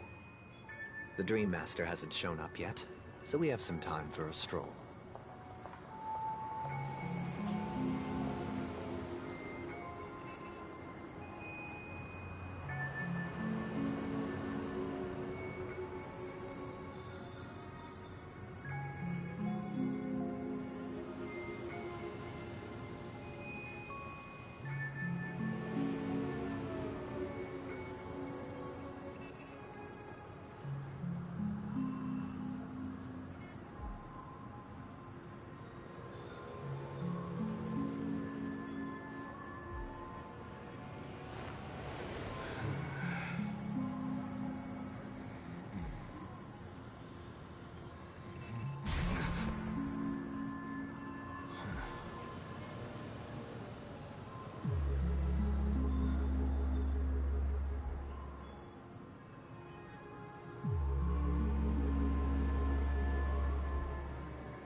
glad to meet you again, Robin.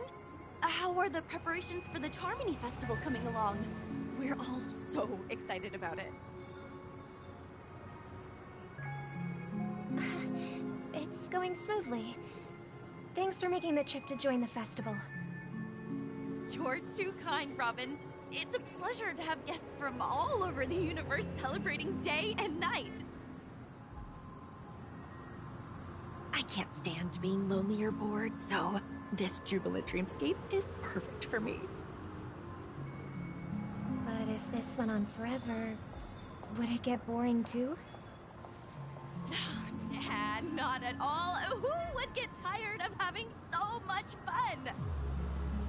Every day, you get to wear fancy clothes, explore all sorts of dream bubbles, indulge in delicious food without gaining weight, and you never get old or sick. As long as you can afford a room, this place is the ultimate paradise. But you know that only a few things can be brought back from the dreamscape to reality, right? That's exactly why I don't plan on bringing anything back. Just enjoying the dream itself is good enough for me. I mean, I'm not one of those long-living species. I only have around 60 or 70 years in this lifetime, and there's so much to worry about. Being happy here is pure bliss. Only in this sweet dream can I truly feel like I'm in control of my life and fate. Who would want to go back to reality after experiencing this bliss? And I wish you a Seems like that guest's She had a valid point. I could sense... What you're trying to say is, she thinks she's in control. Well, she did make... However, the No.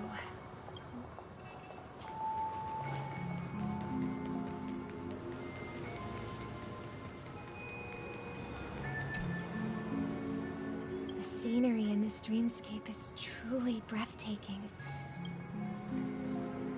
Oh, Robin. Can't believe I'm meeting you in person here. What an honor. You're right. Even though time stands still in this dreamscape, it always feels fresh. I find something new every time. A philosophical mind.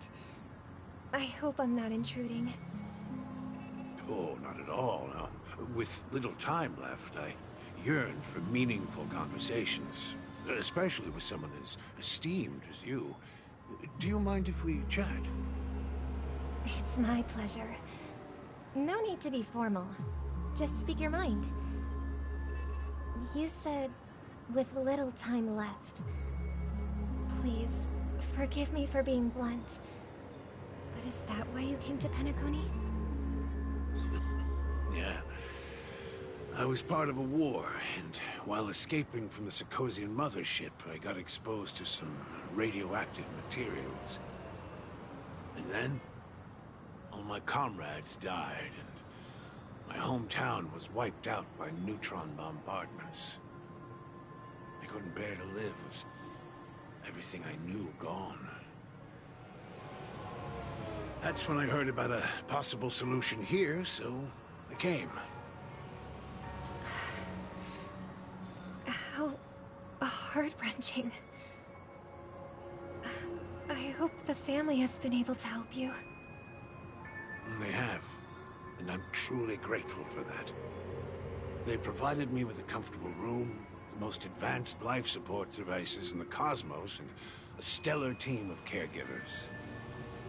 My physical body is now in the dream pool, sustained by life support. The me you see here is whole, rational, and no different from any other person. But I can't say the same for the me in the hotel room. My true appearance? Huh? I hope you never have to witness it, Robin. So, you'll be living forever in this dreamscape, right? Just being able to live at all is good enough for me. Whether it's in this dreamscape or not, well, I don't really have much say in the matter. My world has been torn apart. It old man's story. That's precisely what... However... There will be a way out.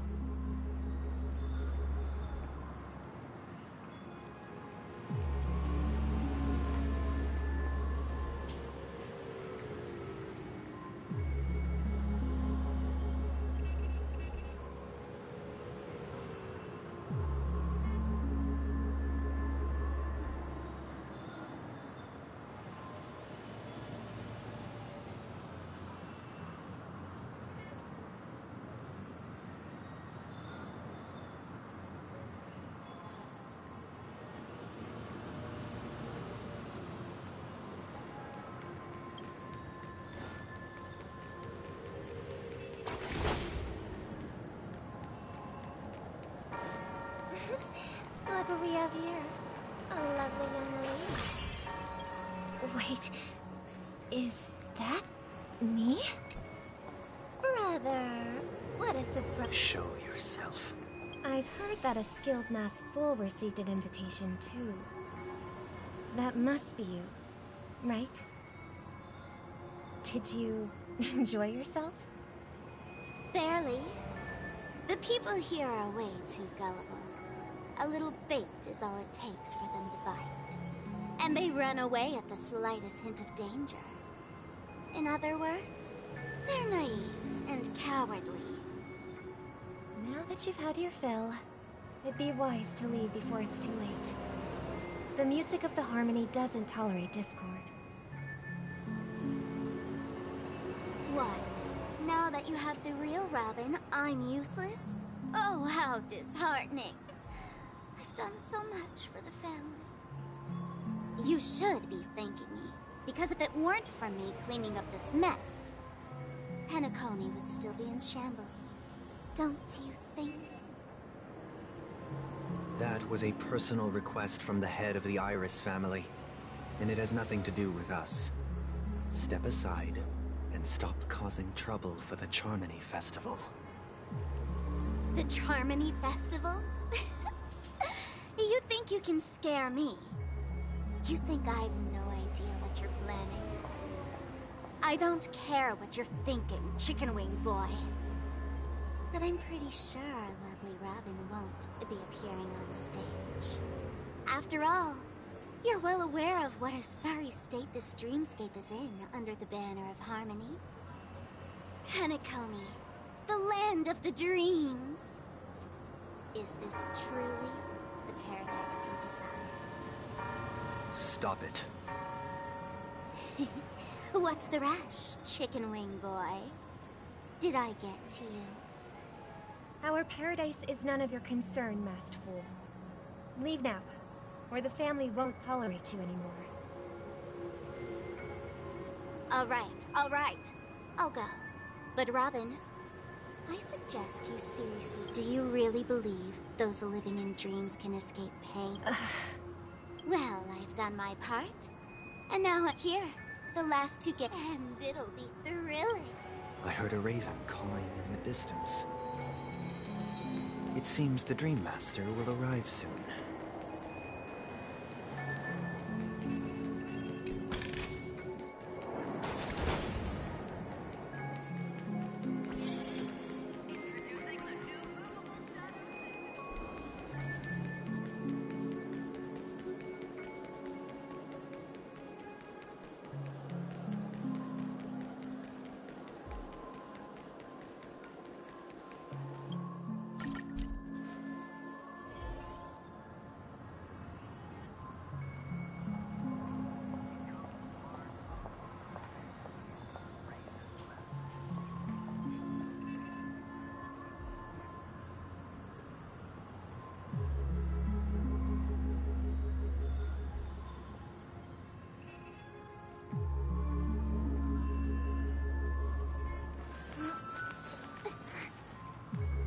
Let's wait here for the Dream Master. Okay.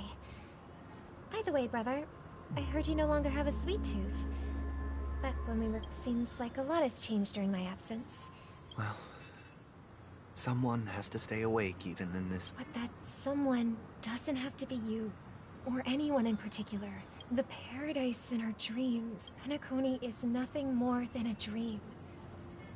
Remember the old man we met? That might be true, but even without Penacony, he could have chosen another path. That path may have been more ordinary and challenging, but now he's in a comatose state, and that sweet dream has become sort of end-of-life care. His fate is sealed. Is Penacony granting these people a future? Or is it taking it away from them? Well, don't forget this. Not everyone really has a future. The future for humanity is like the sky for birds.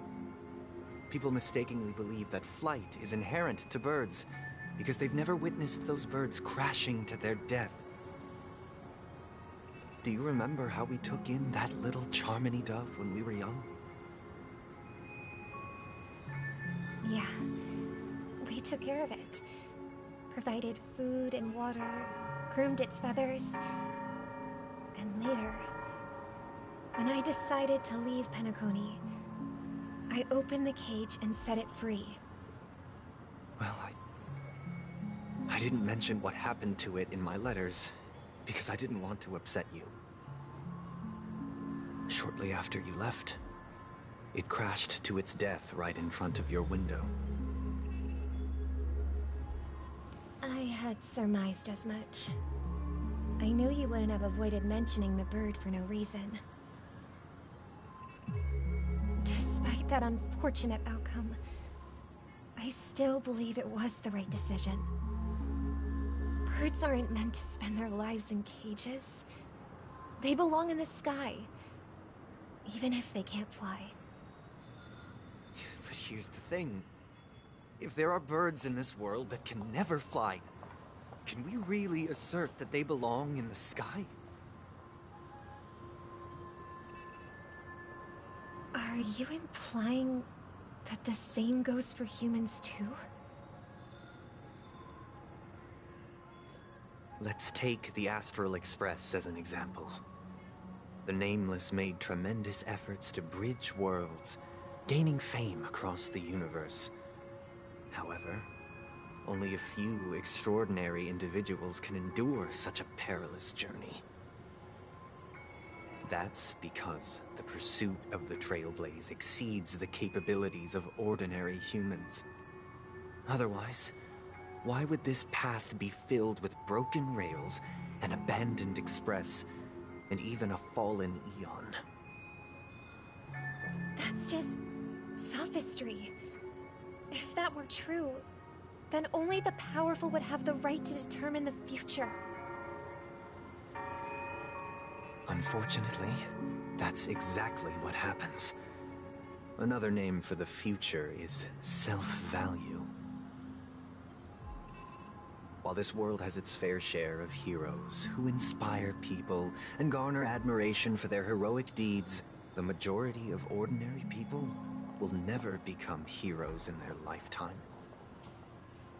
Some are born weak and vulnerable. Some find themselves trapped in unfortunate circumstances. Some fall victim to malice and cowardice. When it comes to survival, everyone is equal. And the weak can only watch as their value gets constantly diminished by external forces. That's why we should care for the weak and support them as if their suffering were our own. That's what the Odes of Harmony have always taught us.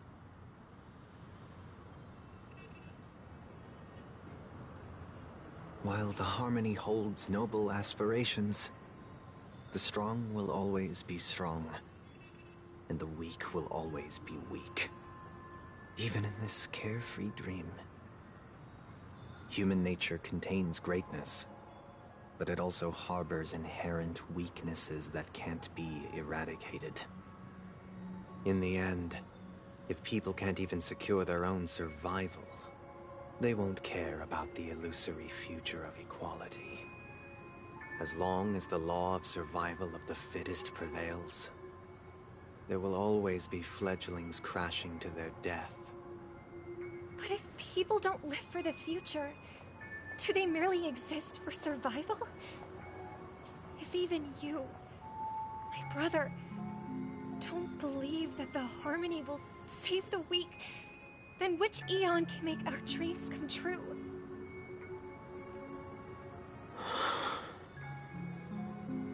People often forget that when the first bird took flight, the entire world envisioned a future where no more fledglings would ever crash to their death. Are you reading, sister? What are you reading? Mr. Gopherwood gave me a picture book. It's about the story of the harmonic strings. If I could become a chord master, I'd like to summon Dominicus, the harmonious choir. I want to sing with everyone and spread our wishes so that all can feel happiness and joy. I see. Then, I would summon the harmonious choir too. Don't you have a wish of your own, brother? Of course I do. It's just that it includes your wish and everyone else's. I long for a true paradise where everyone can find peace. Then, let's build a stage there and invite everyone to our performance so that both our wishes come true through the power of the harmonious choir. It's a deal then. Yeah, it's a deal. But how can I become a chord master?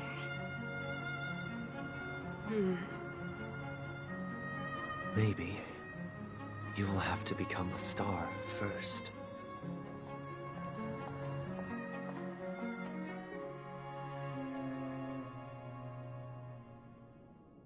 You're back sooner than I thought. Any results? Yes. And now, it's up to us to forge ahead. Since his last will has now been conveyed, my final mission is complete. But pardon me if I sound curt. It's good to have determination. The path Mikhail left for you is not an easy one to tread. Why else would he have chosen to sleep in solitude, staking everything on some nameless in the future? But you have the numbers, and in numbers comes strength. So that might just delay your inevitable a little more. Got any more encouraging words? As I see it, relying on Welt's negotiations alone is far from enough. Regardless of whether the other party will be compliant, negotiating simply allows us to meet them as equals, and won't grant us an upper hand. Penacony is our rival's home turf, and we already have very few chips left to play with. Rather than idly sit around while the family's got us blocked off, an offensive approach might be a wiser course of action. We're more familiar with the Stellaron's properties than most, and since it's the key to stabilizing the sweet dream, it's vital to the family's interests. By attacking their core interests, they're bound to retaliate hastily. And as the saying goes, haste makes waste. That's right. As long as we pose a threat to the Stellaron, either with words or otherwise, we have a chance at gaining the upper hand. But the problem is, on the eve of the Charmony Festival opening, how exactly are we going to get close to the theater? Family security will be airtight, and if we brute force it, even if we succeed, it's too risky. So, no one's gonna say anything? Then I'll raise my hand. I know the answer to this question.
The Express crew would have been disbanded long ago. So I heard that before the trip. As long as so,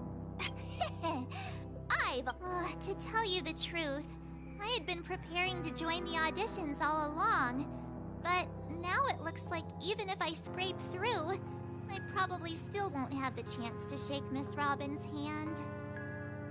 So they're still running this thing, huh? It was originally just a publicity stunt, set up by Mikhail to drum up attention. But it looks like it might be worth a shot. We'll follow Marge's plan. Mr. Gallagher, will you be joining us? I'm afraid I won't have the time. As a virtual character, I've already completed my final mission. Whether Penacony can awaken from this dream is all down to you. Should we ever cross paths again? I'd love for you to visit the Express. All right. I'll have to add to that databank of yours you've got on the Express.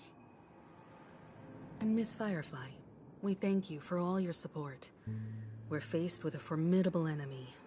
As long as the Astral Express and Stellaron Hunter's objectives are aligned, we're willing to cooperate with you.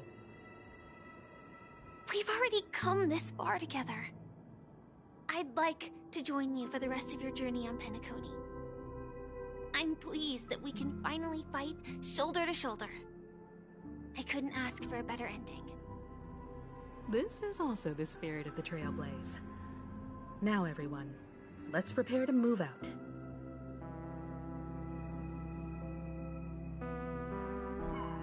Ladies and gentlemen, welcome to Scorched Sand Hall. This is where challengers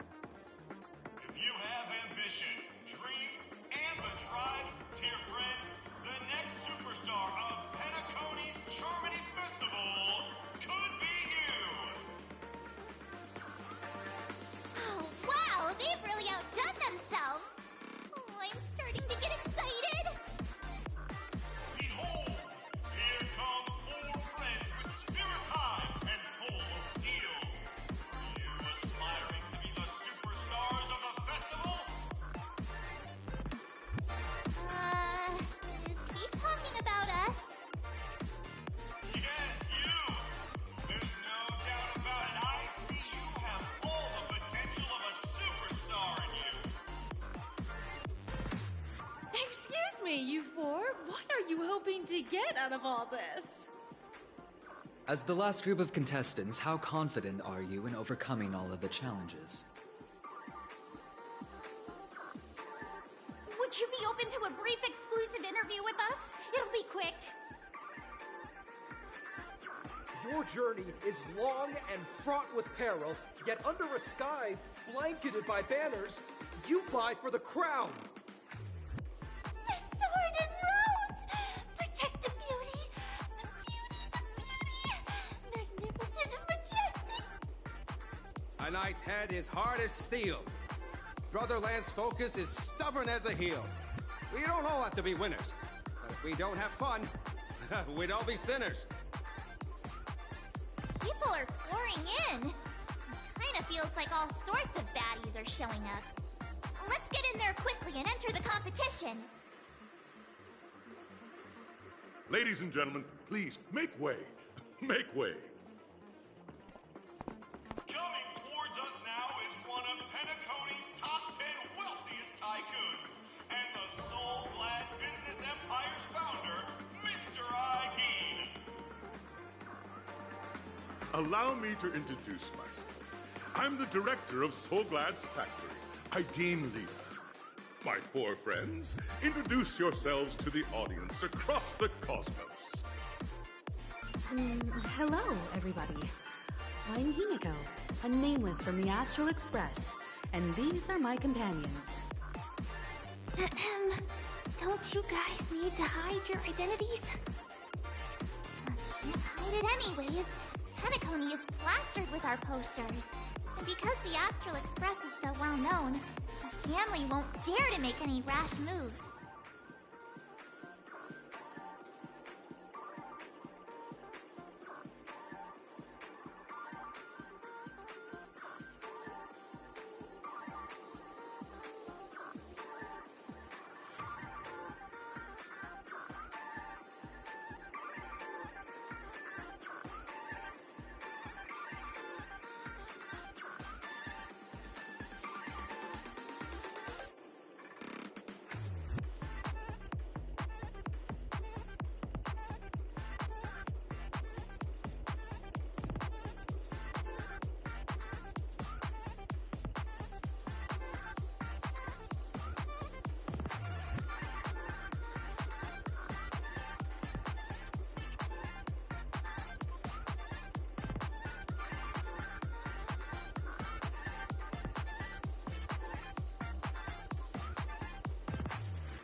Don't expose my net handle to everyone!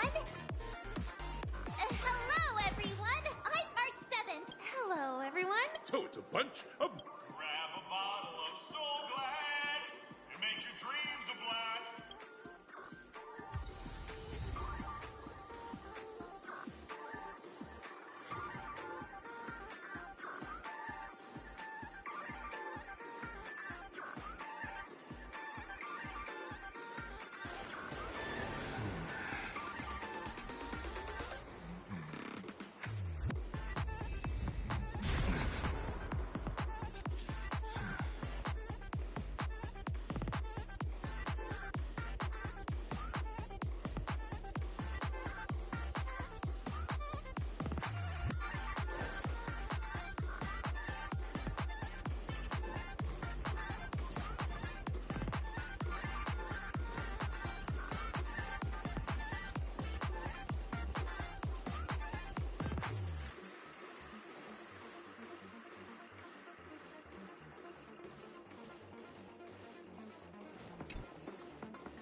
This place is buzzing. That's right. This venue is a miniature representation of that time known as the era filled with boundless possibilities.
Grab a bottle of Soul Glad. Nameless, your arrival remarked once during the dream chasing I wholeheartedly. Haha, that's the trailblazing spirit. How about you, Miss March? Hello, everyone! Next up, get ready for the Mega March 7th adventure, where I'm going to break the speedrun world record! Trailblazing into... I hope that... Safety first. Waiting for you, and in those are the... Everyone, as the March and I haven't known this... Fine by me. All right.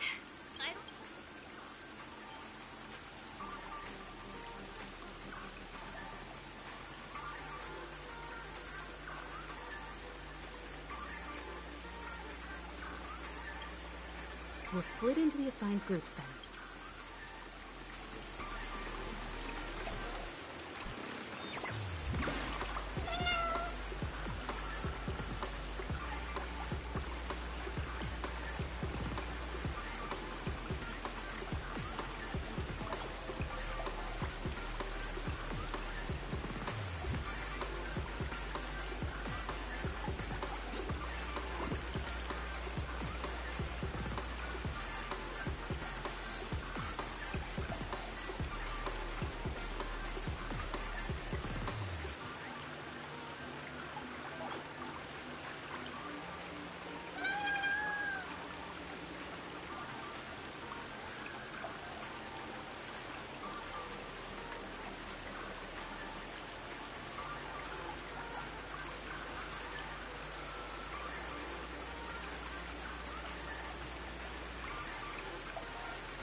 Nothing dangerous. That's good.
welcome to the first stage of Soul Glad Enterprises' 33rd Scorched Sand Festival of the 20th season, Dream Play Fantasia.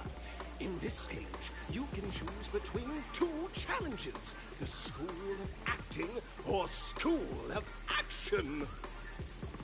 In the School of Acting Challenge, you have to complete 3 performances from 3 scripts and move the panel judges. In the School of Action Challenge, you have to defeat 3 groups of enemies convincingly and reach the end. Now, make your choice.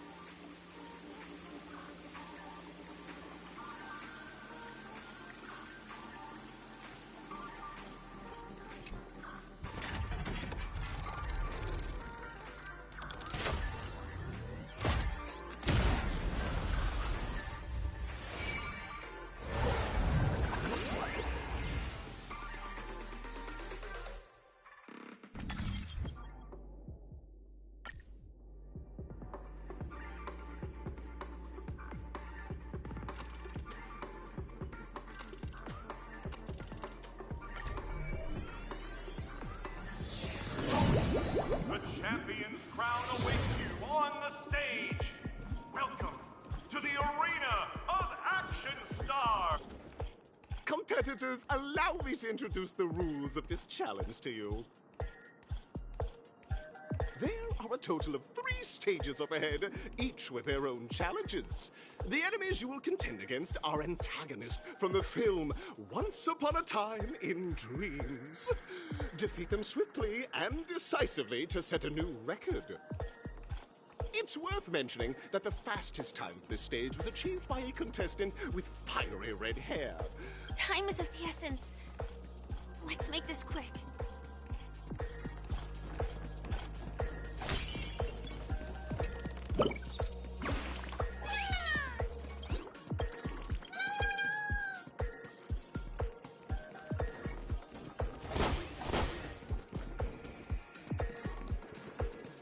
Contestants, you are about to confront the monsters of the primordial dreamscape.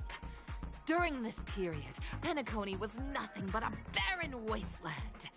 The dreamscape was fraught with strife and disorder, with memory zone memes running rampant. As dream chasers who've come to Penacony, defeating them is your first step towards success.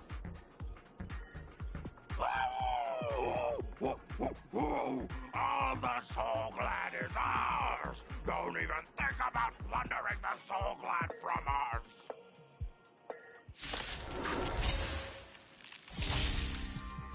You cannot hide! Darkness charge! Time to lose! Resonate all together. Is that all? Riding the west wind, away we go!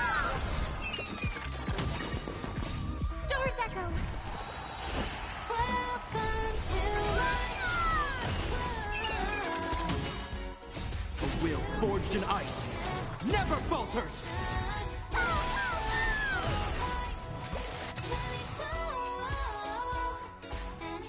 Soul Glad! My Soul Glad! Pretty simple. I just hope.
Congratulations! Just as you're about to give up. Why is our opponent? Because this is Soul Glad Enterprises. Isn't this just product placement? To safeguard the integrity of... There's no time to lose! Harmony and unison.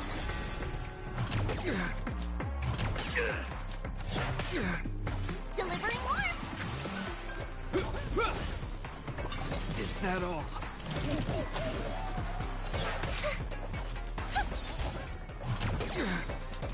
A will forged in ice never falters! Darkness charged!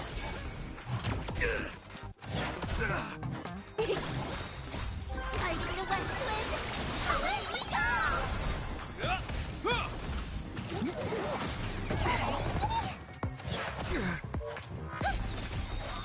Stars echo.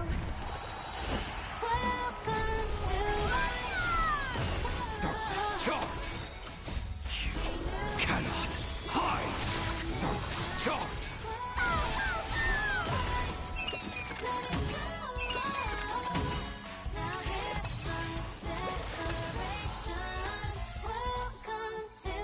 The world kisses me with pain, and I provide with Soul Glad in return.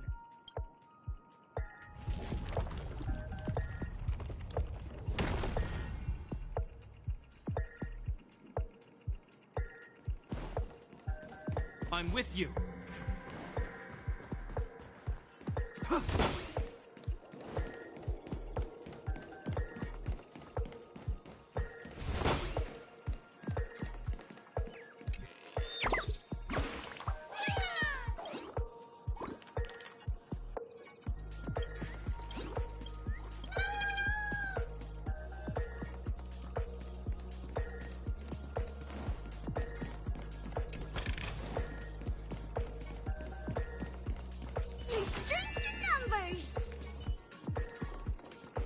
Show begins. Congratulations to our 2 Dream Chasers! No matter how None will take. Oh, dinosaur! Grab a bottle of. Fate changes with changelessness! Like a shadow! I hope for an end to strife in the world. Harmony and unison. Watch closely. Is it coming? Riding the west wind, away we go! In the name of Lend, a will forged in ice never falters! Darkness charged!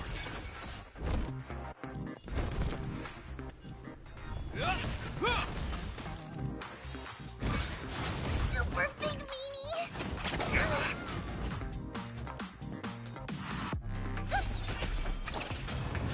Underestimating us will cost you!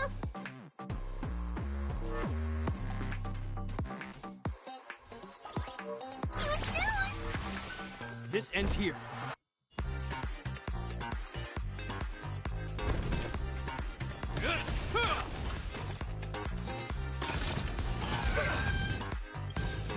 Tonight, stars echo. Welcome to Watch closely! renew your definition. Whoa, so high. Let me show. Now hear my declaration. Welcome Clap one, to I clap one. You clap two, I clap two. You clap three, I clap three. You clap four, I clap four. You clap five, I clap five. You clap six, I clap six. You clap seven, I clap seven. You clap eight, I clap eight. You clap nine, I clap nine. You clap 10, I clap 10. When will this end?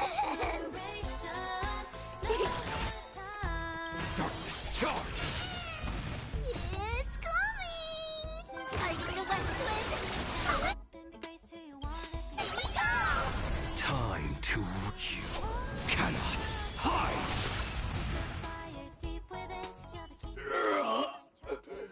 The body withers. Ah, you truly are a beast. More than I can ever be. That should do it. Okay. Let's go. Mr. Yang is waiting for us. Isn't this fight way off from the actual storyline? Transforming into a dinosaur isn't imaginative enough for you? After an extended battle, you finally— In the years that followed, you encountered each other. Looks like we won. Let's hurry up and get to the next stage.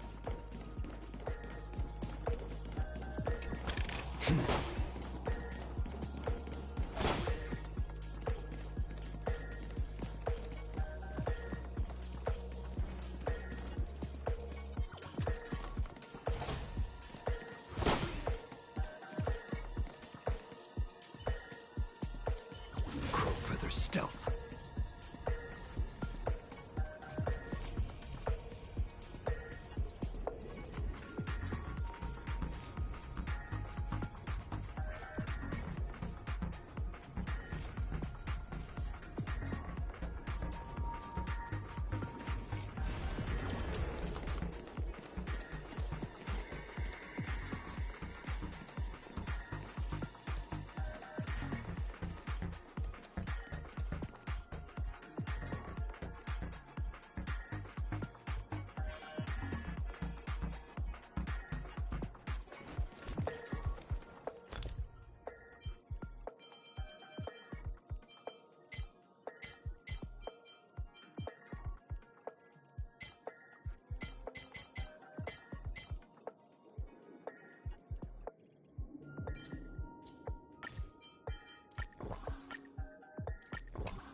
Not bad luck.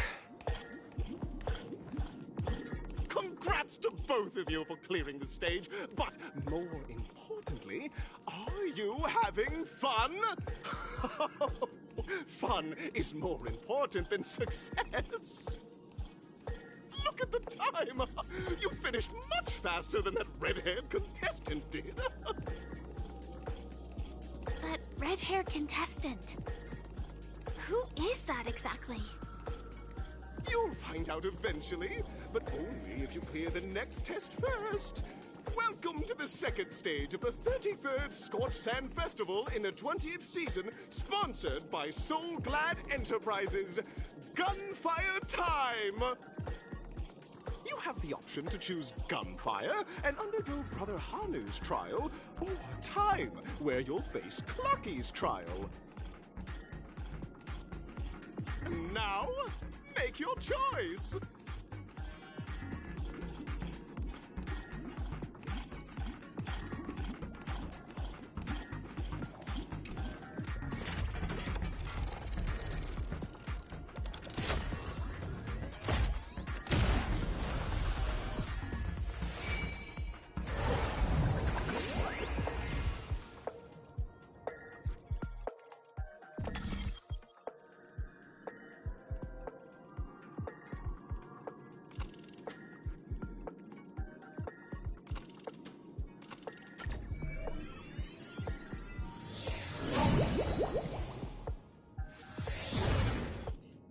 Dear friends, welcome to the enchanting universe created by the Watchmaker. Awaiting you is the morally dubious yet ever-charming character from the animated Clockies. It is said that these cartoon characters enter into the wood. If it's a gunfire trial, we should be able to set...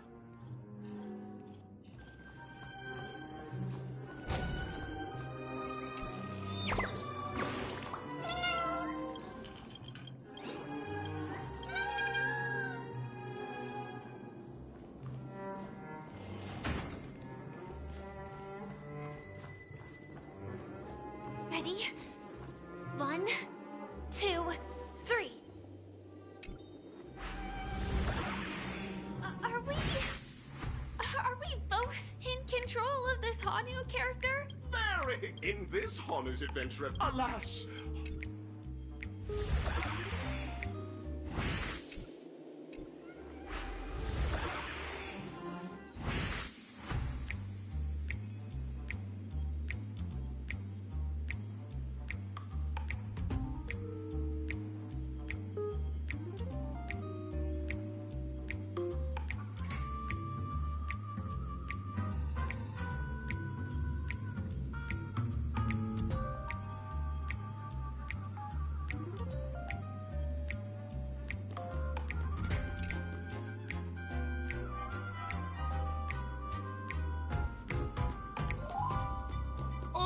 Hanu. You look like you could really use some help. Long time no see, Hanu. You look pretty stressed out. How about...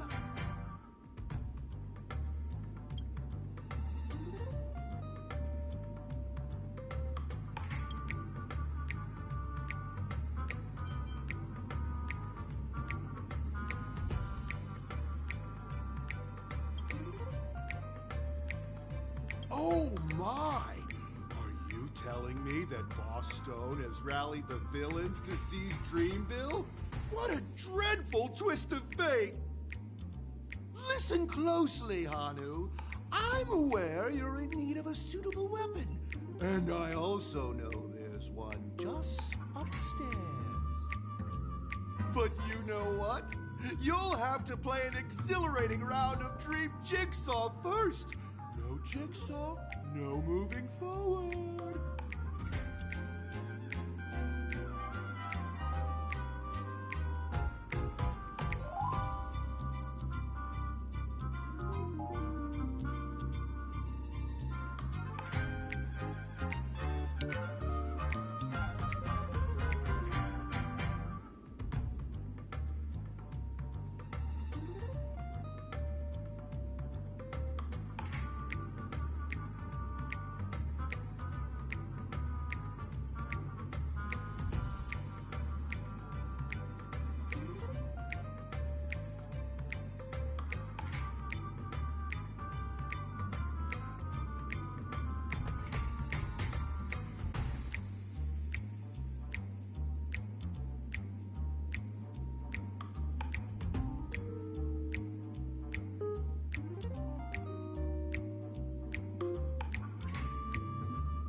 Now scurry along. I can't wait to see you finish the...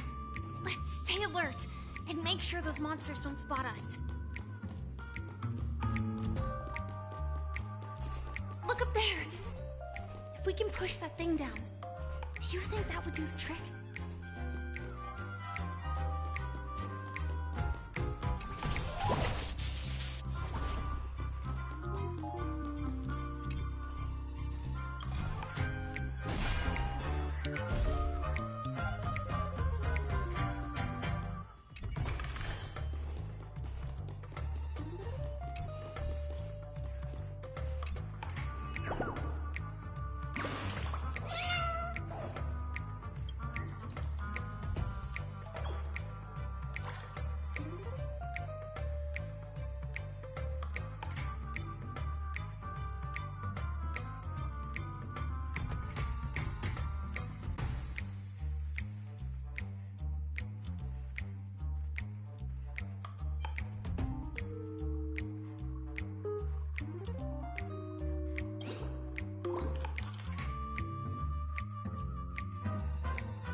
of jigsaw pieces.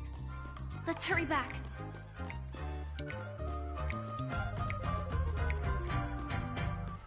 It appears we can't climb this.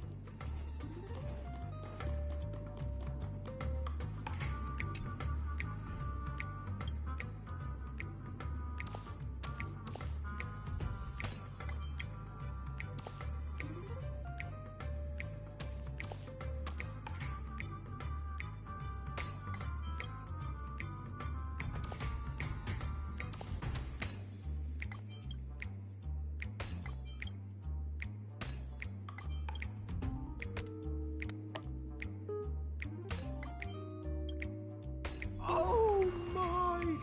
The exquisite sensation of perfect alignment! My organizational itch has been quite thoroughly scratched. Hurry now, Hanu! Touch that TV set and transform back into your own self. Then head upstairs. Your weapon awaits you there. Are such haphazard instructions really okay?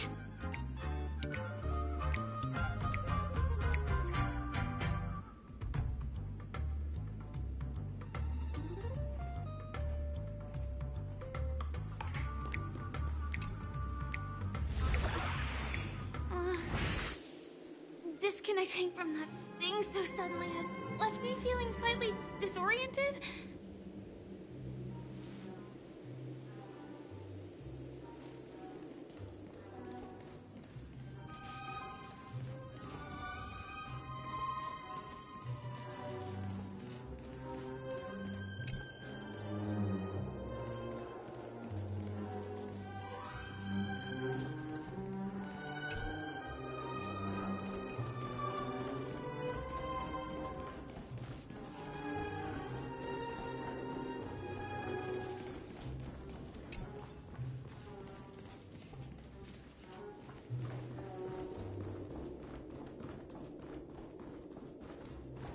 Is that Hanu?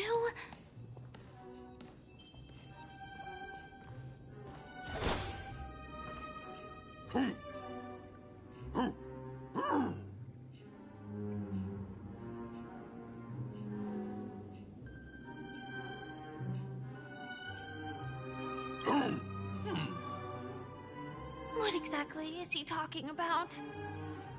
Tick-tock! It's time for me to make an appearance!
Clocky? I can also see him. Is this character part of the show? In Dreamville, Clocky is everywhere and can do anything! Like right now! I can be your translator! Tick-tock!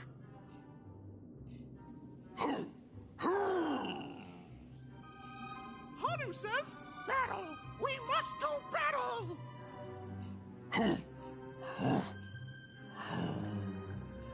The enemy is at our doorstep, and we have no path of retreat for the future of Dreamville! Touch that suspicious-looking TV right now! So they just jumped inside that TV. Sheesh. Logic in this plot and dialogue is really being pushed to its limits.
we go again.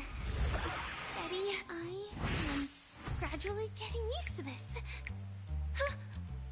Oh? Did someone blast with what brain? But...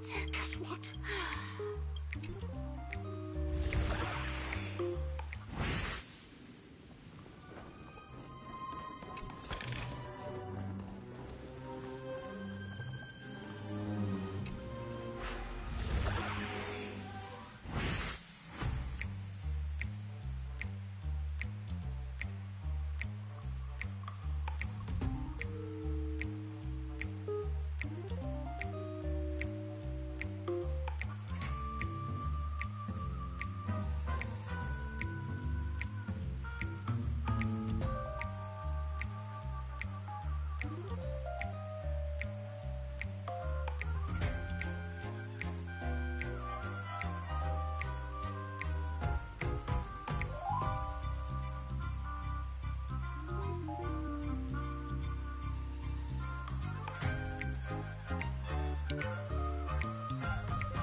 The storage room.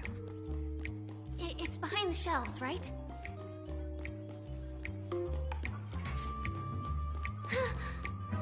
He wasn't lying. There's actually a bazooka here.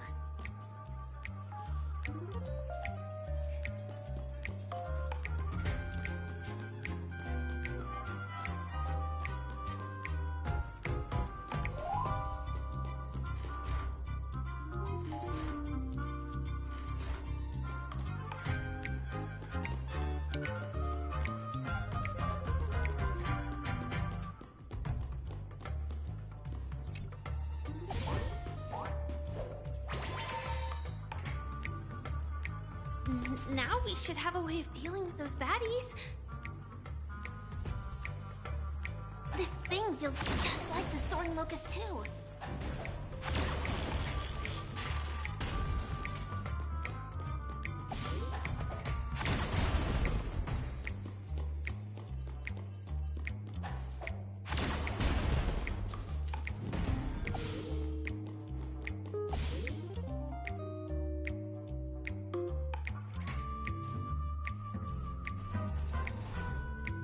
Careful. It looks like we've got more company. Get ready to fire!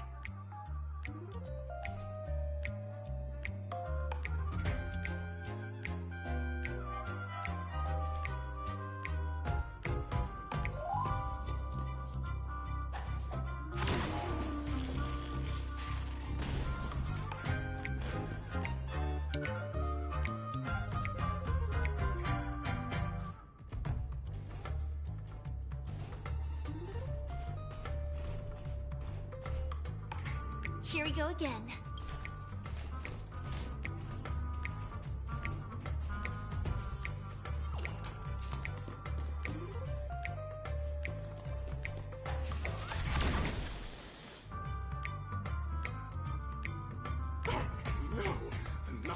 unstoppable Hanu has actually fallen.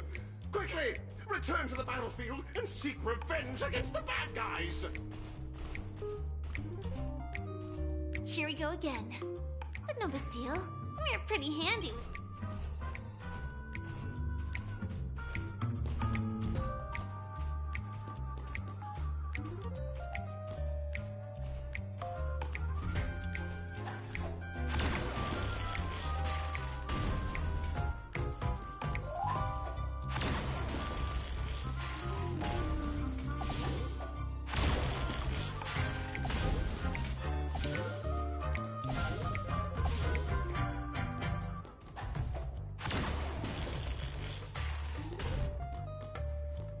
That should be all of them, right? Oh, my!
Well, that's that.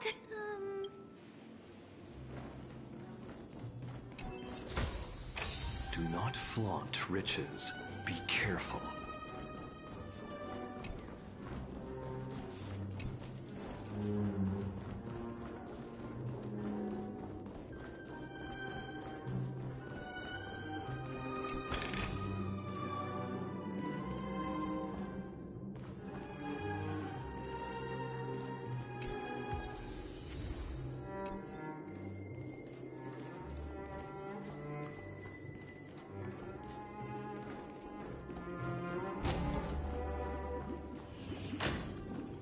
Congratulations to both of you!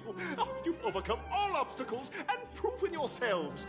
But, unfortunately, there is only one who can be Penacony's festive superstar. In the final stage, you will face the defending champion. If you fail, you will lose the opportunity to become the festive superstar. Welcome to the 33rd Scorched Sand Festival's third stage in the 20th season, sponsored by Soul Glad Enterprises, Superstar Showdown!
No way.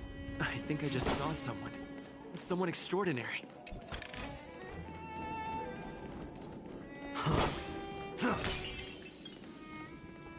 I'm with you.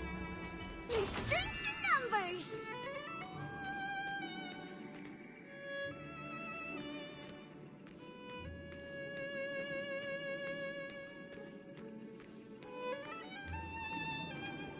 Please wait!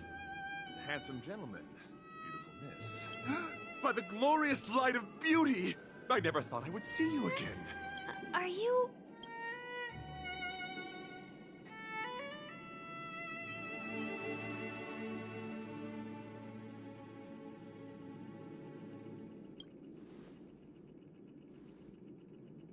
Upon hearing of the impending festivity, fortunately, the mini rabbit. I do not deserve such praise. Unfortunately, that dashing... Okay, let's get back to business. Though upon arrival, what matters is that I now stand before you. If I am fortunate enough to emerge victorious, kindly Idrilla, the beauty is the most... Dear friends, please ready yourselves for this trial set forth by the beauty. Bear witness to... In the name of a will forged in ice never falters!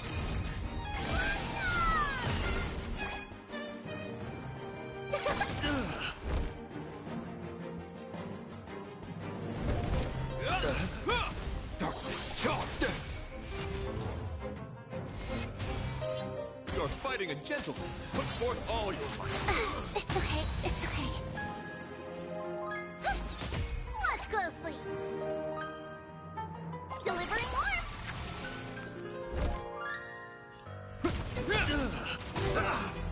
Confess.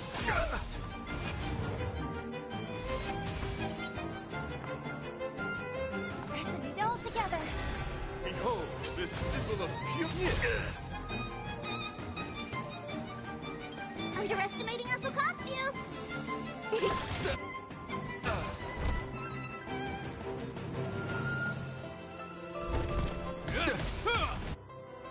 Darkness charged.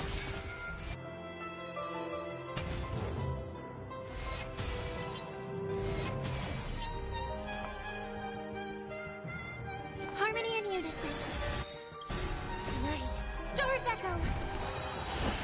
No more time. Rise to the Watch challenge. closely. It's coming. Fighting the west wind. Away we go! Flesh charged. Your predictions, my friend, are indeed on. It's a pity. The laurels of victory belong to a drill. In the name of Landau, a will forged in ice never falters!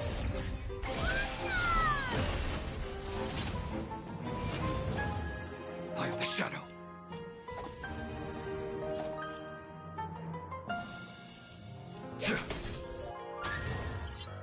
Pledge thy name. Put forth all your might. Underestimating us will cost you. Huge news!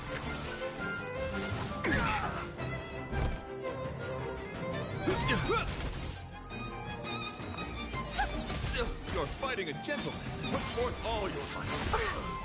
I am the blade, like a shadow. Time you cannot hide. The flesh darkness charged. Rise to the challenge. Is it coming? Fighting the west wind. Away we go! Darkness charged.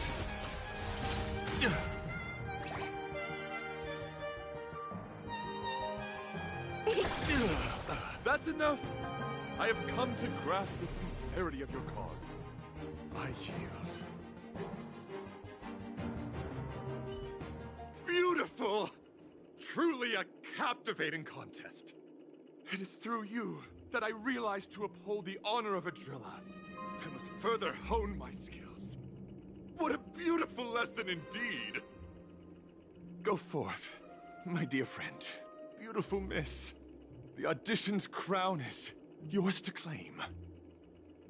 I shall remain here, gazing from afar as you bask in the limelight. joining the audience in offering you the most heartfelt cheers and applause. We don't have much time. May fate allow us to meet again, Knight of Beauty. In that case, let's make our way to the end. Penacony's really thronging with talent. I hope we make it in time.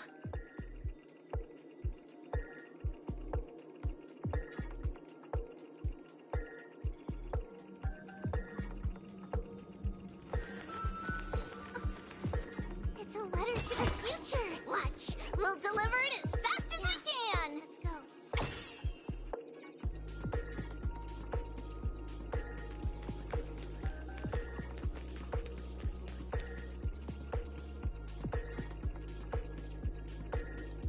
Go forth.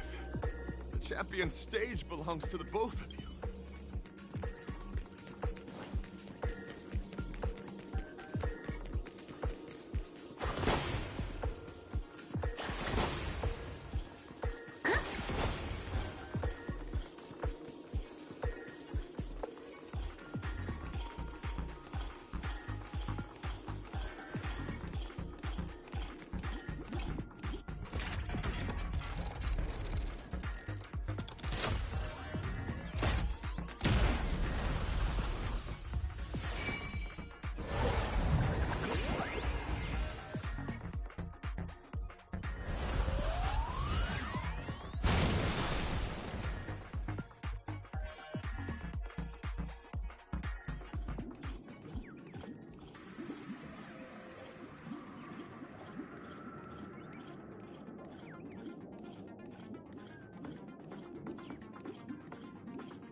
Trayman, which one of you likes such sour stuff?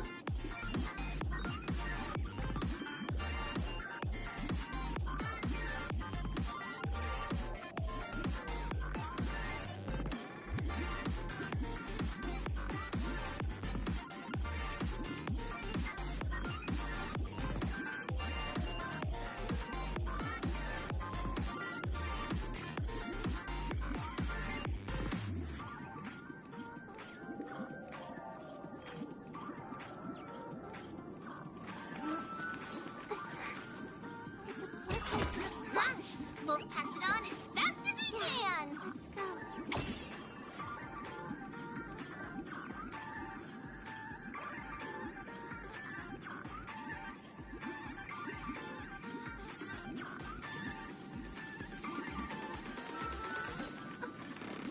It's a letter to the future! Watch!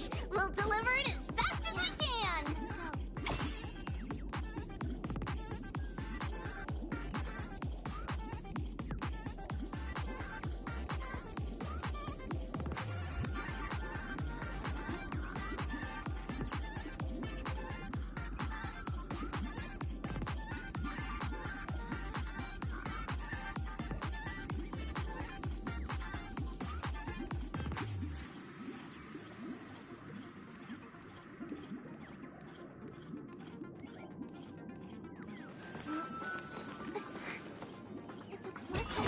Watch! We'll pass it on as fast as we can! Let's go.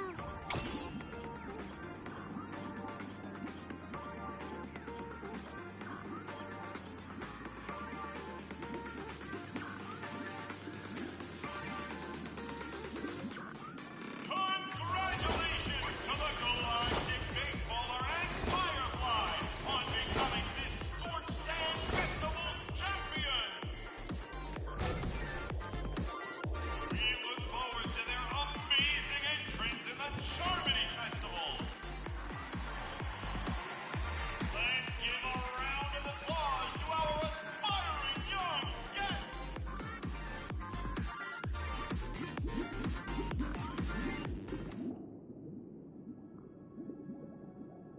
Congratulations to the both of you on becoming the festive superstars of this year's Charmony Festival. before entering the Grand Theater. I, on behalf of the organizers, extend my sincere congratulations to you.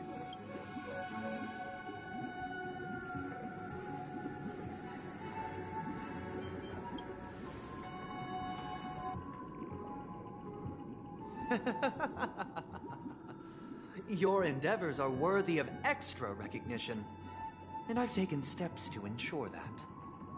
However, this reward is not a material one, but rather the opportunity for an open and honest communication between us. As previously promised, my sister, Mr. Yang, and I have met with the Dream Master. We delved into the truth about Penacony and its Stellaron, and have come to a consensus. Both I and the Oak family cannot acquiesce to your request. Just as expected. We acknowledge the perspective of you, Nameless. Penacony does require change, but not as you propose. The planet of festivities cannot and will not revert to a place characterized by chaos, disorder, or anarchy. Through your journey of overcoming obstacles, you must have glimpsed the essence of that era. The vulnerable ruthlessly eliminated, equality non-existent, common folk living precarious lives, eking out a dreary existence. Ultimately, only heroes like yourselves manage to achieve success.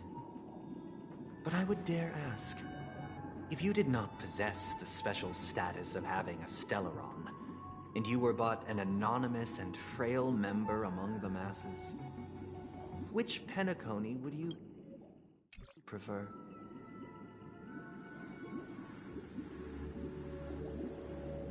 A dystopia for the survival of the fittest, or a sweet dream paradise for all?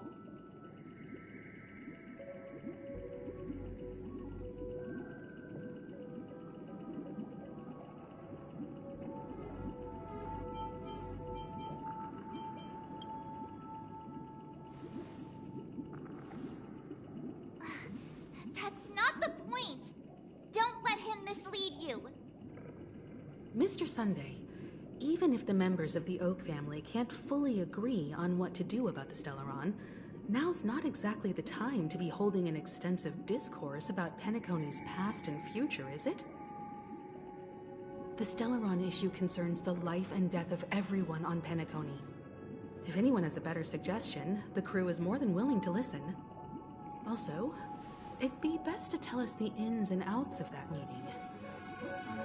This way, we'll at least know what Welt and Miss Robin are dealing with, and the reason why they failed to make our appointment.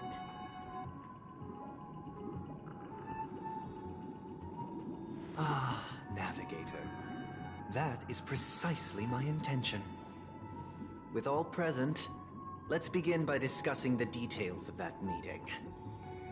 Let's talk about our tribulations and choices, our ideals and beliefs, and our final course of action. The only path to take.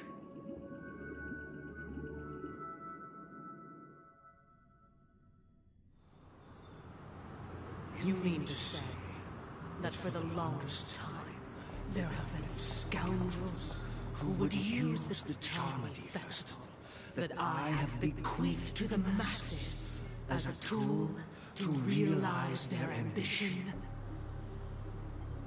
Indeed, Dream Master. Once the Charmony Festival begins, the Stellaron's powers, along with the song, will be broadcast across the entire planet of Penacony. And then everyone in their dreams will be unable to awaken. This is indeed surprising to me. The dreamscape is maintained by the collective effort of the 5 families. If someone were to use the Charmony Festival to recklessly disseminate the power of the Stellaron, this individual must hold a position of great authority. Do you have any suspects? I'd like to ask, did you really not know of the Stellaron's existence? I would have never thought that this nameless would point the spear at me. Quite astonishing indeed. If I have offended, the Astral Express extends its sincere apologies. But the current circumstances are dire and leave no room for meticulous inquiry. We're doing this out of concern for the Dreamscape's safety. So, if you could, please alleviate our concerns. Dream Master, it's just to prove that the Charmony Festival has nothing to do with the Stellaron. If we're being overly cautious, I will return to the stage to offer tribute in song, just per the arrangement.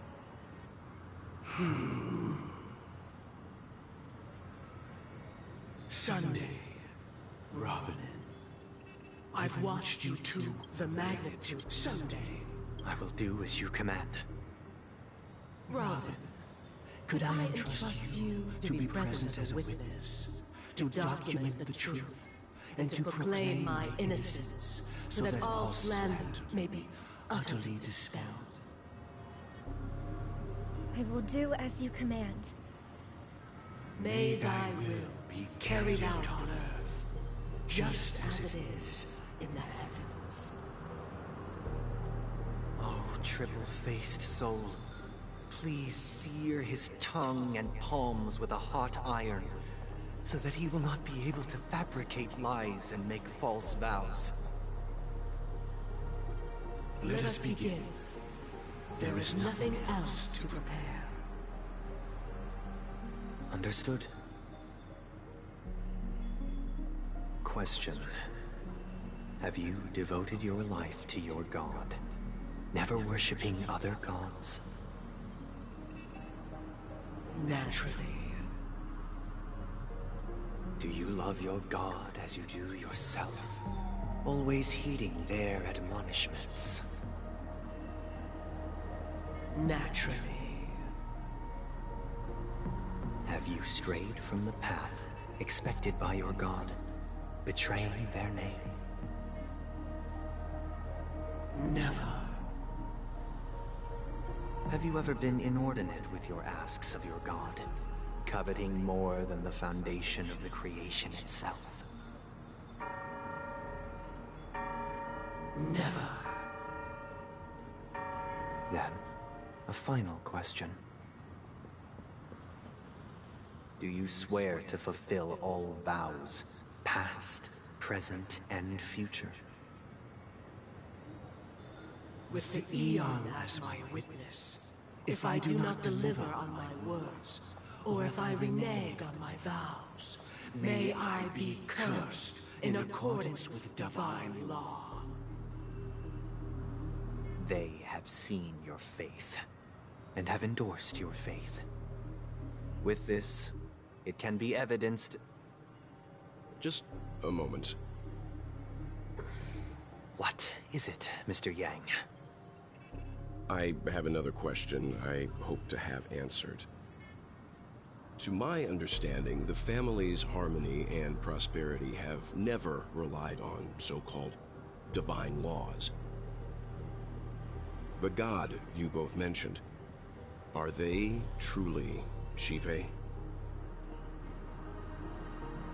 Mr. Yang should know that those belonging to the family toil together as if they were kin, embracing solidarity and unity under their light. All duplicity is laid bare before the harmony. Such a delicate and complex symphony. Which other god could perfectly harmonize this, if not for the Great One, Yippe? Perfectly harmonize. Therein lies the problem. It isn't an outsider lurking in the shadows who changed the harmony, but a dissonance that has surreptitiously emerged from within this very symphony itself. In the distant past, there existed an Eon. With one flick of the wrist, they crafted the laws of the cosmos. Their followers formed the Beyond the Sky Choir, spreading solemn and reverent hymns throughout the universe. Later, they fell. The route traversed by this Eon clashed with the harmony, ultimately being absorbed and fused into it. The chorus that once reverberated across worlds fell silent, and when it echoed anew, it was transformed into the hymn of harmony. Though an Eon may perish, paths with no masters still linger. In the all-forgiving harmony, echoes of bygone dissonance may subtly arise. Mr. Yang, being overly astute can be a detriment, especially when you find yourself alone and without allies. So this is how it is. For the sake of our grand cause someday, please afford these two an opportunity to rest. What?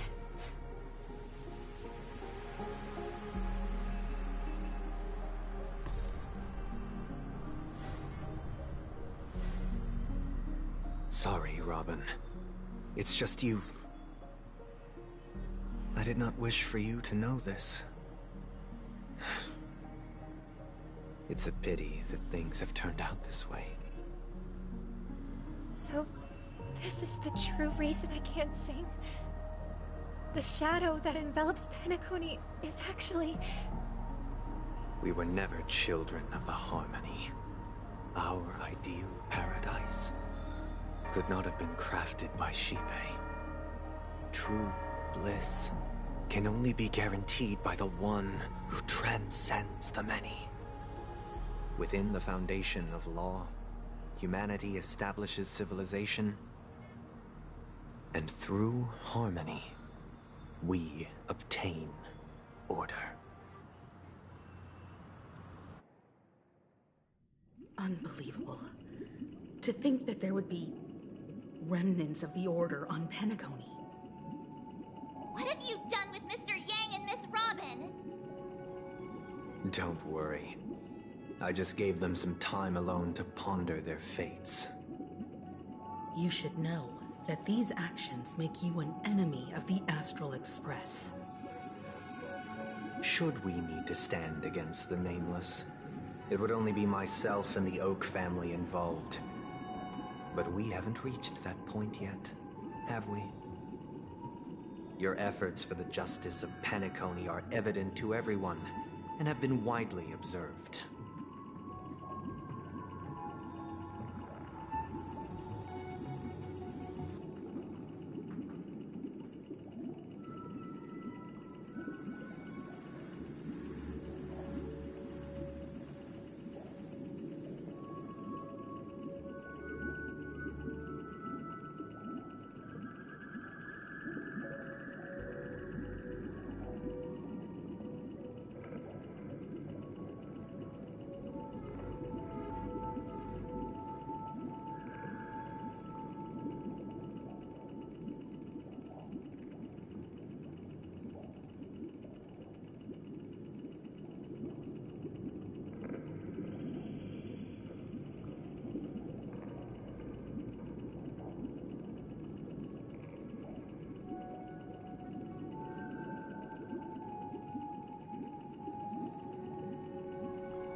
Patience is a virtue. If it is the order that... You're mistaken, Miss Himiko. Penacony and the natural selection... So you've decided to resurrect a dead Eon? If Miss Himiko is interested, I'm willing to divulge the... So, come with me, Everett. Huh? Welcome. Did you do the same to Whelp? It's a tuning. Tuning allows you... Now, everyone. From this point on, I believe after going... Let's begin.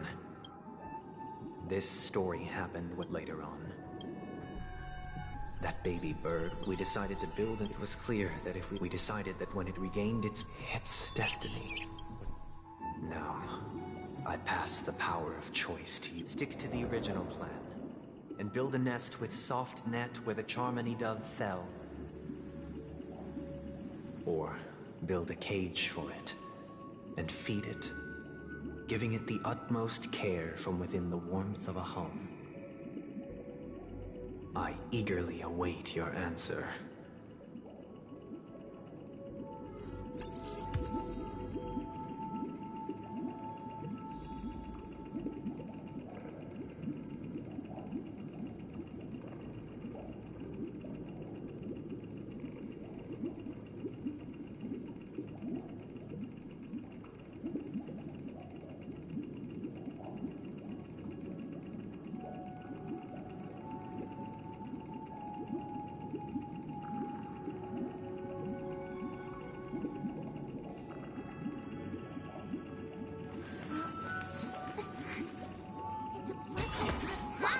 We'll pass it on as fast as we can. Let's go.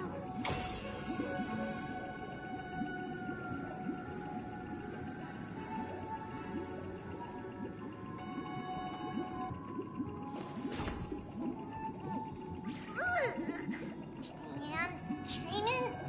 Which one of you likes such sour stuff?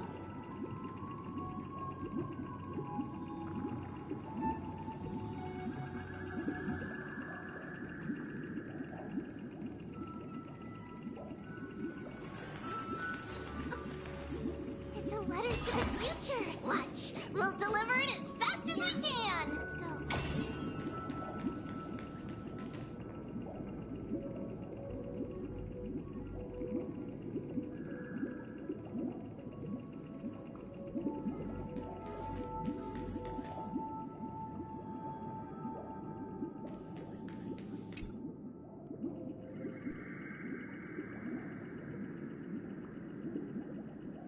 Interesting.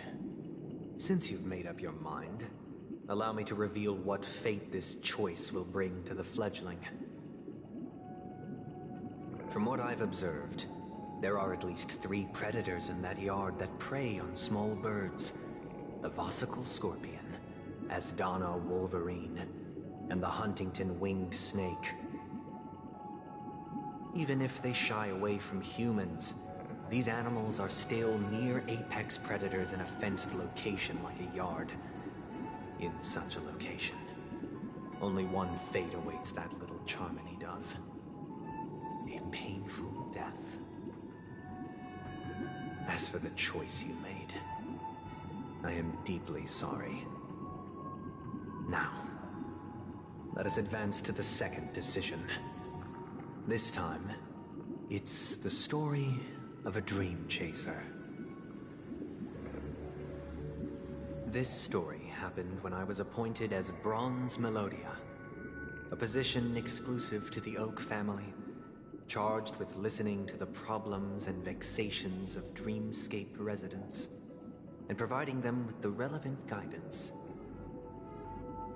It was during that period that I had the opportunity to hear voices from all corners of the Dreamscape. Joy, sorrow, arrogance, regret. The complex tapestry of human nature that formed the world. And I was fortunate to catch a glimpse of it. He was a dream chaser, and an illegal stowaway.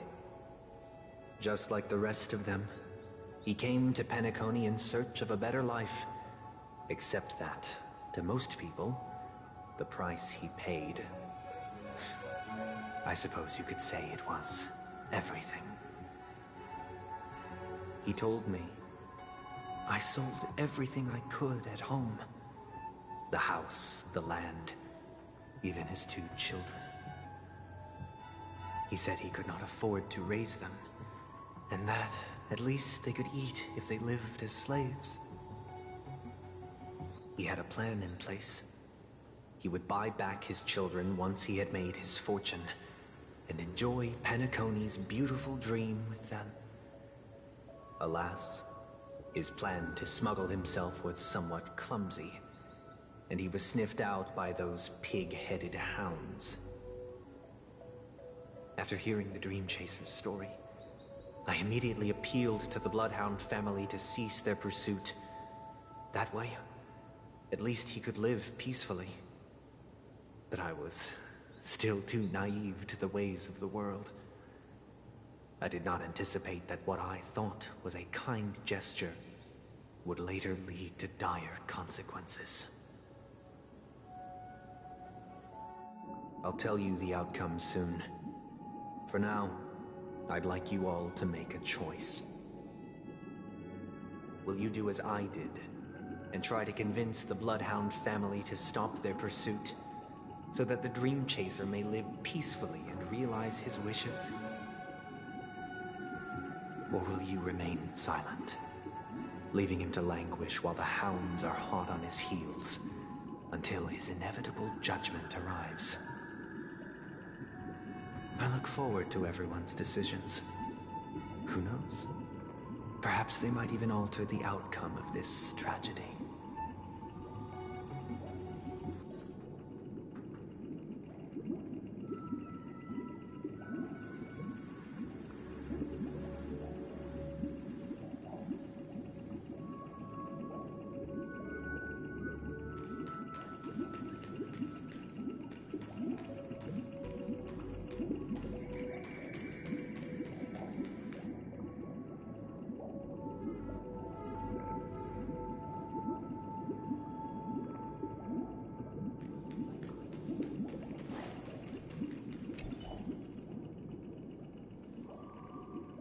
Dream Chaser story. If I acted out of kindness, I would probably ask the Bloodhounds to stop their pursuit and lend him a hand. But what cruel repercussion would this choice result in?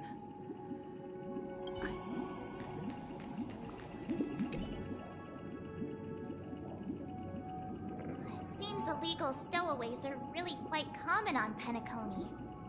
But that guy in the store, he sold his kids to chase a dream. With that thought, there's only one choice.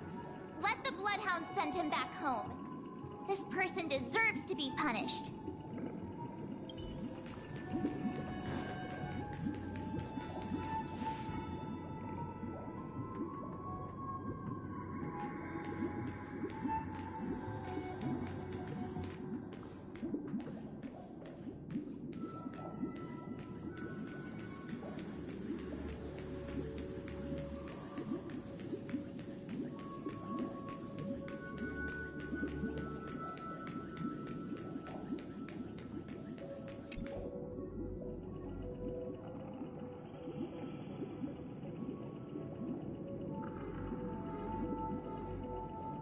It seems you, like me, are pondering whether a different choice could say he never gets caught.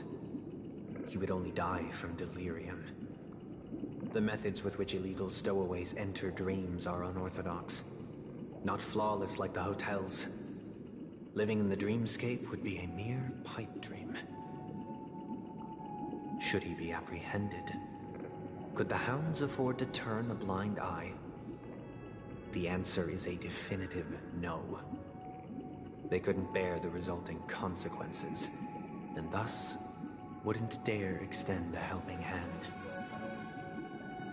As to your choice, I once again offer my heartfelt apologies.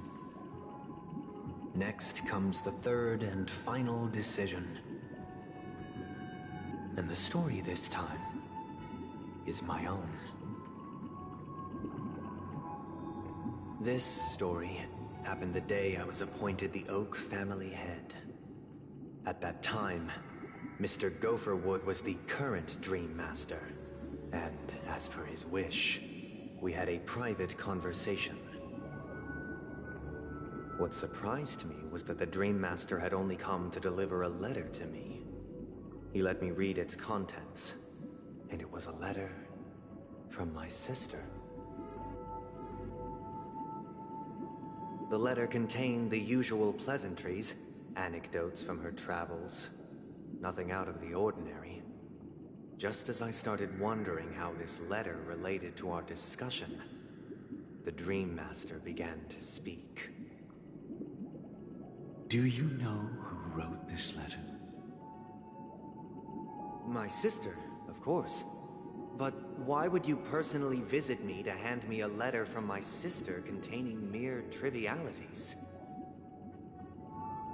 To help you grasp the full scope of this issue. Do you know where Robin is at this moment? From what the letter indicates, she must be in Caspelina 8, correct? She's touring there right now. Correct.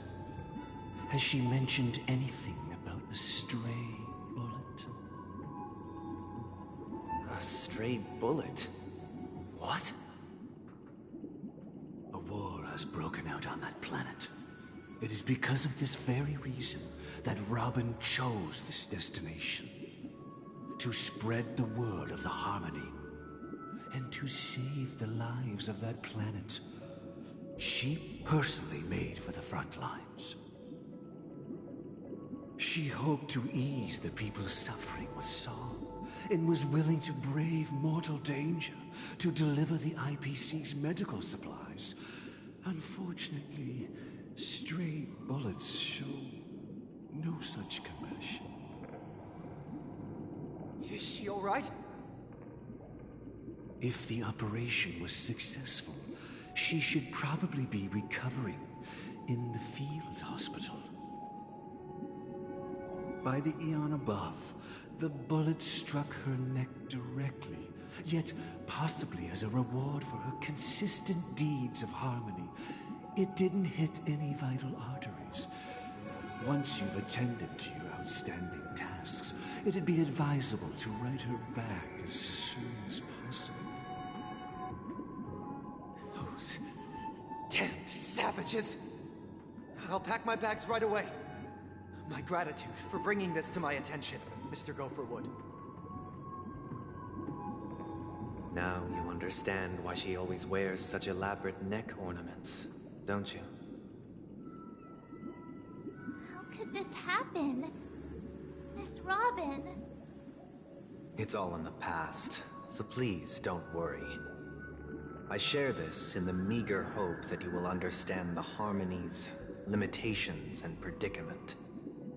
As grandiose as the strong defending the weak sounds, many times, it is nothing more than wishful thinking. Likewise, I've prepared one last question, one last choice. But rest assured, this choice will not have any grave consequences. Because this is merely a figment of imagination, a nightmare that has haunted me through countless nights. If you ever had the opportunity to make a choice like I did, would you still support Robin's journey on the path of harmony?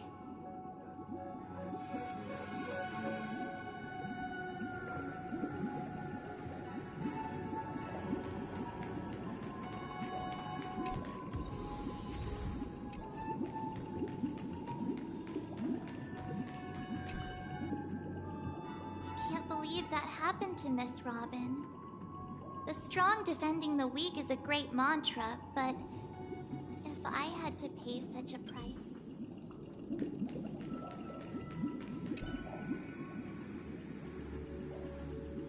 I often feel like I've dreamt of similar scenes on certain nights. In the dream, I see blurry faces.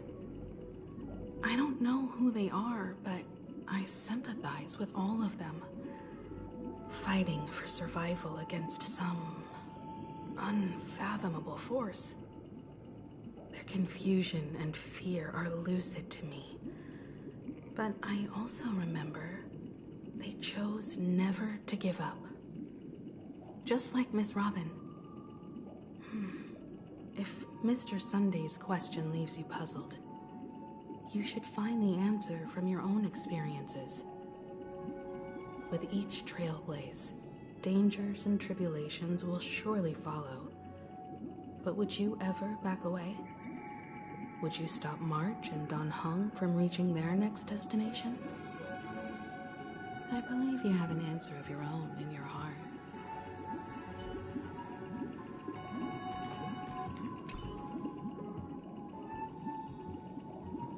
Miss Robin's courage is admirable. And here I will put the fact that she is also Mr. Sunday's younger sister. No, I doubt he'd wish harm on his own flesh and blood, no matter how grand the ambition.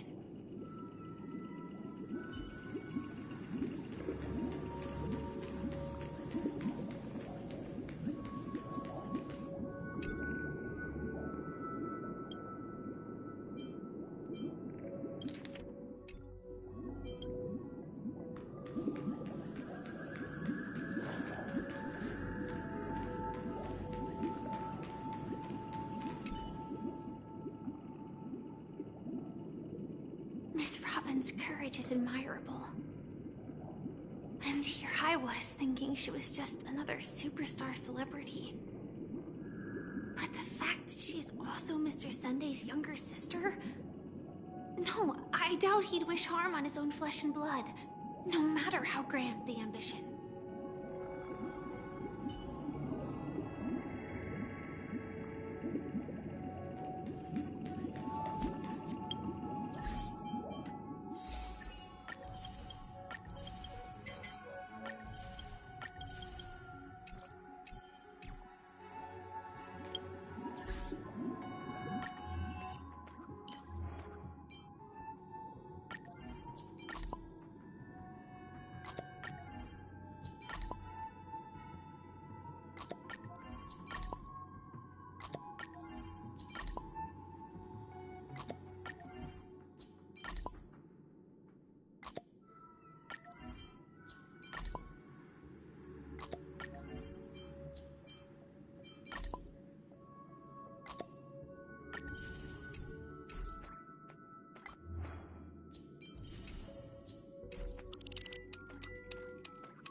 I am now aware of everyone's stance.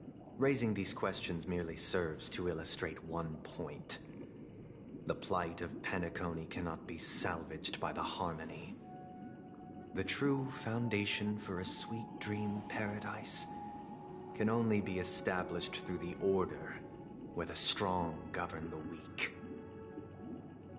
I know the suffering of being tormented, the turmoil of losing your way, how sorrow, and even despair, set in when matters don't work out. All of this causes me unending pain, because this is not what happiness is at all. We must teach the weak how to live a happy life, and this life isn't some noble propriety that the upper crust preaches, but in definitive terms, a way of survival that belongs to everyone. So what is your definition of living a happy life? Good question. Human consciousness is fundamentally an illusion, a cage known as self-worth.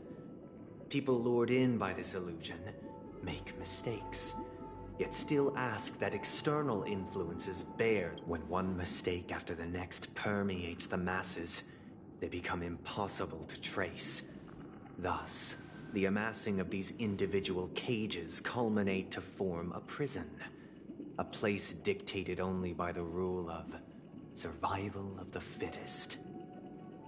Nature is always accompanied by predation and sacrifice. Its antithesis is known as order.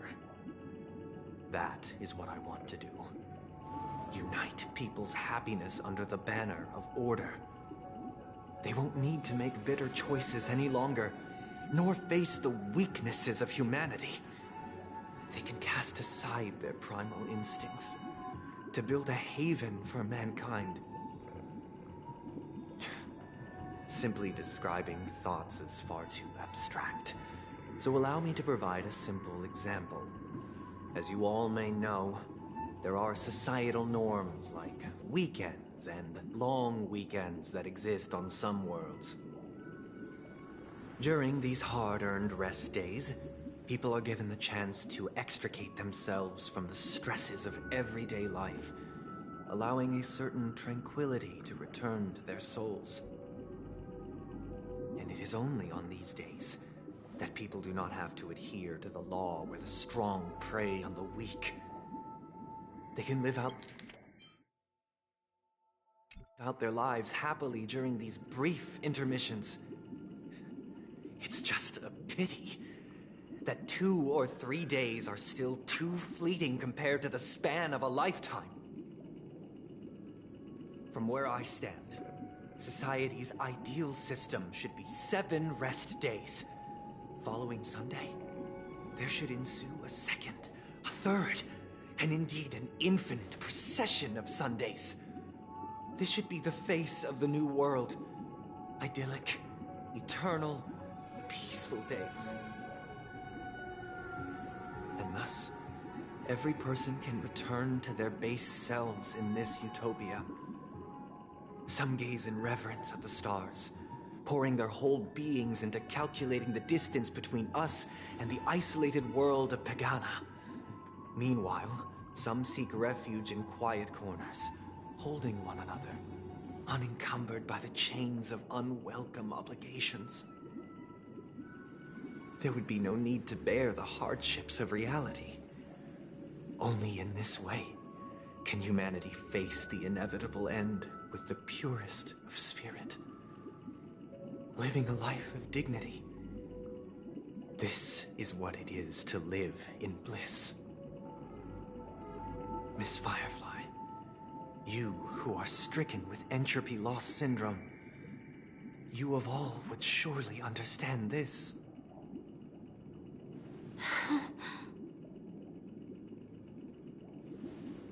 It sounds like a flawless theory.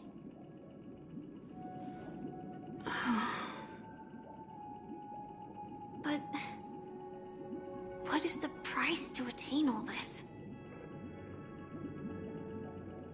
The cost is minute, merely a personal and eternal sacrifice.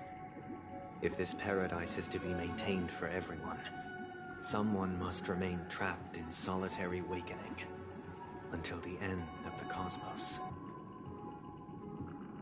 Awakening. Which means that this so-called paradise is still a dream. Stepping into this paradise means forsaking reality, correct? It is not forsaking, but transcending. Flesh, blood, sorrow, weakness. If the physical is the root of spiritual suffering, it is only logical that we defeat it. But in this supposed bliss, people won't have defeated their demons. The chance to overcome their tribulations would be forever lost to them. In other words, it is an escape. That's another way of understanding it. But there is no shame in escape. On the contrary, the seeds of escape exist in everyone's hearts. Don't you agree, Miss Firefly?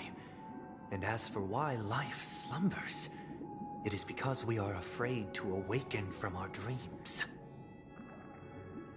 But this is not in conflict with the grand plan. Only in acknowledging this can we truly understand the frailty of human nature, and from there, show compassion and protection.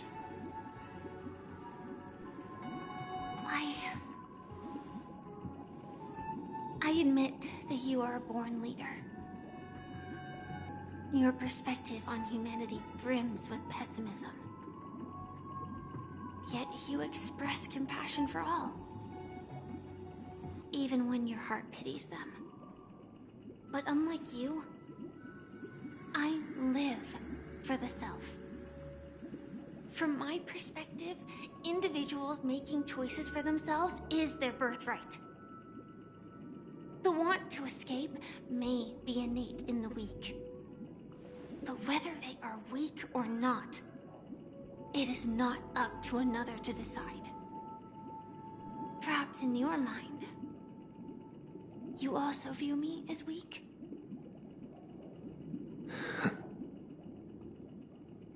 Because I don't think so. Since Miss Firefly has said her piece, the Astral Express will also naturally give you our answer. We'll leave it to you, just as Mr. McHale instructed before.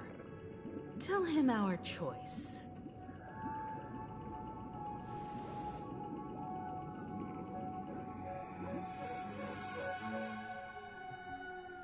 What is this place? Does this place ring any bells, Misha? I don't know, but I feel a sense of deja vu. What is this place? It's the realm within a dream bubble. This was left to the Astral Express by a nameless, but weirdly, when we entered it, it was completely empty.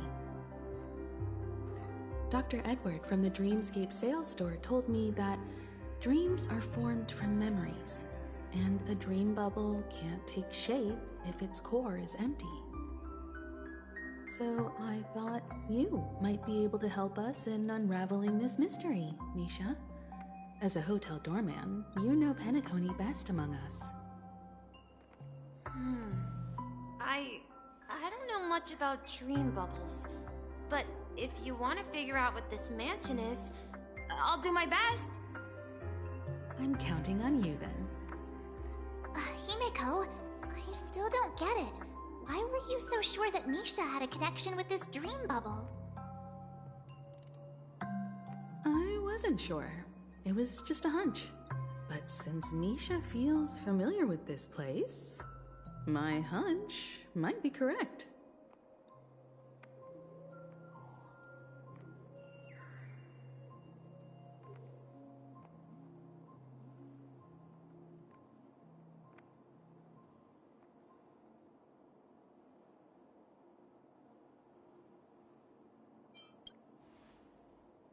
Exactly. This is where you and Firefly encountered death, which we now know as dormancy. Considering its connection to Dreamflux Reef, it's not surprising it appeared here. The question now is, who brought you here? Based on the clues we have so far, it's unlikely to be that masked fool. So identifying them is crucial to us. We're drawing closer to the truth once more. Let's give Misha some time, as I believe he'll unveil the secret of this dream bubble. All right, but there are doors all over the place. Which one should we choose? Do you have any idea, Misha? I guess... maybe this way?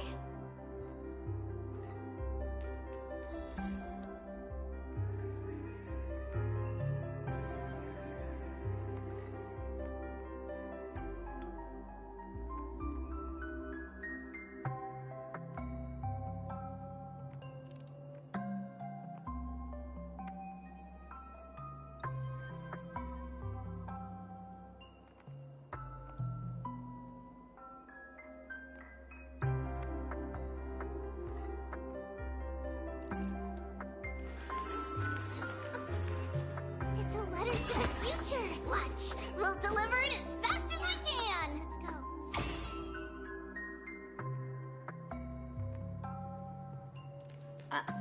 I'm not entirely sure, but let's give it a try.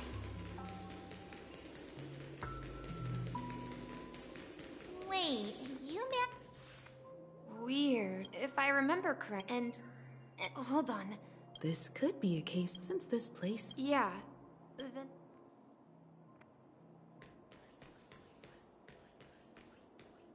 Tick-tock.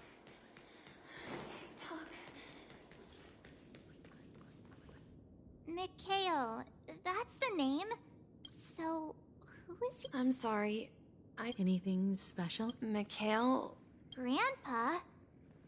But we haven't heard... Could you tell us more about... Yeah, sure. He was a seafarer. He didn't want every time he came... It appears that this... So, where is your grandpa? He went off on a new journey. So, where has Clocky gone? Did he leave to protect Dreamville?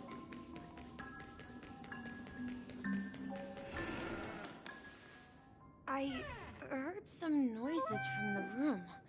You and Origami Yeah. They follow Miss Mirror's orders. Sailors? Could you tell us more about the compass, Misha? The compass is a ship bound for the new world. Clocky and his partners travel through layers of fog to the depths of the sea. Whenever there is danger, Clocky will use a compass and guide the ship in the right direction. That's a great story. But in the Penacony cartoon, Clocky and his partners have always lived in Dreamville and never ventured out, right? Huh? Oh, that does seem to be the case. Weird. I clearly remember... Clocky arrived in the New World in the end. Perhaps Clocky has a hidden past. I think... I hear the sound of water. You once mentioned there's a magnificent fountain up ahead.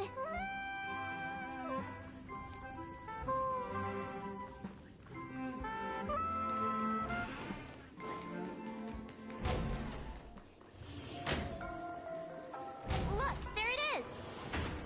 The water resembles a precious jewel, embedded in the dreams of all seafarers. Every time I gaze at the shimmering lights beneath the waves, it feels as though I'm back in this place, standing by your side. Have you recalled anything, Misha?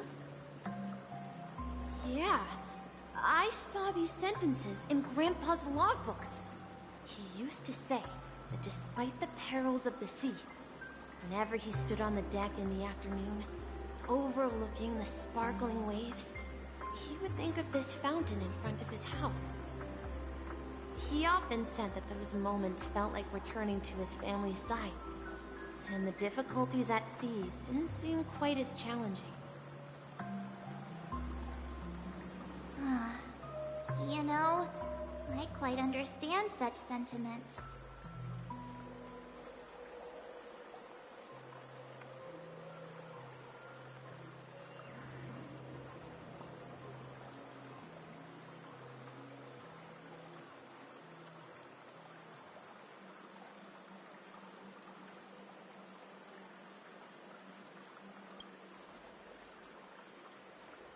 Hey, don't tease! I was just being a bit sentimental. Perhaps every adventurer far from home carries a fountain within their soul. Even though the other side of the sea remains shrouded in the unknown, the fountain in front of his house serves as a compass, leading him back to his cherished ones. Yeah, while Grandpa was at home, we would stand by the fountain and place the compass, a toy boat that I made, into the pool. Back then, I would ask him when I could go on adventures like him, and he would always laugh and say I was still too young. It seems this Mikhail is truly a seafarer and has nothing to do with the watchmaker. Yeah. Based on Misha's recollections, the scenes in the dream bubble appear to be his childhood memories. But this raises more questions. According to Misha, he was clearly born on an oceanic planet and led an ordinary life, with no connection to Penacony at all. Could this be some sort of metaphor? Perhaps the sea refers to the memory zone. I'm sorry. I don't know, but my memories keep pouring out uncontrollably, like water flowing from a fountain. Perhaps I'll remember more things if we go further.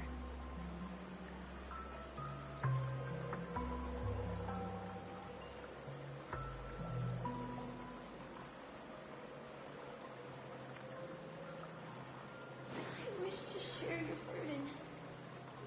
We're going to the opposite side, right? No, we should turn left here. Huh? Something feels different about this place. This is it. I remember this corridor. Up ahead is Grandpa's study. It was in that room that I saw him the last time. We overcome so many challenges to stop us. The atmosphere in this room feels totally different. Misha! You finally come! Clocky, you're here! Huh. Yeah. This is the room where we first met each other. Are those books on the bookshelf logbooks left behind by that seafarer? Yeah. Whenever he came back, he placed a logbook on the bookshelf in his room. They contain records of his expeditions to every corner of the world. He described our world as a fountain. At some point, the sea started to gradually swallow up the land where people lived. To ensure that everyone had land to settle on, he had to continue exploring the sea in search for the source of the rising seawater. On that day, he called me to his study, telling me that he was embarking on another journey. However, I could sense the gravity in his expression. It was the same look I had seen on my father's face before his final voyage. I asked him if I could go with him, but he said that my adventure lay elsewhere and told me to stay home and patiently await a certain sound at the door. What sound? He told me about a vast ocean in the sky. An ocean of stars. He spoke of a train that transports children with a desire to venture far away, traversing the sea of stars without ever stopping. He said that he knew the crew on the train, and that he had asked them to take me along. He said the journey I had always dreamed of would start there. A train? Could it be? It's the Astral Express. I remember now. Grandpa's friends are a group of nameless who came to this world to resolve a disaster caused by a star. Then, he gave his pocket watch to me. It was his cherished treasure, appearing in every one of his adventure tales. He explained that difficult times were ahead, but assured me that the watch would guide me. He said, as long as I kept moving forward, I'd eventually reach my desired destination. And then, it was as if I heard the distant sound of a train whistle, echoing throughout the room. Exactly, Misha! And then we followed that whistle, didn't we? Yeah. I think I can still find the way we took back then.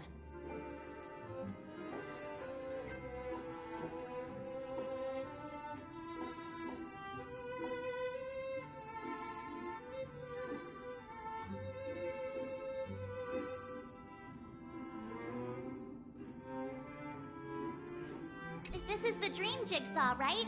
So we're supposed to find the exit. Do you remember? You said you obtained a mysterious shard when you Hey, the shape seems to match. So Looks like we're just one step from revealing the truth.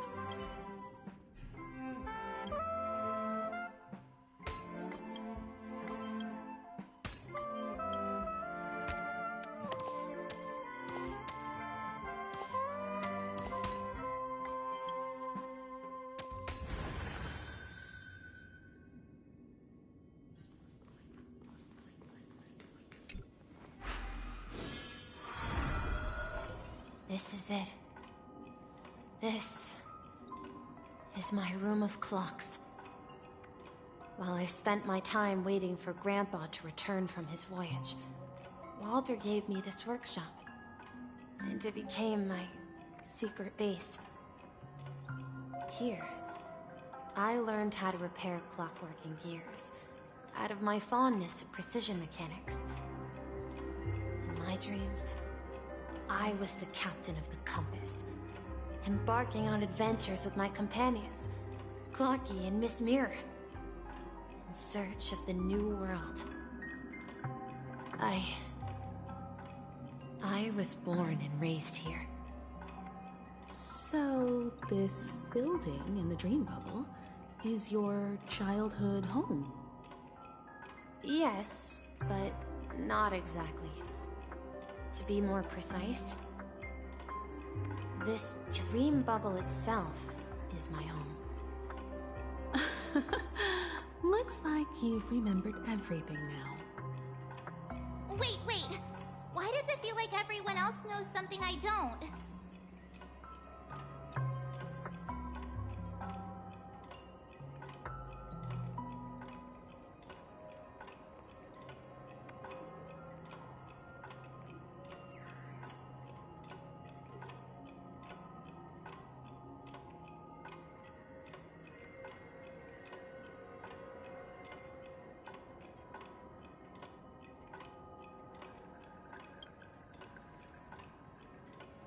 March, do you remember when he mentioned a clock? Yeah, the little guy here, right? But we all saw— Looks like everyone on the Astral Express has a child. The answer lies in the Astral Express. His experience shows that neither fire and when we were in Dreamflux Reef, you may have noticed that for some reason, nobody outside of the crew had ever talked with Clocky.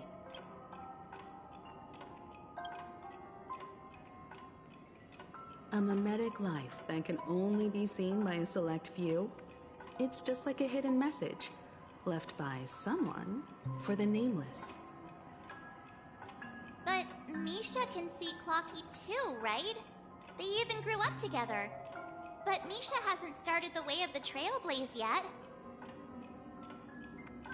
That's the key to the mystery, March. Now, take a moment to recall. Have you ever seen anyone outside of the crew interact with Misha?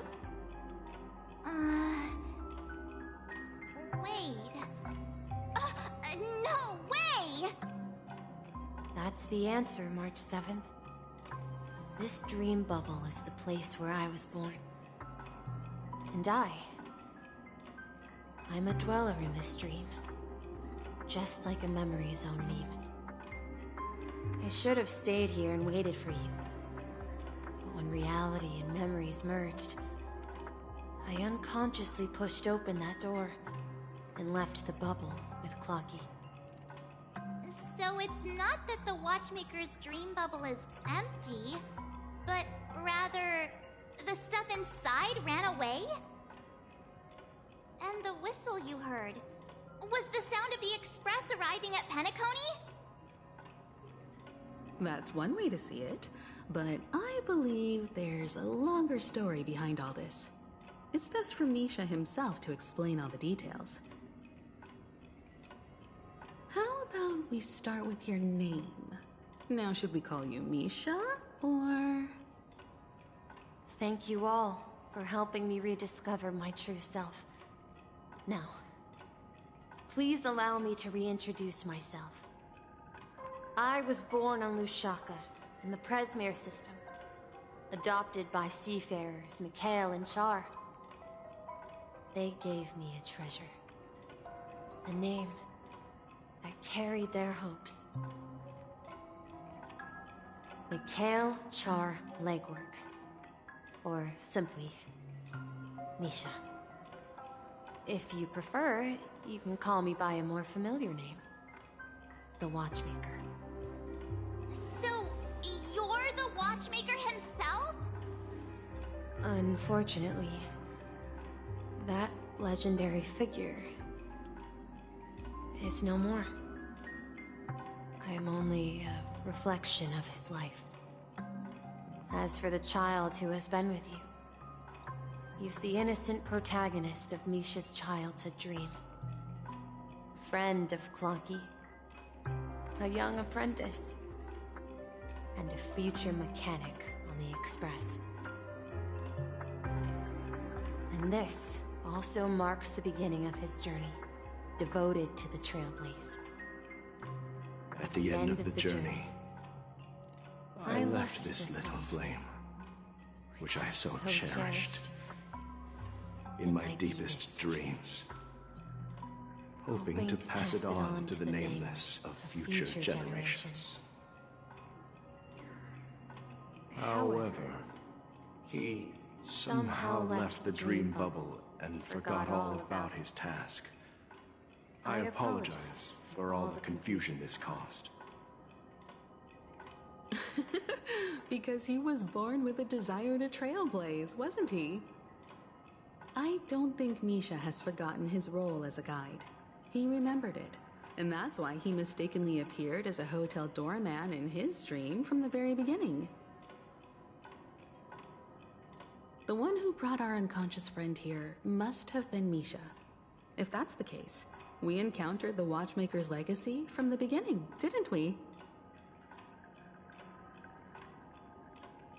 Well, I have a sarcastic friend who says I always take big detours and end up back where I started.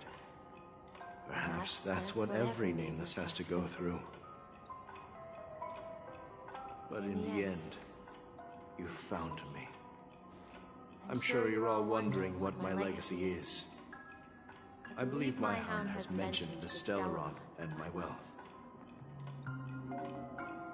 If I may apologize, the Stellaron part is real. As for my wealth, however, it's nothing more than a baseless rumor. I left my homeland as a child and embarked on the journey of Trailblaze. I traveled to various planets until finally reaching Asdana, where my friends and I built the original Penacony and fought for its future ever since. I've been moving forward all my life, doing what I could to overcome the obstacles in my path. But ultimately, my journey reached its end, and I left behind no possessions worth entrusting. So, if you ask what's left within this worn-out train engine that can be called a legacy, I suppose it's the things that are still burning in the engine's furnace. Now that you're well aware of the current situation of Penacony, I certainly hope that you'll help me get this world back on track.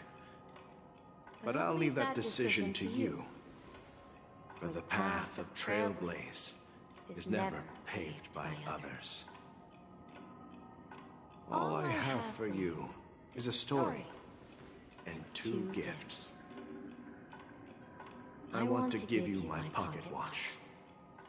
It has accompanied me throughout my long journey, guiding that naive child forward, and has been blessed with the presence of so many great people up to this day. And my hat, too. The one who navigated for me placed it on my head and planted a fanciful thought in my mind. The trailblazing expedition will never end. Now, it's time for you to make your choice. Once you've made up your mind, open that door and enter the long dream of an old man. I'll be waiting for you at the end of this corridor of time. All right, everyone. Let's make a decision. Although I don't think anyone will have any objections.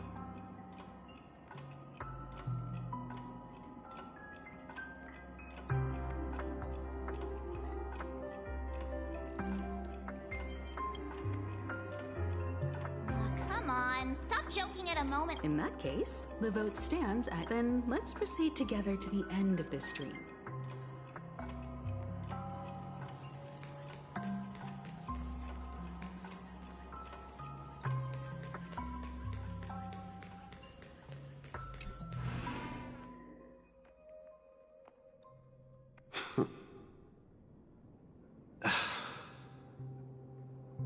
Mikhail, where are you going?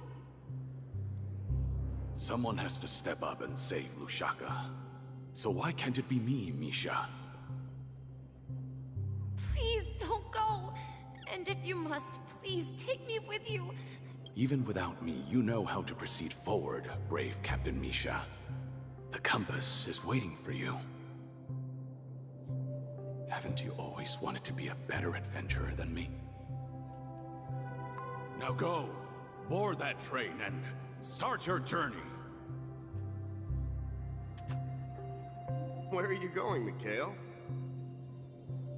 I'm going to clean the floor in the parlor car. I've promised the conductor. Wait, first tell me, did you fix this watch? Yeah?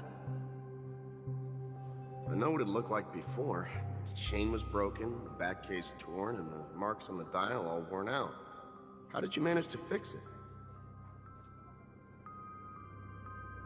Well, it's hard to explain, but I knew it could be fixed. It's the hands, Mr. Amundsen. Its hands were intact and pointing in the right direction, so I knew there would be a way to fix the rest.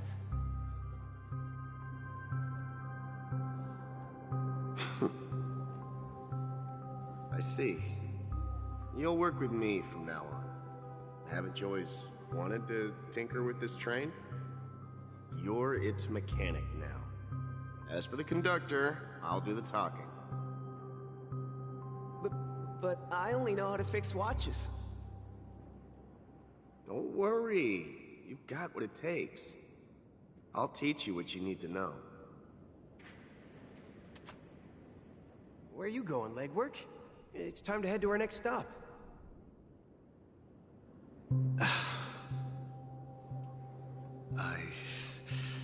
I'm staying in Astana with Rosalina and Tiernan. I see. This place reminds you of home. The people of Astana have only achieved a tiny victory, and still have a long way to go towards true freedom. Hanunu needs us. Don't worry, not all journeys lead to the stars. Even if I leave the Express, our path of Trailblaze will continue. Yeah. I knew you wouldn't stay on the Express forever. Leave in peace, my friend. And, take this with you. This is Mr. Amundsen's hat. But why? When he departed, he said he would leave it to his best student. Well, I suppose the time has come. Farewell, legwork. Take care of Tiernan and Rosalina. And don't forget to write to us.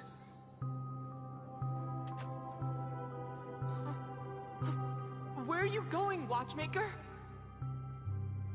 Don't worry, Micah. Just going on a little trip.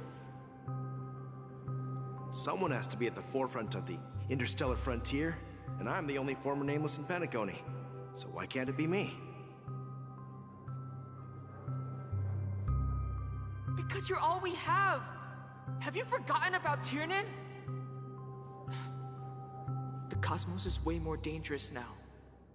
What will happen to Penacony if we lose you too? But what will happen to Penacony if we don't find a way out? Ah, Tiernan. How could I ever forget him? I've spent countless sleepless nights asking myself why I didn't go with him back then. We Nameless won't stop. Don't worry, Micah. It's just a matter of getting back to my old profession. Just wait for me to come back. But if, and it's a big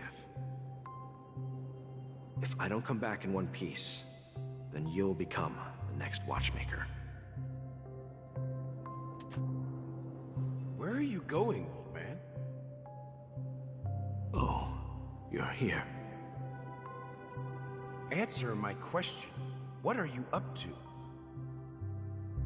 Relax, Gallagher. I just came up with a great idea. Wanna hear it? Oh, come on!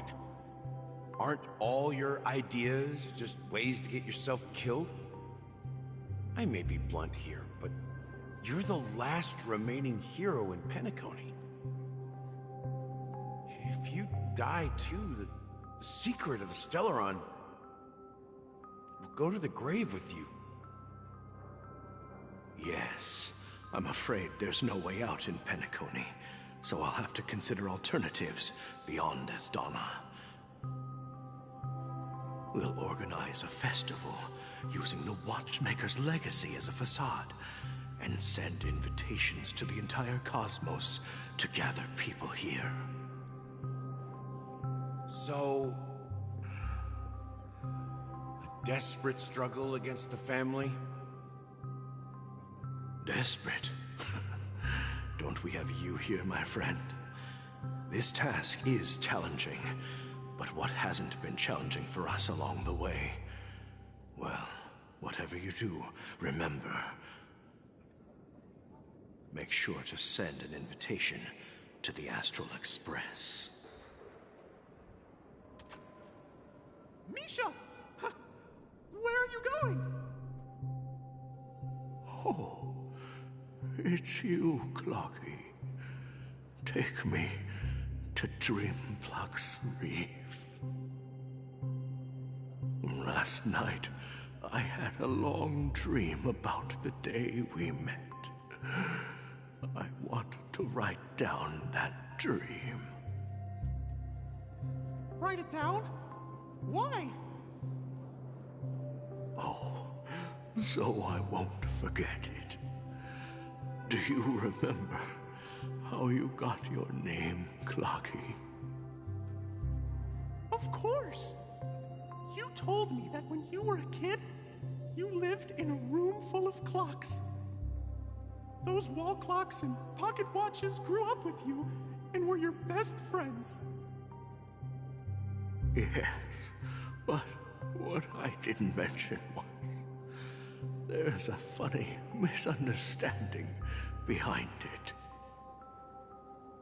I was a kid, and there was always a special pocket watch in my memories.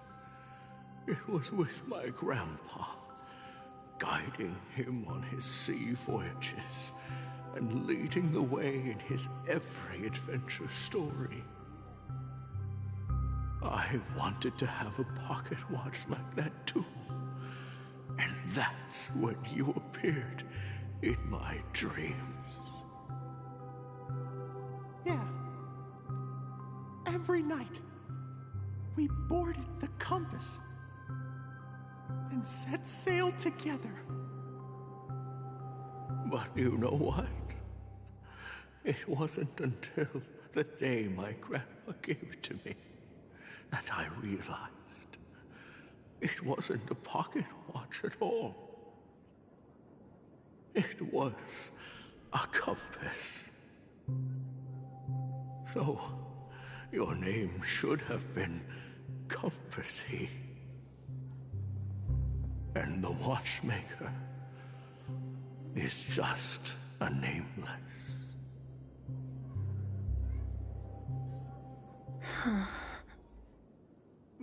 arrived at Dreamflux Reef. So, where to next? You know, Clocky, I don't think I'll be going anywhere else.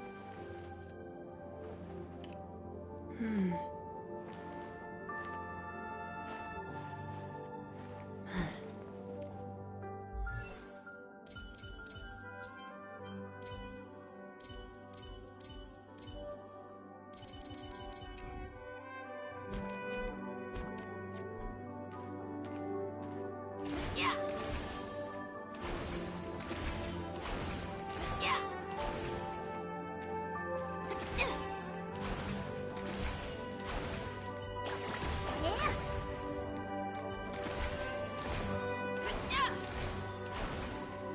Yeah. I've traveled far enough. It's time for a little break. Oh. So, we'll set out again. When you're rested? No, I'll stay here. And then, this is where it ends. This is... where it ends? What do you mean, Misha? You told me that the trailblazing expedition would never end. Yeah, that's what I said. So now, it's up to you to decide your next destination. My next destination? What's that supposed to be? I've been following you. Misha? You're acting weird today. If you're feeling down, we can just do what we usually do. With the clockwork. No, I'm not feeling down. As for clockwork, yeah, it resolves all problems in this dream. So, do you know what clockwork actually is? I'm not quite sure. Well, everyone gets lost at times. They may hesitate and doubt which way to go. That happens in this dreamscape and beyond. But don't worry. Everyone goes through moments of uncertainty and hesitation. Eventually, they gather the courage to make bold decisions. Whether it's calming, happy, angry, or sad, all they need is a little nudge to take that step toward where they truly belong. I'm leaving that little nudge with you, and I hope you'll share it with others. Such is the essence of clockwork, the will of the Trailblaze. Clocky's hands spin around non-stop, indicating confusion, frustration, and weakness. But ultimately, people still need to move forward. Just like your hands, always pointing ahead. This is where my journey ends. From now on, it is your path to walk. Trailblazing means taking paths your predecessors forswore, and venturing even further. The Penacony in Mikhail's dreams does not belong to Order.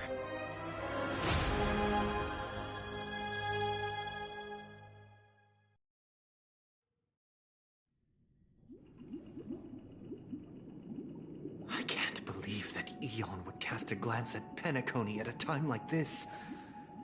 Is it because of the resonance from the legacy of the Trailblaze? Or perhaps the bond between you is so strong that it even impresses an Eon? Well, there might be another possibility. Perhaps they want to witness, on behalf of the fallen Eons, who will hold the future of Penacony. If that's the case, On behalf of the Dream Master of Penacony and the 107,336 members of the Oak family, I'm extending a formal invitation to all of you. I'm cordially inviting you all to the Penacony Grand Theater to participate in the upcoming Charmony Festival. And, of course, you won't be in the audience, but on center stage. Since the future of the Stellaron, Penacony, and even the entire cosmos is at stake, let's draw a conclusion there, in all fairness. If you truly believe in Akavili's path, then show me their courage and determination.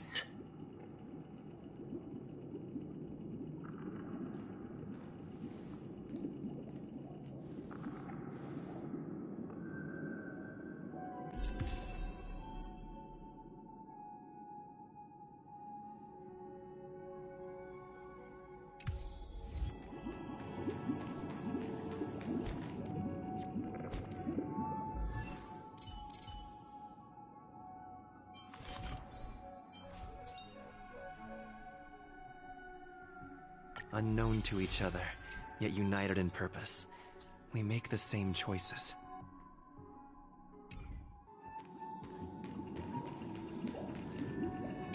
Does that mean he wants to fight us during the Charmony Festival? I'm afraid so. This is weird. Aren't Arc villains usually plotting some dirty conspiracy in the end? But he actually said something like, "In all fairness." Could it be that he's underestimating us? Well, in my opinion, Sunday is deeply committed to his own philosophy and genuinely wants to prove that the Order is right. I sensed a strong conviction and a desire for dominance in him. Maybe he won't accept the outcome unless he wins fair and square. That's why he'll give it his all in the upcoming battle.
Are you backing out now? We've even dealt with a Lord Ravager of the Destruction, so a follower of the Order won't be a big deal. Anyway, we can't leave the Stellaron unchecked. This is about trailblazing a bright future for Penacony and fulfilling Mikhail's and his predecessors' long-cherished wishes. Now that we've taken up the mantle, we can't afford to fail them. However, the same applies to the Order. Their plan didn't materialize overnight, and they have the profound collective consciousness of the planet of festivities behind them. A desire to dream, to slumber and escape reality. All those hidden emotions have given birth to the sweet dream of the Order. They've harnessed the will of an entire planet to create an Eon. This confrontation is far more complicated than a simple power struggle. To secure Penacony's future, fighting on the stage alone is not enough. What do you mean? Are you not coming with us? I believe Firefly is trying to say that she's heading off to another battle.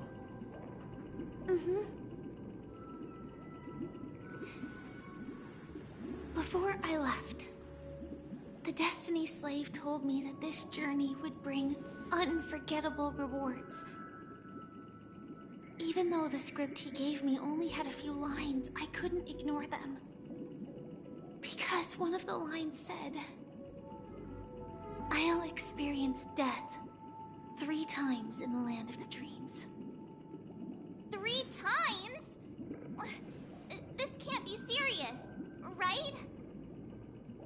The first time was a painful death when I was stabbed by the Blade of Dormancy, which led to all subsequent events. The script will always come true, but in a way that will only be revealed when that page is turned. So now I've understood the meaning of my second death. And I am prepared to face it. If all goes well, my efforts will provide crucial support for you. Only by achieving victory in this battle can we secure a future for Penacony. And only then, my third and final death won't come true in the most terrible form. The most terrible form? Does that mean... The true death. Where everyone in Penacony loses themselves completely in the eternal sweet dream of the Order. We must do everything we can to prevent that. Have you made up your mind, Firefly? Yes. Otherwise, I wouldn't be here. Thank you again for your assistance for the Astral Express. May we meet again, in reality. Yeah. Farewell, everyone. May your trailblazing expedition never end.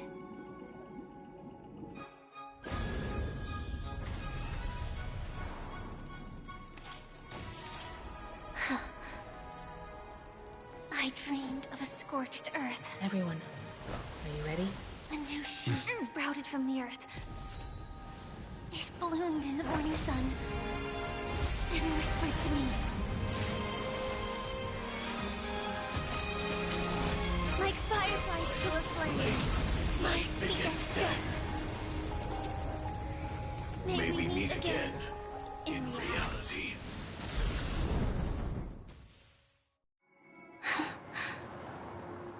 After today, Jappella's name will disappear from cosmic history, and the Everflame Mansion will take its place. In the not-too-distant future, you'll receive an invitation. That's your next stop. Land of the Dreams. Penacony. I hope you find whatever you seek there. Be it answers or salvation. You mean my 3 deaths? Silverwolf told me about it. It's such a shame that it's not part of my script. Well, I want to live. I'm never afraid of death. The opposite of death is eternal life, and that's something I'll never desire. People die, and I am no exception. Death is like a script, a fate that cannot be defied. But that's exactly why we have to choose where we want to rest forever. Do you exist just to perish? Are you not the same, Blade? The end you desire is not one dictated by others. If I were to die now,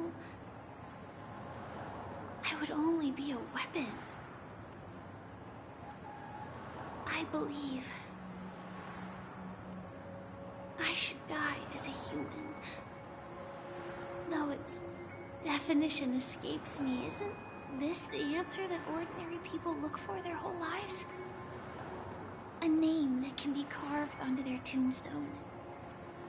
The tombstone that belongs to me once bore the inscription, Glamoth's Iron Cavalry. Then it changed to Stellaron Hunter. But one day, it will bear the name Firefly. And all the brilliance she showed at the end of her life.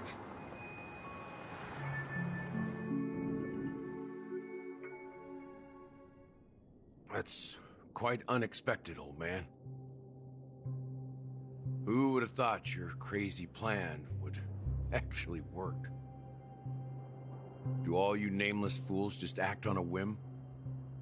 I can sense that this false sweet dream is coming to an end. The Nameless may be young, but they had the ability to achieve this goal. Just like you did in your time. It's a shame you won't be able to see it firsthand. Maybe I won't either. Once something fictional is seen through, it ceases to exist. Yeah, not just those Nameless. Even Mr. Wings is just like you. Stubborn, won't listen or give up, no matter what. Well, fate is unpredictable, I guess. If we weren't bound by those cursed paths, maybe we could have had some good talks. But in the end, we managed to do it. And now we can find solace. Remember how those idiots cursed us? They said, "Go to hell, you worthless traitors." Well, I don't know if they really meant it, but if longing for freedom means going to hell, then I'll be joining you soon, you fool. Let's get together and have supper again in hell.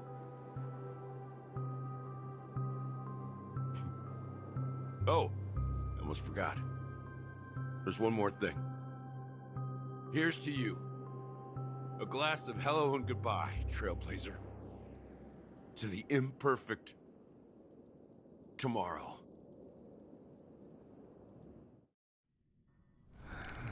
It's warm here, isn't it? You're lucky to have found...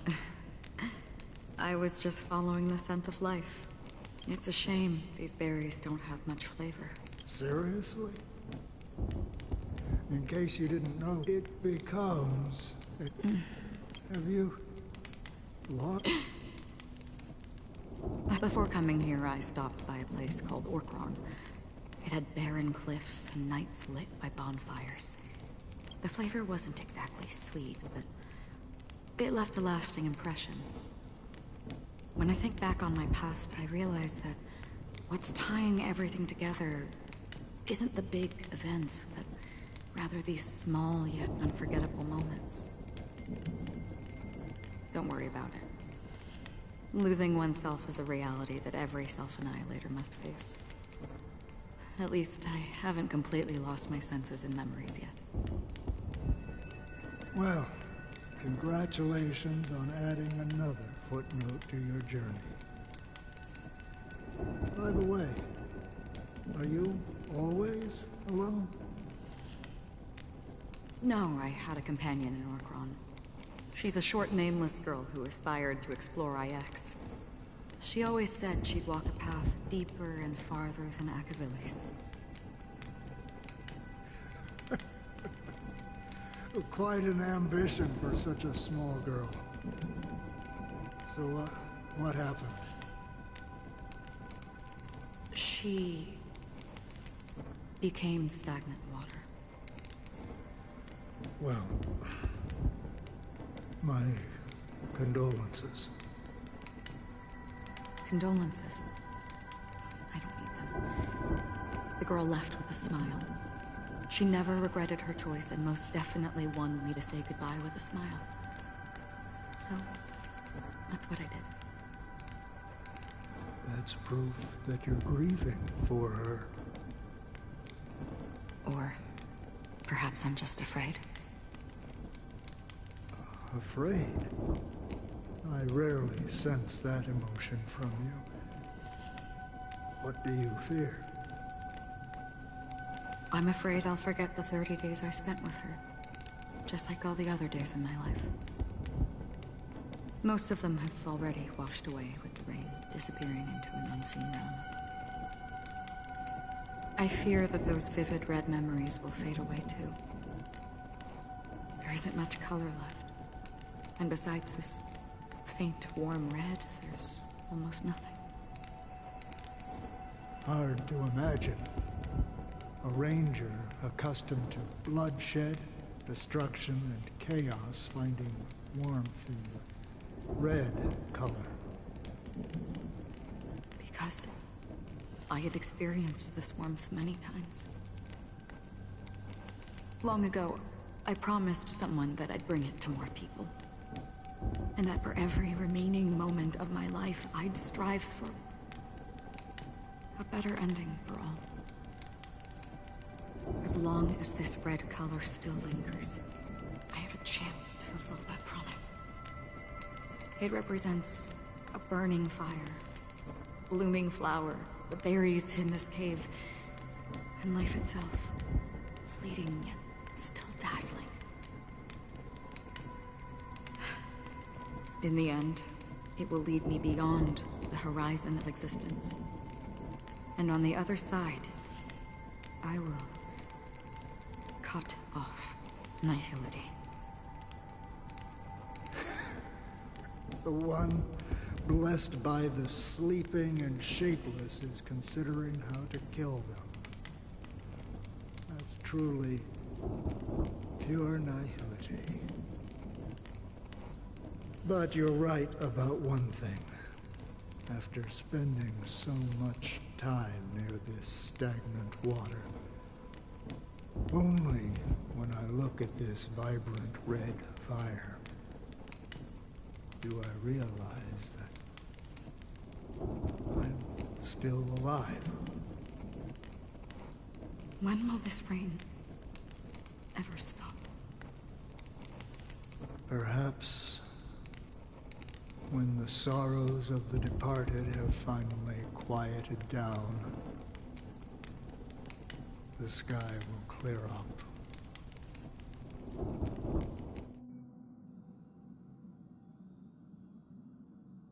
Have you heard of a planet named Biari Scamandros, Don Hung? It's one of the paradises under the influence of the Harmony, a sought-after wonderland for the inhabitants of the Dardanu Major and Minor systems. Half an Amber Era ago, the family held an unprecedented festival there. And after that, everyone on the planet became part of the family.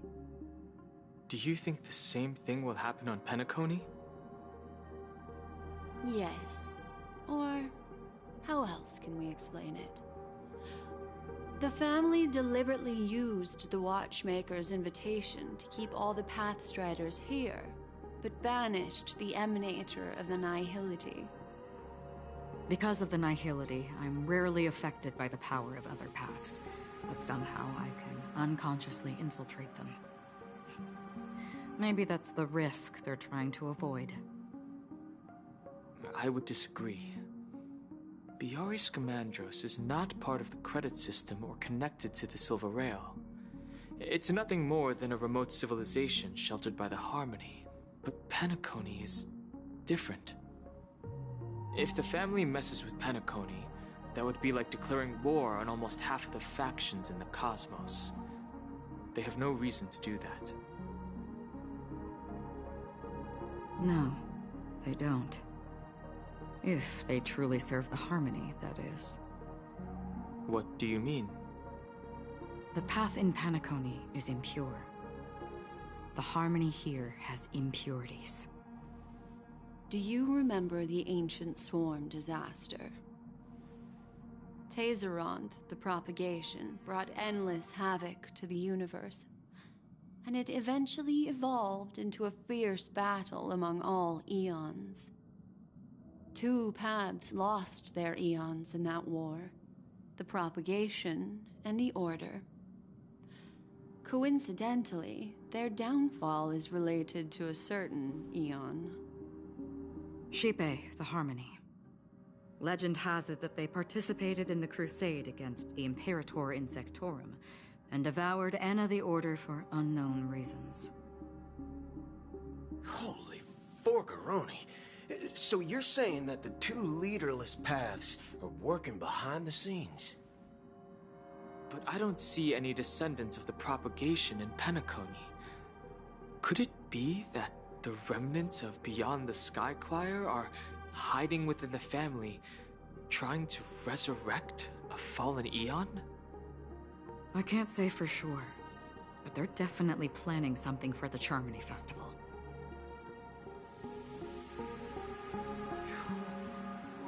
Dude, this is getting way too complicated. Is this why you want us to leave Astana right away? Are you giving up? The Charmony Festival will start soon. There's one thing that I need to confirm no matter what. A warp jump is the best way to do so. Time is running out. I have another plan.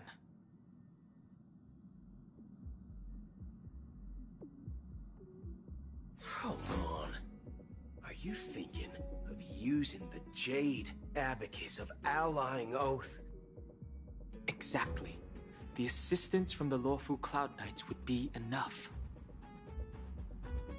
Think it over carefully. You can only use that once in your lifetime. I have considered it thoroughly. My companions are... they're also once-in-a-lifetime treasures.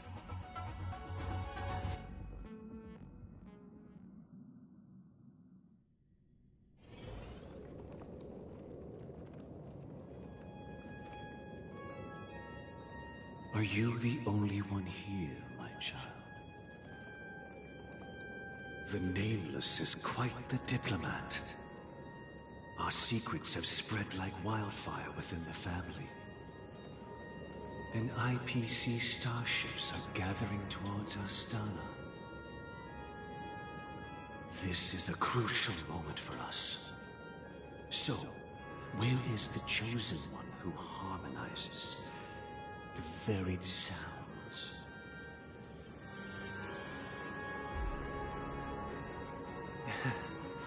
What do you mean, Master? I'm right here in front of you, aren't I? You know, she was supposed to be the star of the Charmony Festival. In our plan. But the plan has changed.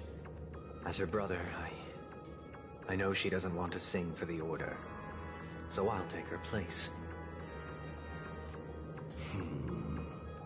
You've always been wise beyond your years. I'm sure you understand the consequences of your choice. If you consider this a betrayal... well, there can't be two suns in the sky. I'll step up and take down the other sun if necessary. Do you believe in karma? If karma exists, then everyone has their own karma. You have yours, and I have mine. And my karma has nothing to do with you, Mr. Gopherwood.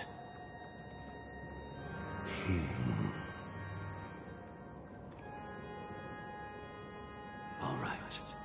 Since you're willing to sacrifice yourself for her, I'll grant your wish. Well, the compromise came sooner than expected. Why? You and your sister were born as twins of the Order. And one of you is destined to follow this path to the end.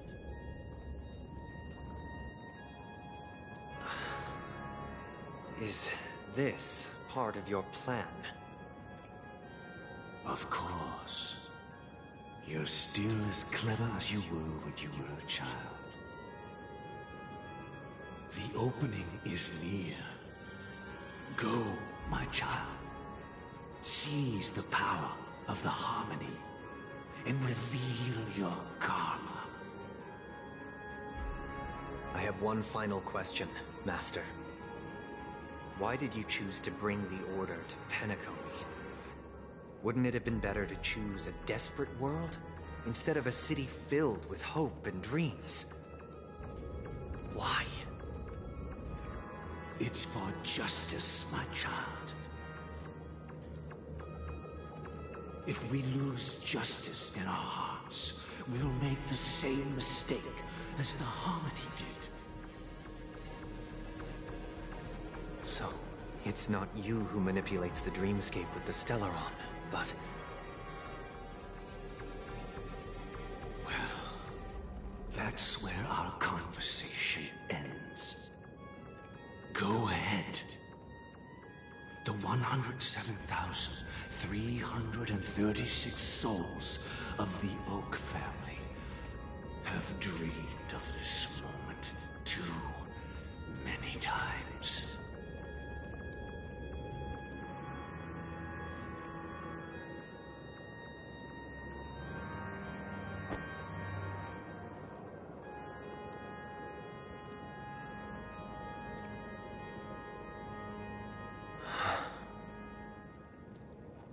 I shall ascend to the heavens, becoming the scorching sun. Bathed in my light, my people shall flourish, while all evil shall be eradicated. This is the interior of the Penacony Grand Theater. It's quite exhilarating to be flushed into the air by Soulglad. But why is the venue still closed when the Charmony Festival is about to start? And not only that, the entire theater is eerily quiet. No audience, no staff, no one around.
wonder how many tickets... Hey, that's not what we should be concerned about! Let's explore around. Be careful, everyone.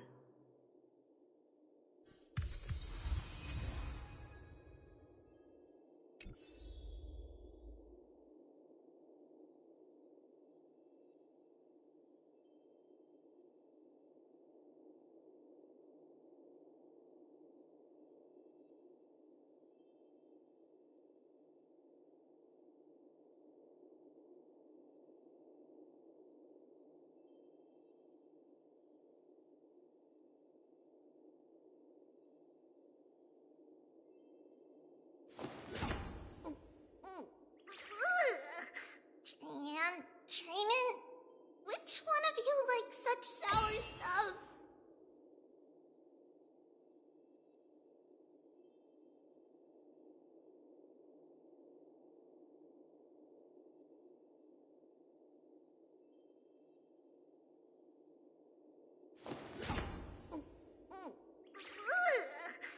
And Trayman, which one of you likes such sour stuff?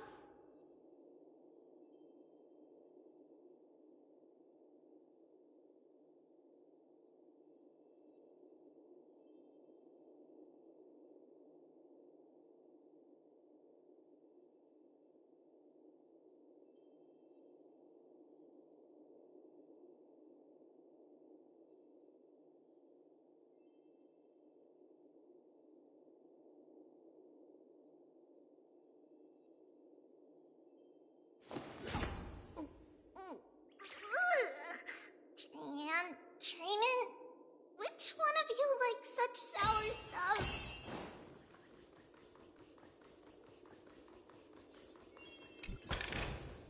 One, two... not enough for us to share.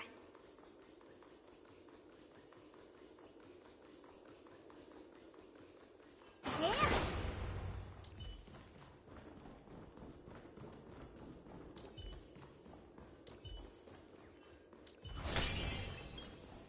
Gosh, the atmosphere here is so creepy and unsettling. Even if there's no audience yet, there should be some staff around. Why is it so silent?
Twinkle, twinkle, little star.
I'm with you. Strength in numbers!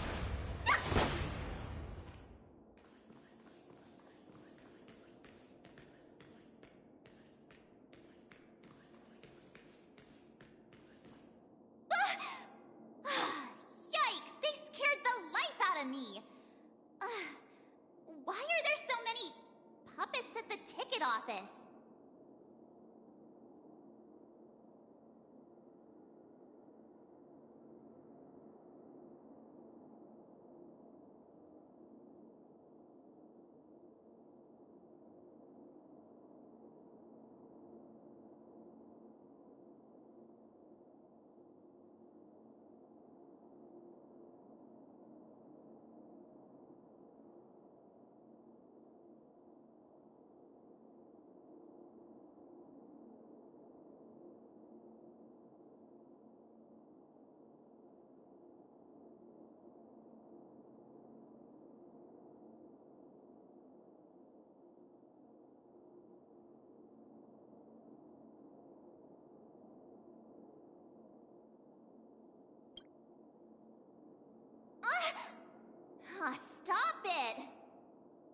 Are these puppets part of the stage setup? Even so, it's so eerie that the entire front hall is empty.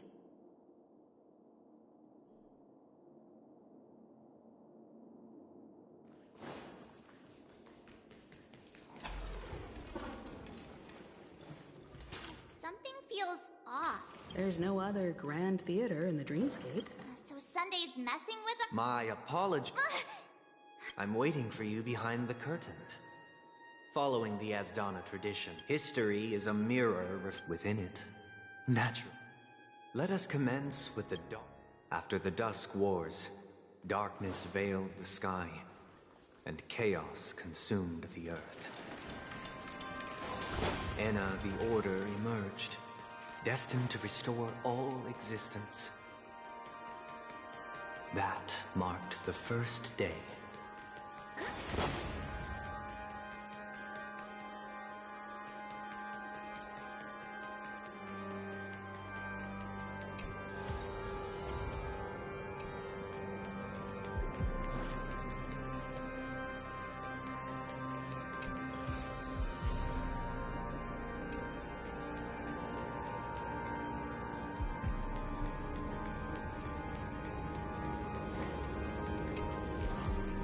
They gathered nebulae and forged them into picks, thus creating a grand lyre with black and white keys. Strike the white keys, and the sun rose. Strike the black keys, and the moon rose. And so...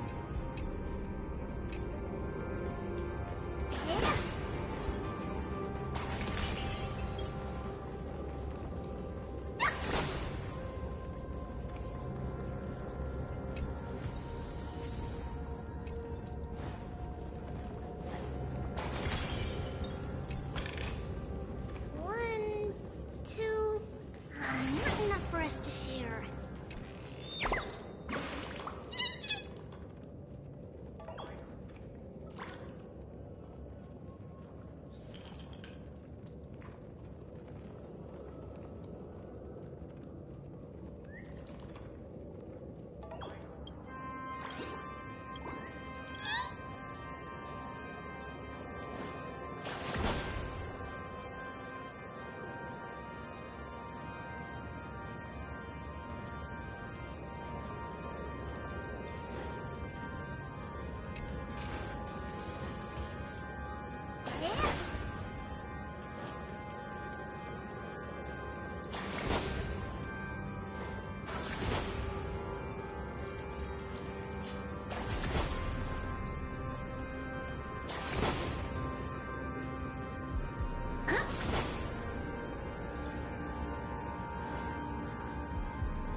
The puppets are gathering around the frame. Are they expecting us to enter it?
enough for us to share.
puppets are gathering around the frame.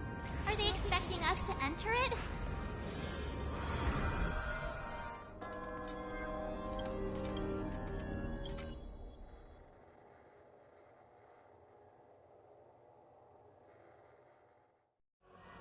Where are we? The atmosphere here. This act is named...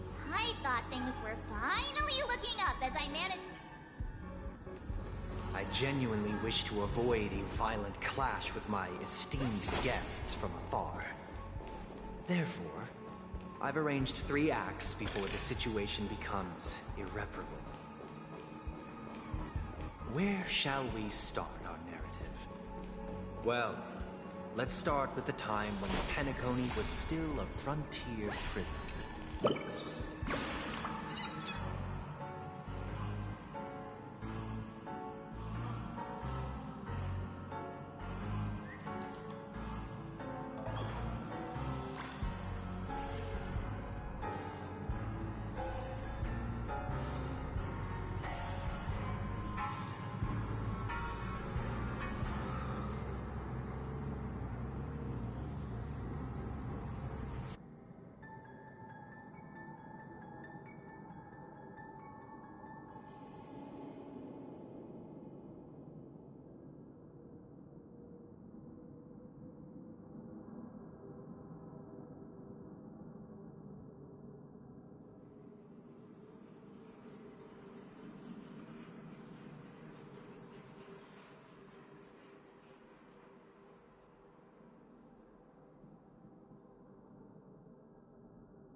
Where shall we start our narrative?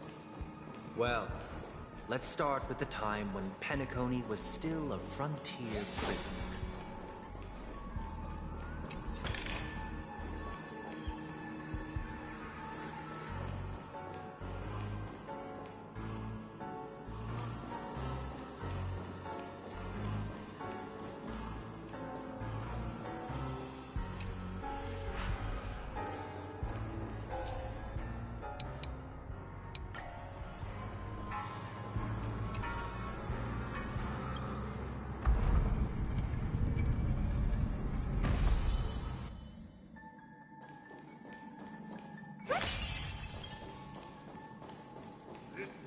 In 2147 AE, a prisoner named Hanunu ignited a struggle for liberty and emerged triumphant.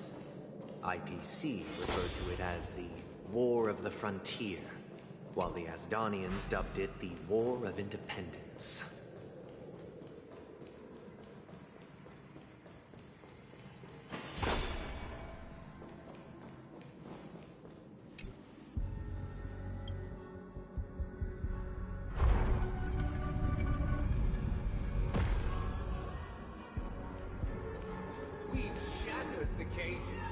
It's true that Hanunu was a legendary hero, but it must be acknowledged that while he bestowed freedom upon the prisoners, he didn't grant them true liberation.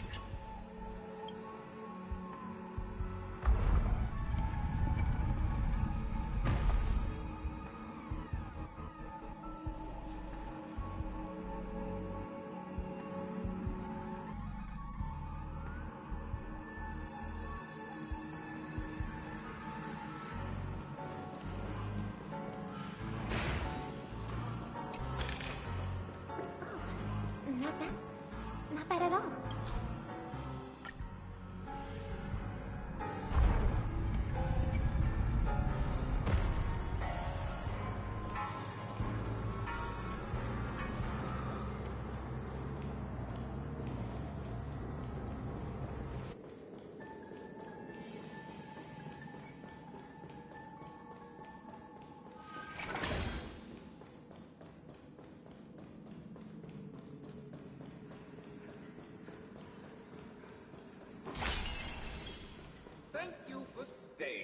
honorable travelers. The three nameless stayed on the planet, endeavoring to spread the tenets of Trailblaze throughout the frontier prison.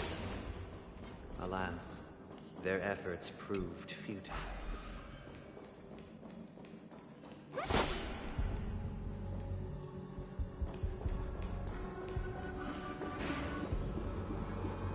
Let's build another prison. Once again, as Donna was engulfed in war, this time the enemies originating from within. The prisoners remained prisoners for the rest of their lives, fighting for freedom rather than living for it.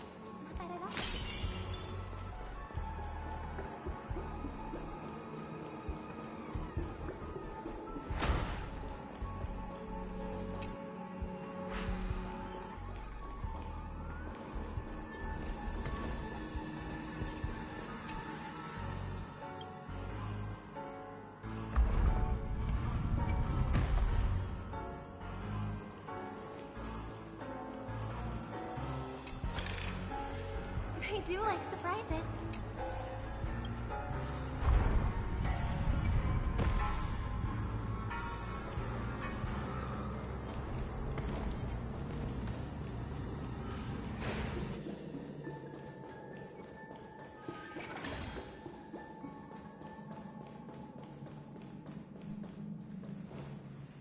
I hope you like this land of freedom on a scorched earth. As you can see, their sentences have long ended, and the IPC guards have long been expelled. Yet, these prisoners remain enslaved, not by external forces, but by the confines of their own minds. Freedom permeates every corner, except fragile souls. It gives solace only to those who believe in its existence. Prisoners, this is my order. Learn the essence of freedom and teach your fellow prisoners to fight for their lives. Hey! Why do we have to fight while enjoying the show? For I desire not only your enjoyment, but also your assistance in its completion.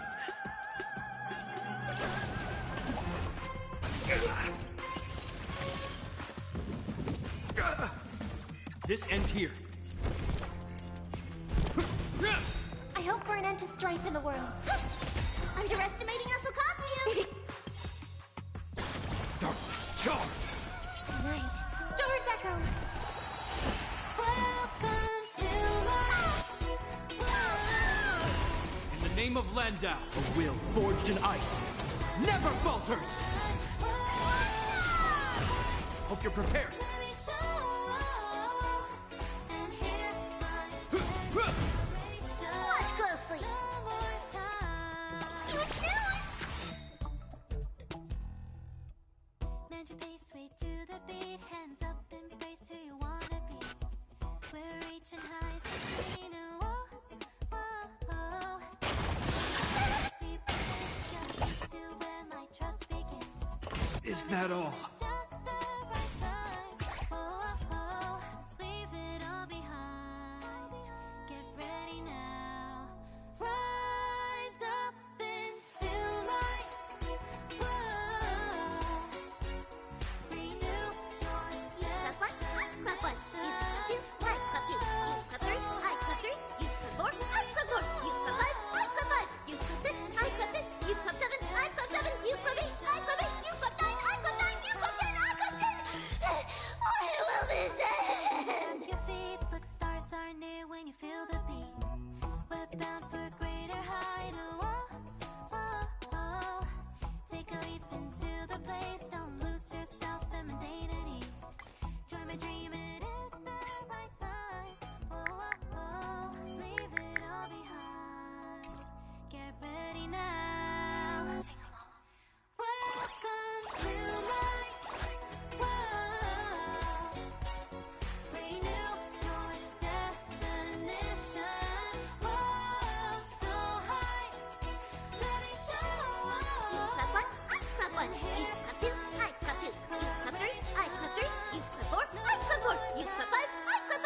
Club 6, I Club 6, you Club 7, I Club 7, you Club 8, I Club 8, you Club 9, I Club 9, you Club 10, I Club 10! When will this end? Renew your definition. Whoa, so high. Let me show. Now hear my declaration. Welcome to my world. Renew your definition. Whoa, so high. Let me show. And hear my declaration. No more ties. Mend your pace, way to the beat. Hands up, embrace who you wanna be. We're reaching heights unseen. Darkness, charge! Fire deep within. Is it coming? Trust begins. Join my dream, it's just the right time. Whoa, whoa, whoa. Leave it all. Are you the West Wind? Away we go! Rise up and No one can restrain you anymore. Thus concludes the first act. Amidst a rate. This must be how. However, it appears that Sunday ain't. This show is puppets. Where are they guiding us this time?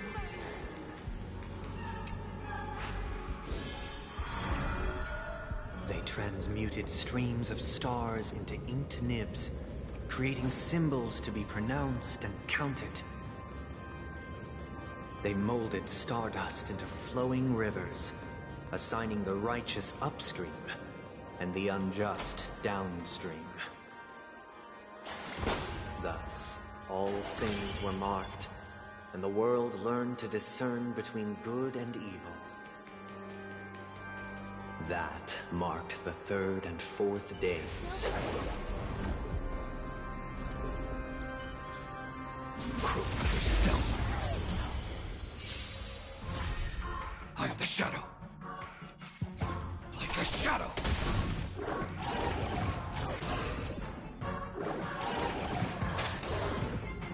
Listen to the final song of life. Resonate all together. Underestimating us will cost you.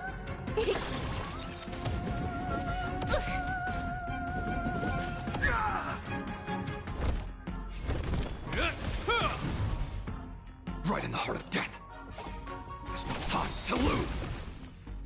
Listen to the final song of life. Watch closely.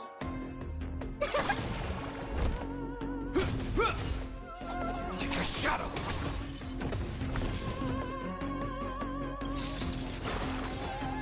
Time to reap. You cannot hide. Darkness, charge.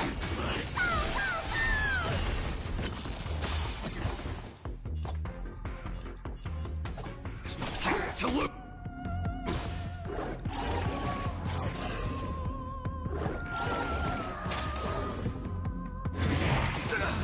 May song bring us victory. Harmony and unison.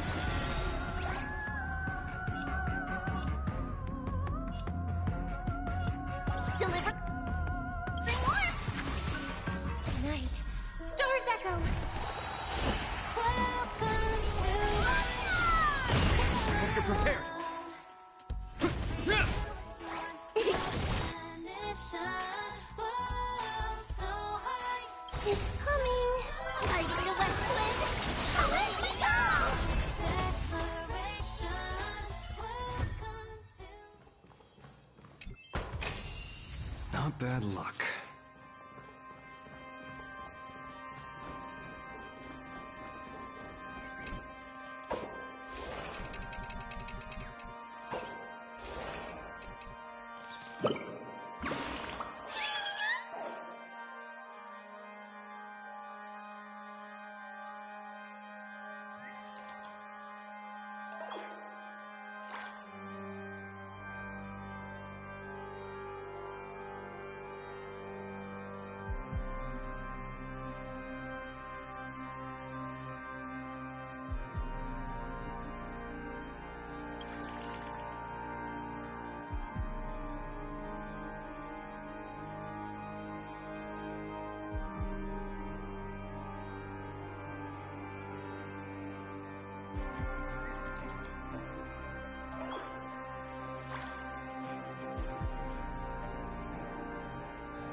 Nothing dangerous. That's good.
I'm with you.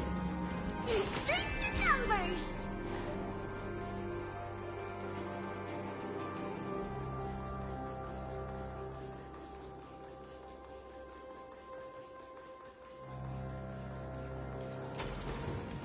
Look, another frame.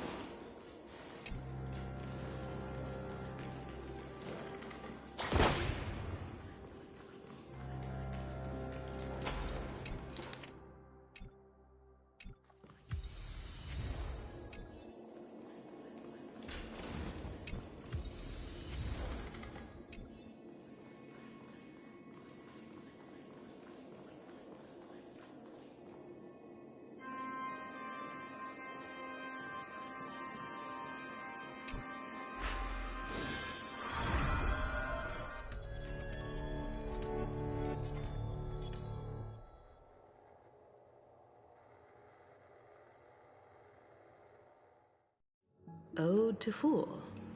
This must be the second act. The surroundings are different from before. The stage decorations look a bit tidier now.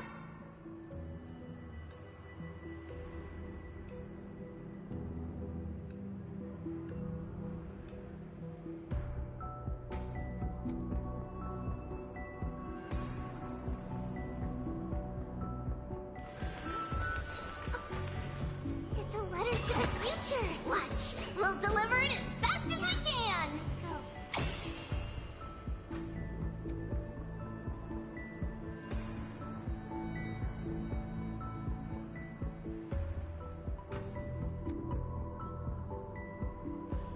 Behold the ensuing tale, a struggle for power.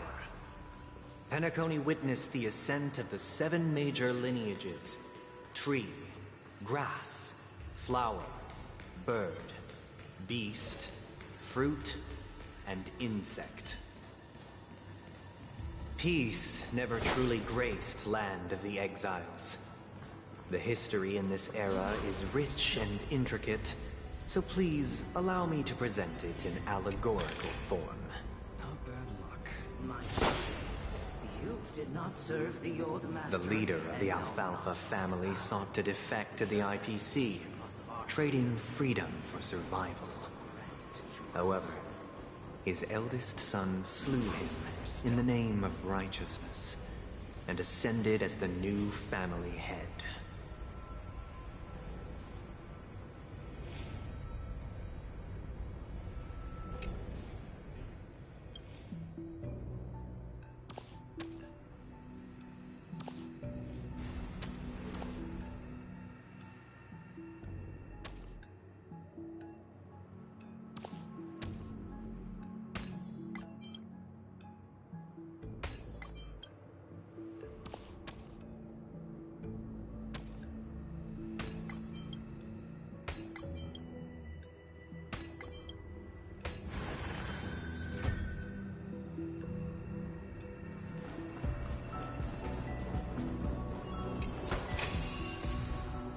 Welcome to his mansion, dear outsider. Land of the Exiles was in disarray, besieged by both internal and external perils. Though the 7 major lineages appeared united on the surface, each harbored their own ambitions, leading to ceaseless conflict.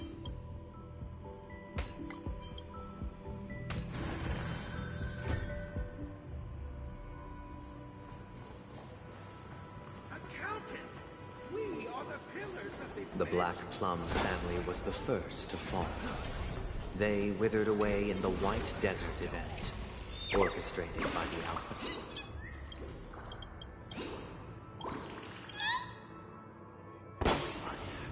I'm superior to you.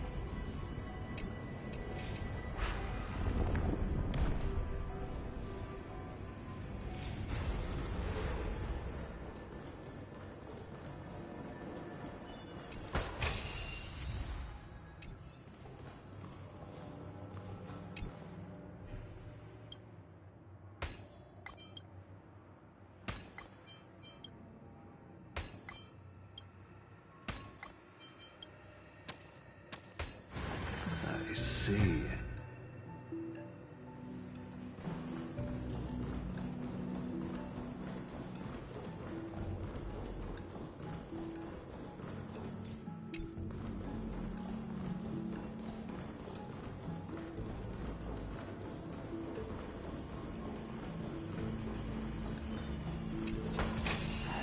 Nothing dangerous. That's good.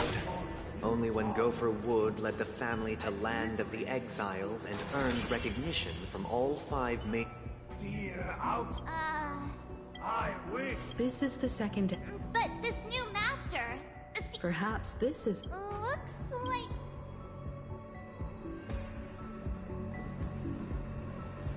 Either I shall be.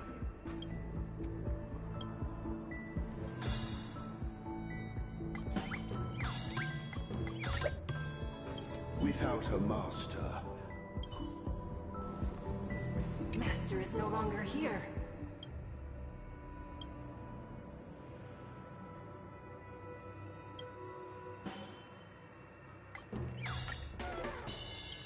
This puppet isn't responding.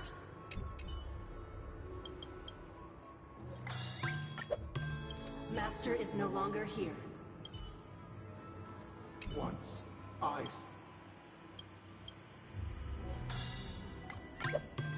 My former master has lost... Master!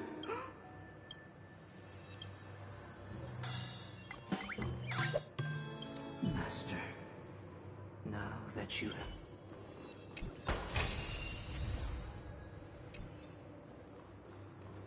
Let the show begin.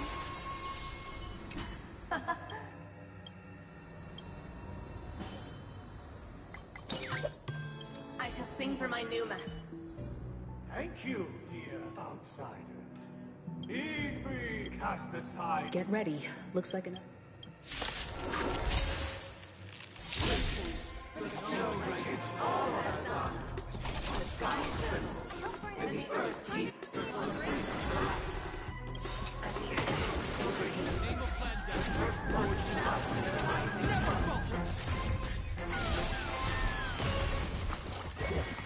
Is that all? Watch closely.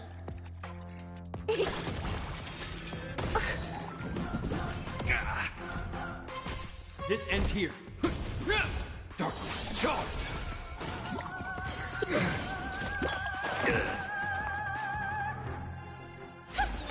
Underestimating us will cost you. Huge news.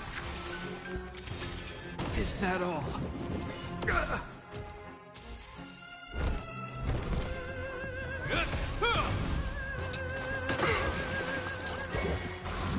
It's okay. It's okay.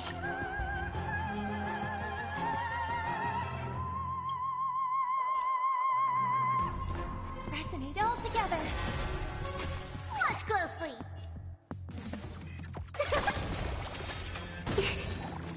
Hope you're prepared. Darkness, charge! In the name of Lead, a will forged in ice never falters!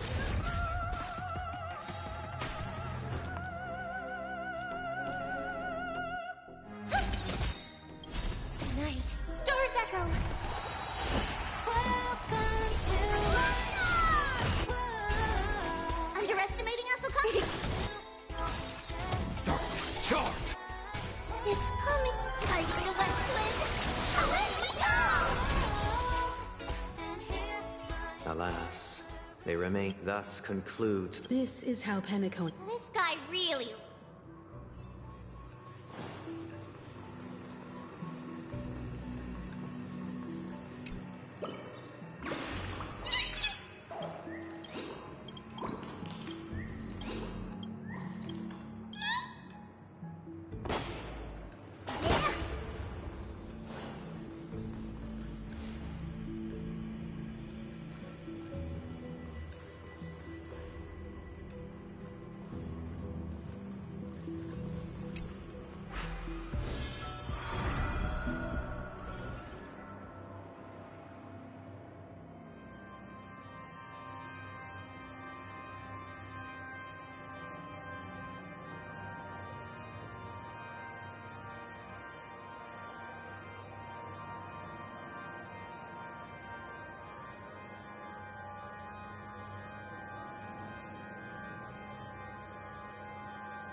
They used the planetary rings to establish the law, forging a code of conduct among the masses. A grand lyre with black and white keys served as an instrument, while symbols of articulation and numerical notation took the form of musical notes. The downward flowing river became a melody, and the canon of law dictated the form. This guy is really into these puppets.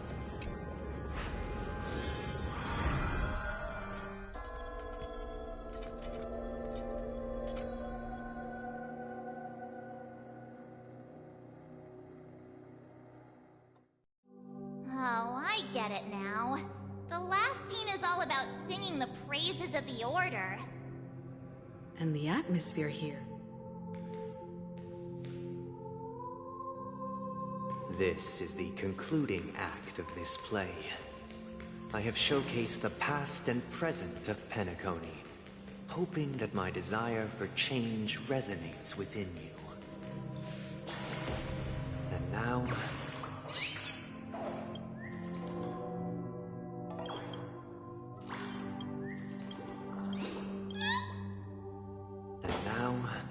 I shall reveal its future to you.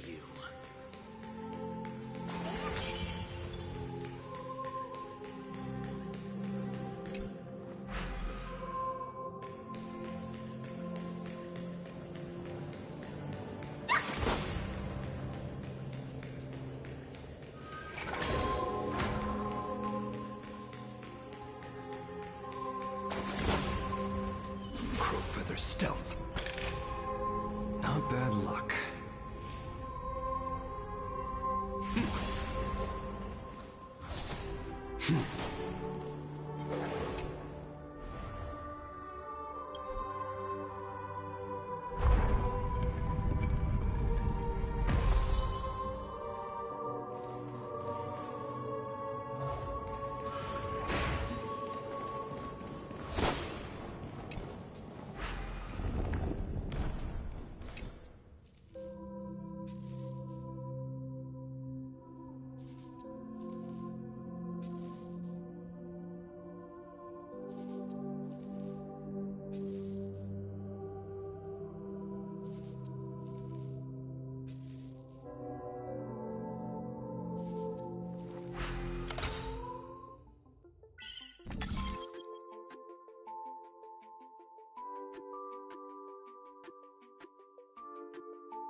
to king who will take their responsibility for the people.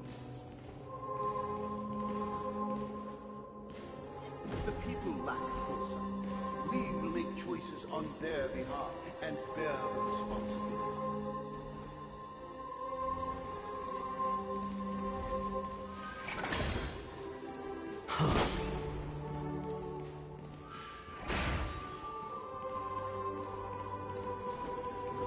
Without a king, who shall protect the weak and stand against the We mighty? shall support you, protecting the weak and standing against the mighty.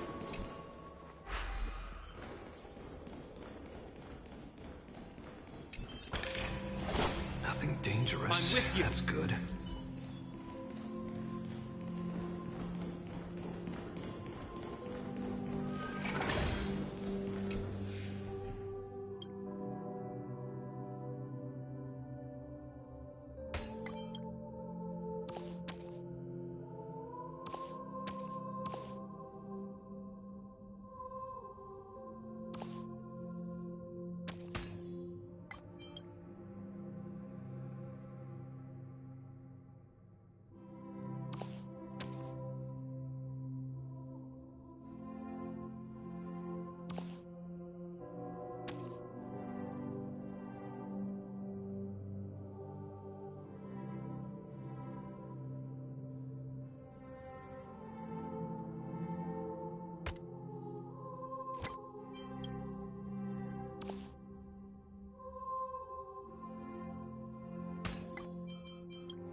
I see.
Without a king, who shall govern the movement of souls?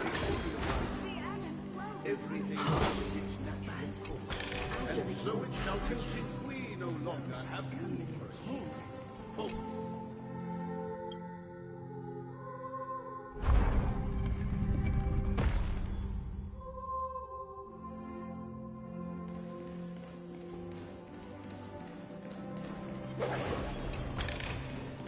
Not bad luck.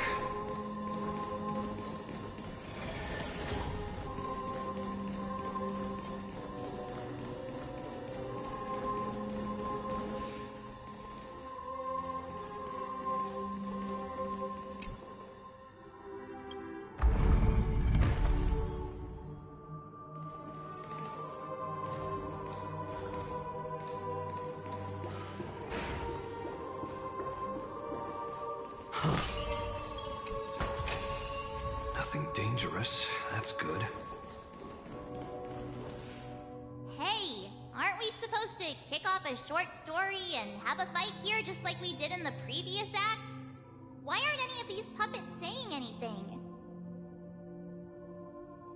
Perhaps we'll need to complete the story ourselves, just like we did before. So, do you think their mind needs tinkering or something?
for we have become kings of all things. Farewell, former king. We no longer have need for a king. How did it go?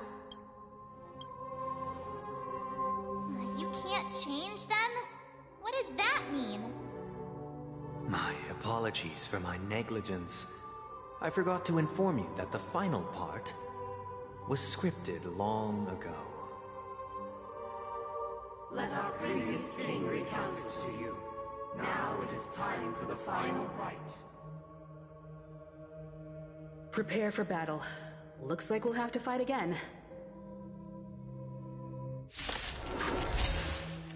Descending from the infinite spiral staircase, I traverse towards the future with measured steps. No need to remember me or seek my existence, for the contours of my mind shall intersect with other experiences. Tied to you. Hide! Darkness charge! Hope you're prepared. I hope for an end to...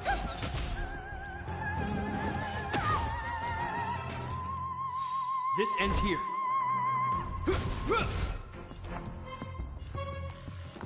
Resonate all together.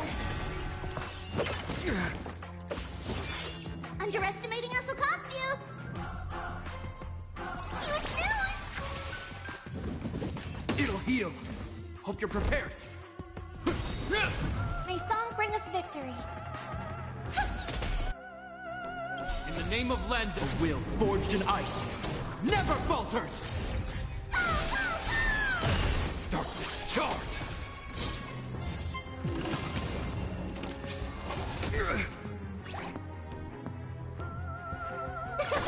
This ends here. It's coming! Are you the West Wind? Away we go! Tonight, stars echo. Welcome to life! Darkness charge! In the hushed expanse of what is mine shall wane. This is the final scene. Let's go. Once this...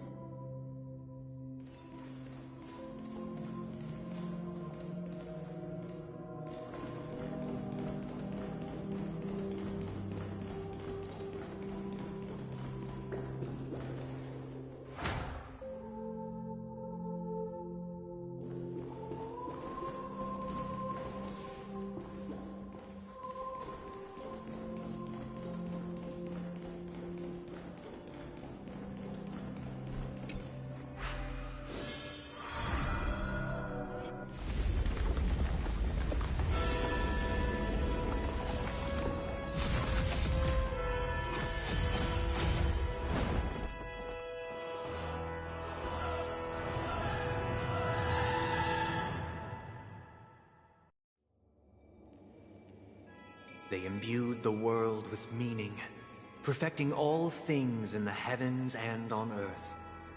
Then, they rested from the labors of creation. Yet, all beings cried out to Enna. Under the banner of the Order, you have defined all things in the cosmos. But this made us realize that we are but puppets in your hands. Thus, on that day, all beings united and cast the Eon into the abyss of oblivion. This Grand Theater looks totally different. Everyone, get ready.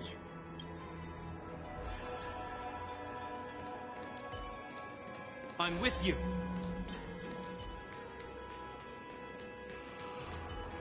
Let the show begin. That marked the seventh day. Cheers and chants reverberated in the hills.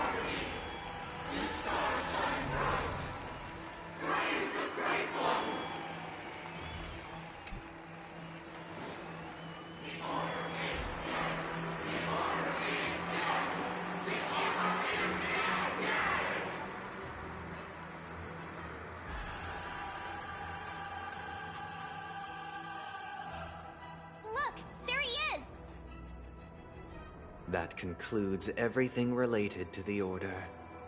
What are your reflections on this, my dear guests? Nevertheless, this is but a trivial blip in the annals of galactic history. What truly matters is the course this river shall take in the days to come. You've arrived at the perfect moment. The Charmony Festival is about to commence, and it would be a shame if you were absent for the Harmony's prologue. Allow me to extend my warmest welcome once more. Welcome to Penacony Grand Theater, the very core of the sweet dream, the abode of the Stellaron, the grand stage of the Charmony Festival. And the very place where the future of Penacony shall be determined through conflict.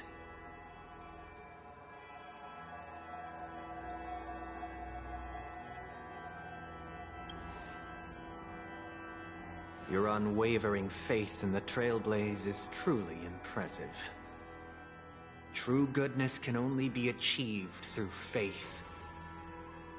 Allow me to point out that falling into a permanent slumber is not happiness, especially when those people are driven by someone else's will in their sleep.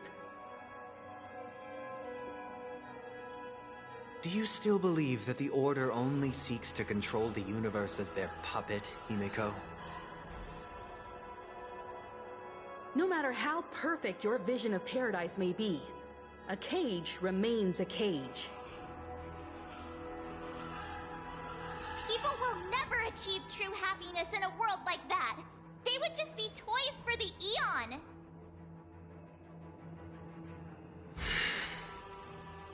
It seems you have misunderstood my intentions. Allow me to clarify. My desire is not to resurrect a fallen Eon, or become one myself. My sole objective is to create a paradise free from Eons, where the Order ensures the dignity and happiness of all humanity. A paradise exclusive to us human beings. That's not the case. If people are to live with dignity, there must be nothing and no one above them.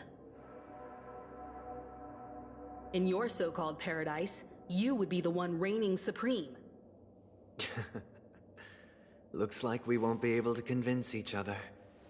Now that our conflict has... However, before the prelude to the future begins, please take a moment to ponder the questions I've posed.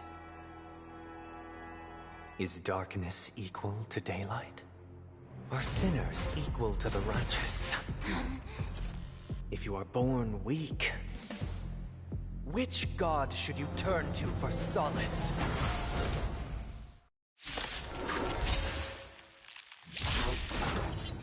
The Eon, great master, under the banner, all things in the cosmos.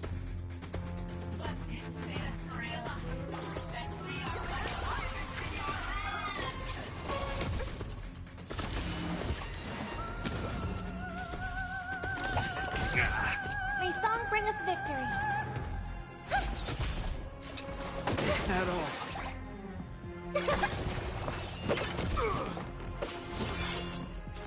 Hope you're prepared. Darkness charged. I hope for an end to strife in the world. It's okay. It's okay. Underestimating us will cost you. This ends here.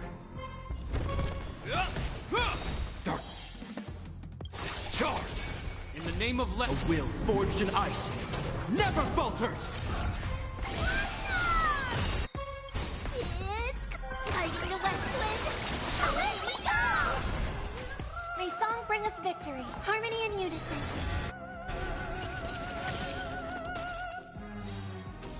Watch closely. Huge news!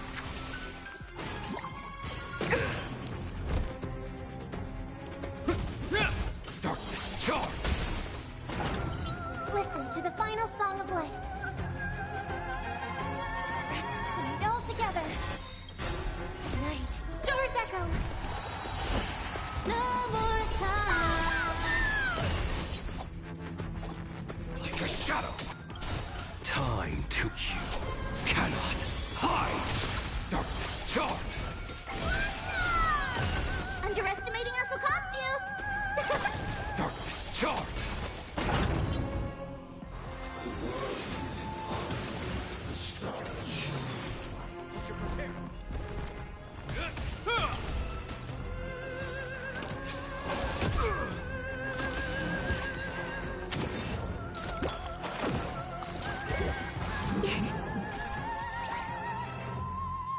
Delivering warmth! Is it coming? Fighting the west wind! Away we go! I hope for an end to strife in the world. Darkness charmed.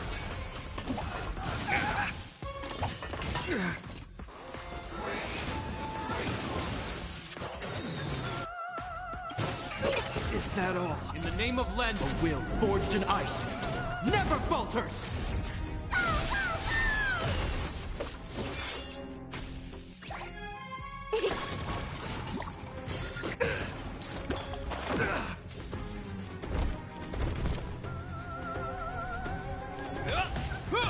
Darkness charmed.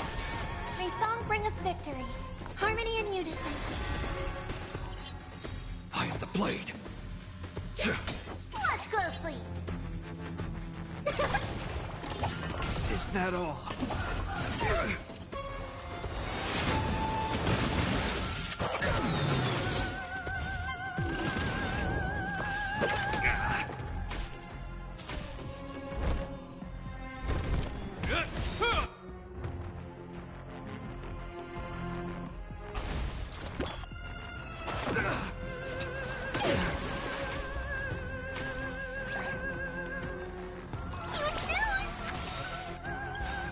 It's fighting the west wind!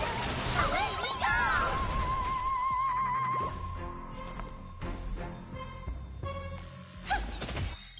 Tonight, stars echo! No more time!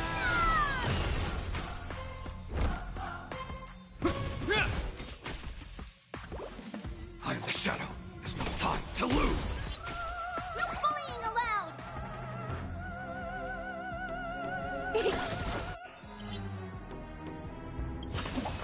It'll heal. In the name of Len, a will forged in ice never falters!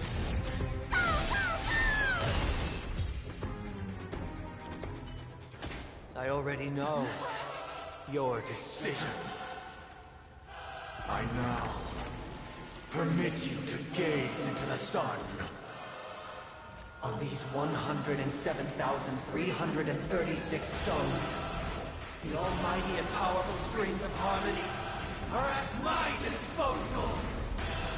The supreme tuner, harmonious choir, Dominicus!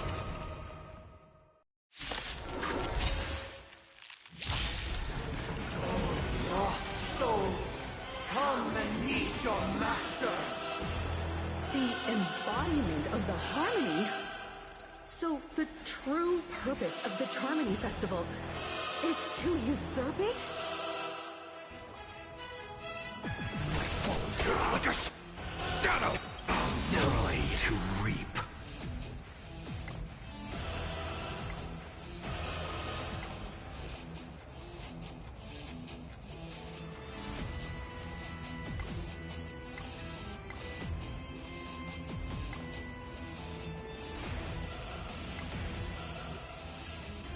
What is the next order?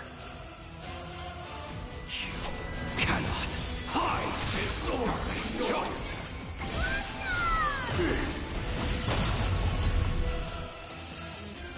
Pressing it all together!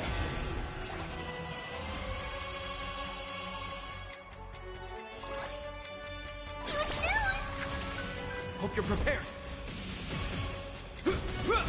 Darkness charmed! Is that all? Why is it receptive as you are? Answer me this.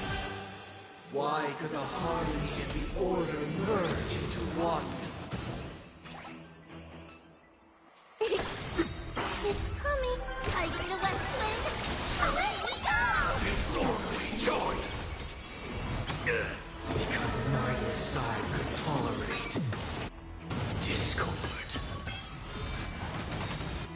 In the name of Landau, a will forged in ice never falters!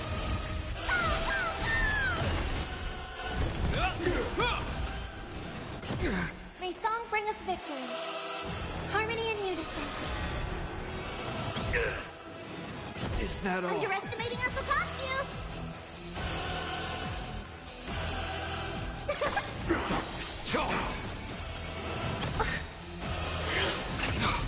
Tonight, stars echo.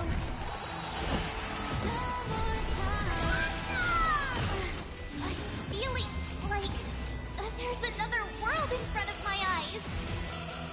It's the power of tuning. Don't let the song distract you.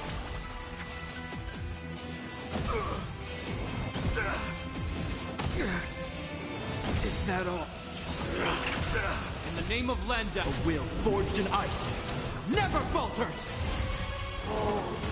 To me! Underestimating us will cost you!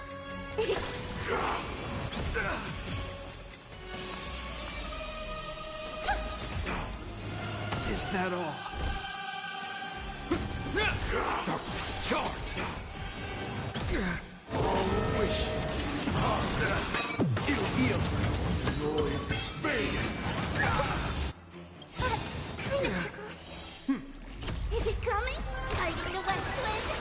Away we go! Disorderly noise! Huge news!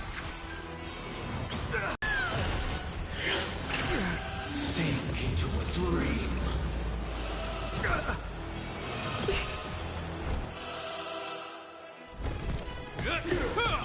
Darkness charge!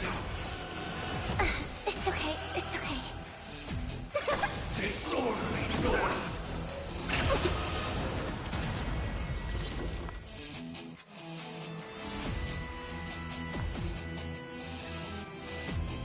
Harmony and unison.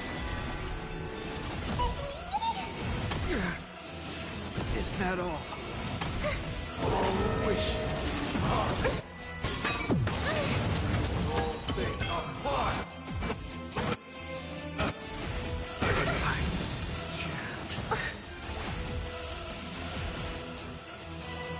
Deliver warmth!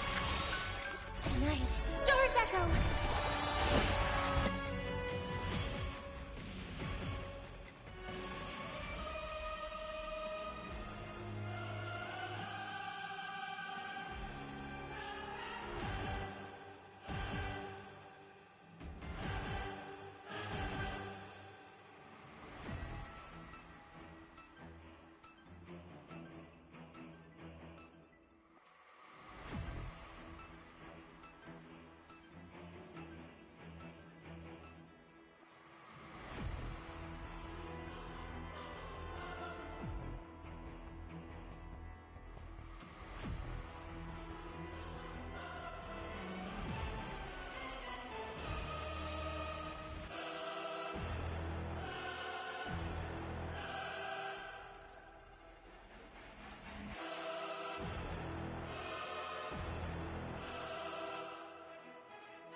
The time has come.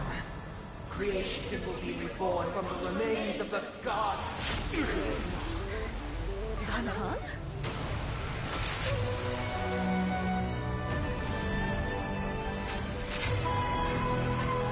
Radiant spirits, heed my word. Show no mercy!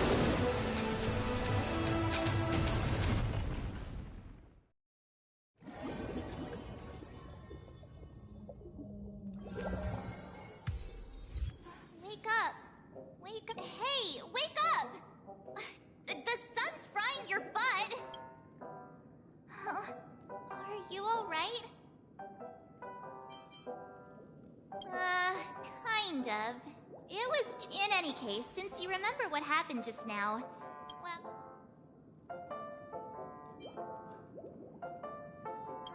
it's a long story. Simply put, Don Hung used the Jade Abacus of Allying Oath when we were in the... And then we returned to reality. Look, everyone else has also returned from the dreamscape. Himeko and the rest...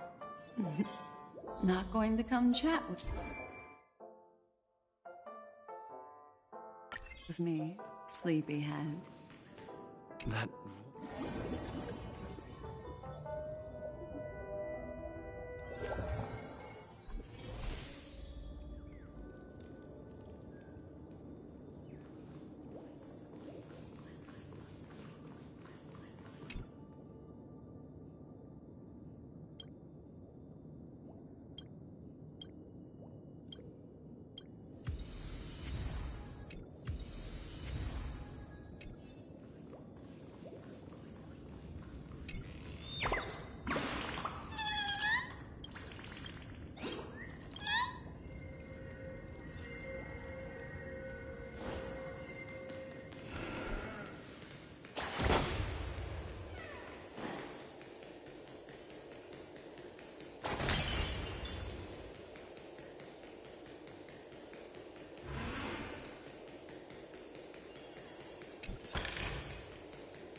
Share the good news with the whole city.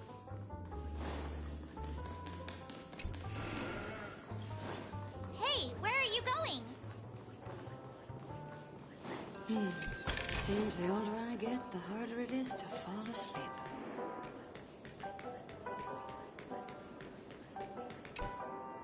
Hey, we meet again, sleepyhead. What's Miss Black's... Nothing, Miss March. I noticed he was awake. Though the strike from the General was timely, its destruction was also immense. But, luckily for them, the dreamscape is my home turf. Oh, so that's what happened! Thank you, Miss Black Swan! Don't mention it. After all, I wouldn't want to see such precious memories vanish. You're heading to see... Of course not. Why would you think that? I've never harbored any... Himeko and Mr. Yang are probably still busy. Let's go look for Don Hung first.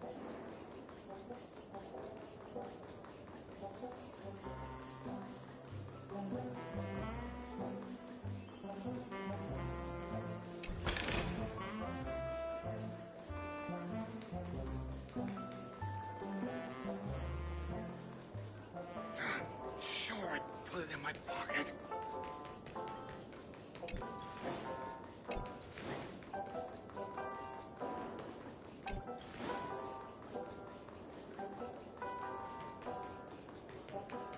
Hey, is that who I think it is?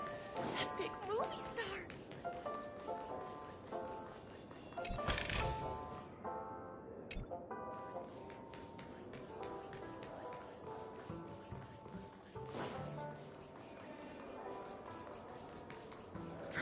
Sure, I put it in my pocket.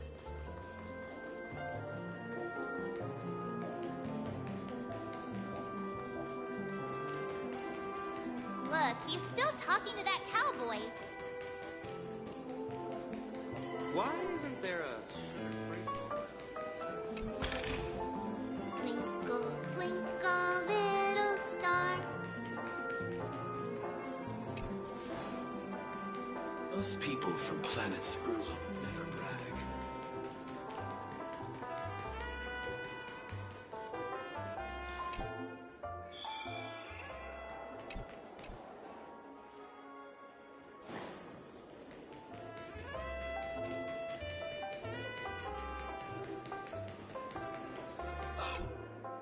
You're awake. How do you feel?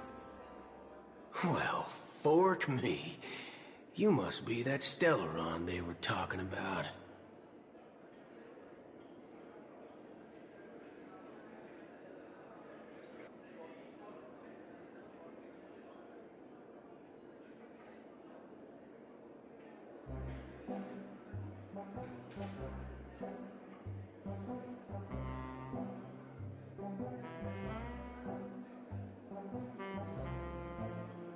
Don't worry.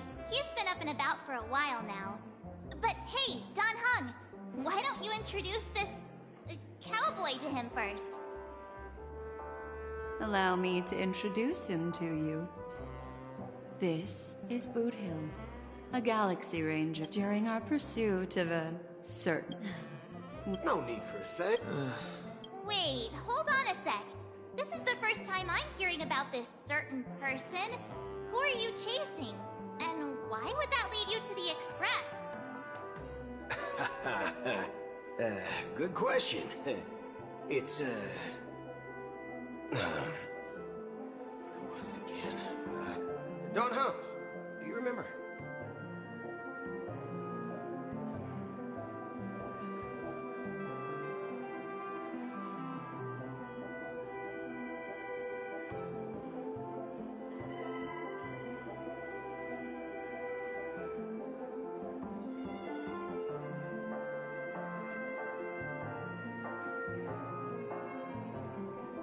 No, that ain't it.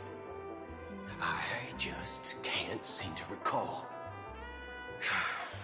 Weird. My neurochip hasn't registered any malfunctions. I can't seem to remember either. What's going on? Heck. Forget about it.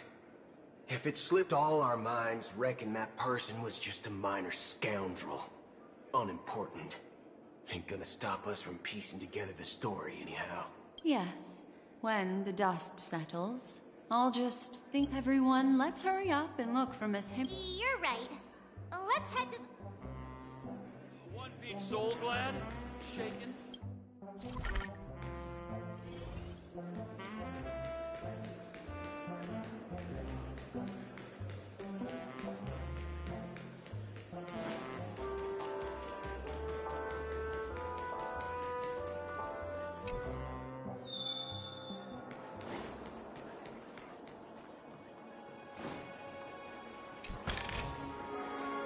Quit giving me the stick-up!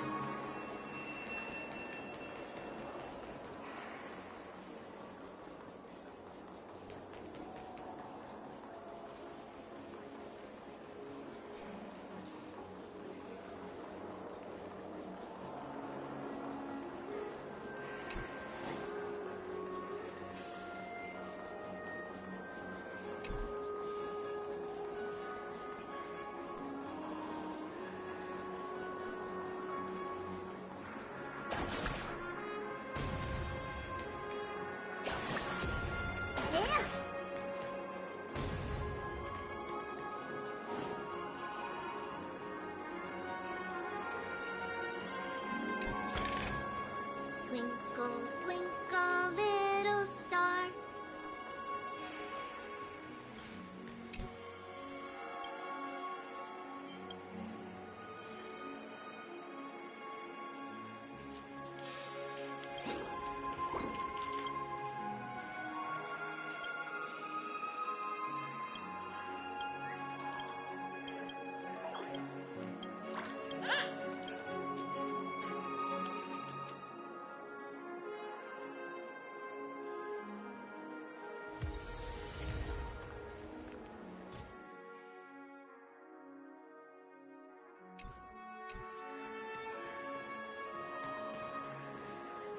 Look, they're with...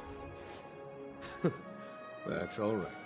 In these times of conflict for the sake of utmost safety, it is only right that the Alliance steps forward to mediate on behalf of the Astral Express. We must not allow you to take unnecessary risks.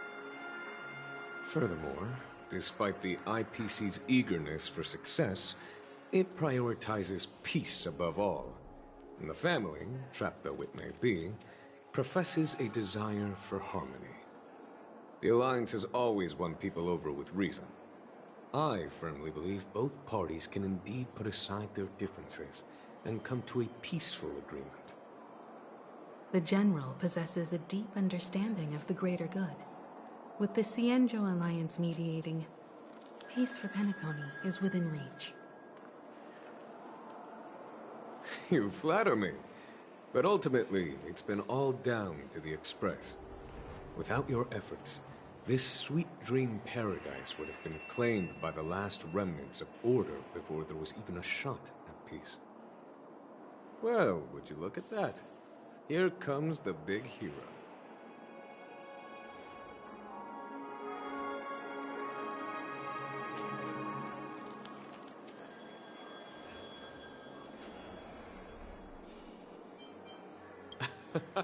If it isn't the galactic baseballer, a hero with unparalleled insight.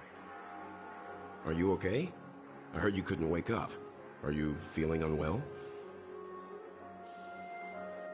Don't worry, Mr. Yang. There is nothing wrong with him. He practically burned through a lifetime's worth of jokes on the way here. What about you, Mr. Yang? I heard that even Miss Robin wasn't spared. And that guy locked you both up.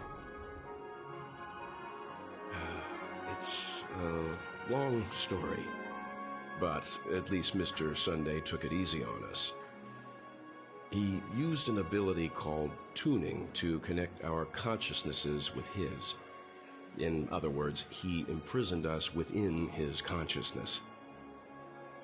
Thanks to General Jing Yuan's destruction of the Harmonious Choir, we were able to escape. He used that tuning on us too. Does that mean that we were almost imprisoned as well? I can confidently say now. Speaking of the Oak family... It's... the IPC has named the family quickly... Everyone really has... Then, what's going... Why the side, General? I can only say that this... It's time, everyone. Given the General's invitation... Why, of course you're welcome. Besides... I'm kind of alert. Not to worry. I'm afraid I'll also... Thank you. Although I'm not too sure of it. The negotiation will commence at the hotel lobby. Everyone, please follow me.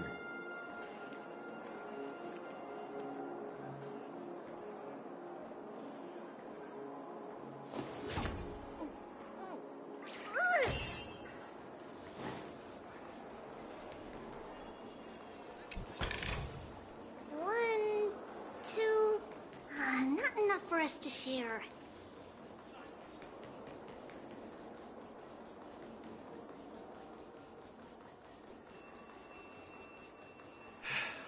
Best not to take this.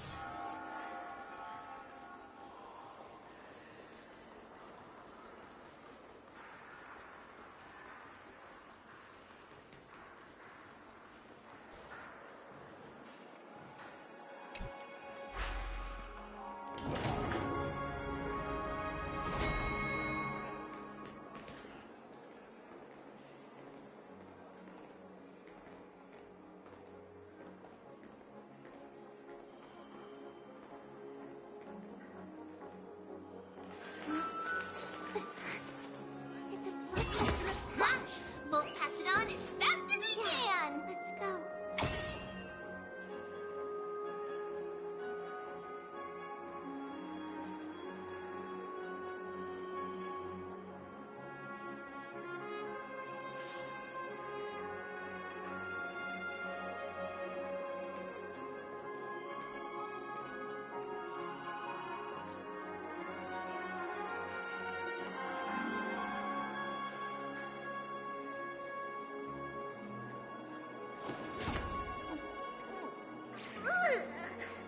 Man, Training? Which one of you likes such sound?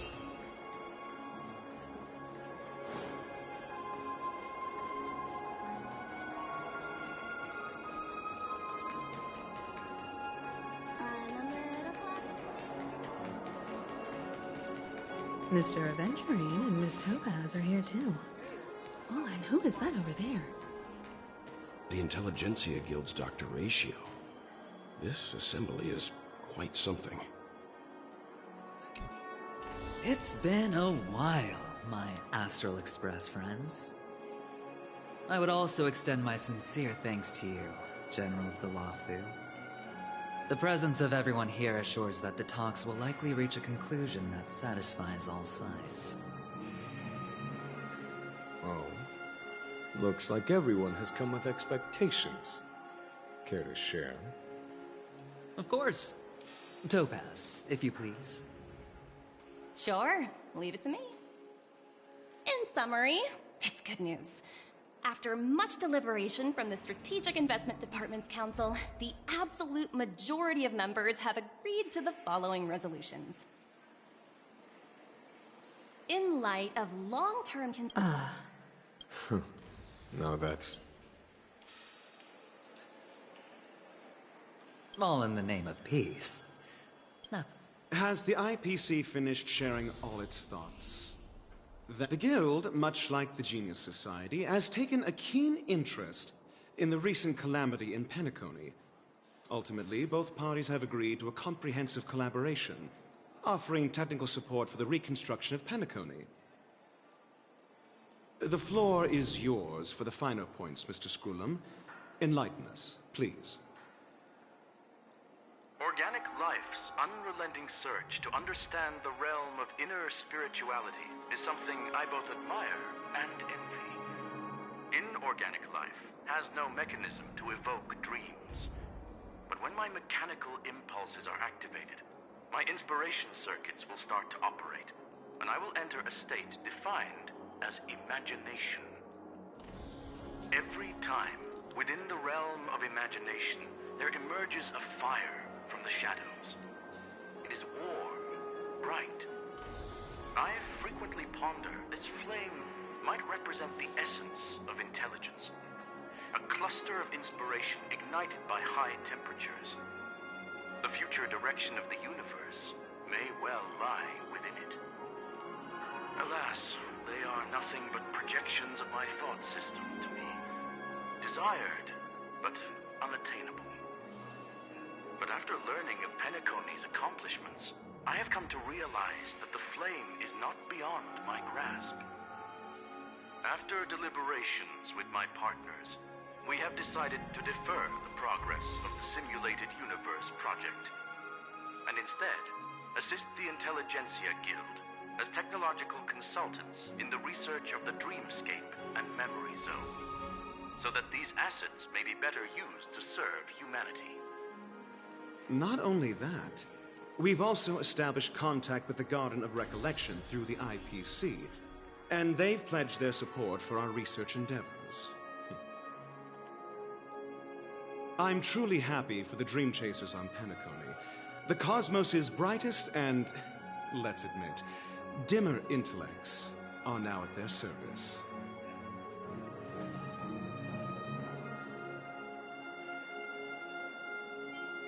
Agreed. It's hard to imagine members of the Genius Society taking an interest in such mundane research. Never mind. At the end of the day, this is a positive outcome. No wonder everyone insisted that he be there. It heartens me to learn that everyone is willing to put aside their differences for Penacony's plight. I trust that everyone will surely reach consensus in the upcoming negotiations. Looks like Penacony's future is decided. I'm wondering, is there anything else the crew is concerned about? Peace is our greatest wish. Beyond that, we desire nothing else. Well, that's good. Now that everyone's minds are at ease, I shall take my leave. You may now depart with peace of mind. The Alliance will deal with all subsequent procedures. If that's the case, it appears that we have nothing else to worry about on Penacony. Looks like it's time for us to embark on a new voyage. Sounds good to me. You two head back to the Express first. I'll pick up March and deal with the checkout procedure. Oh, also, Miss Black's... You've been with us this whole time, huh? Let's go. Our time on Penacony... Penacony's journey ends here. I guess it was pretty fruitful.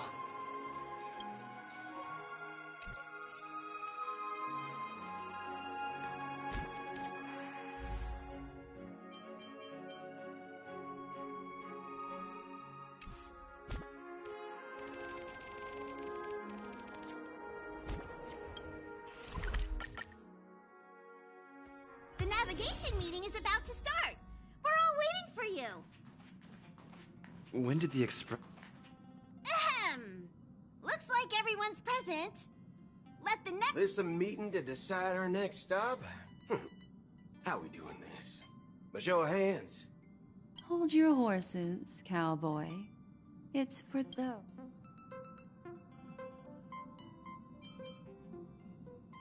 Allow me to explain. Mr. Boothill and Miss Black Swan submitted a request to temporarily travel with the Express for their own personal reasons.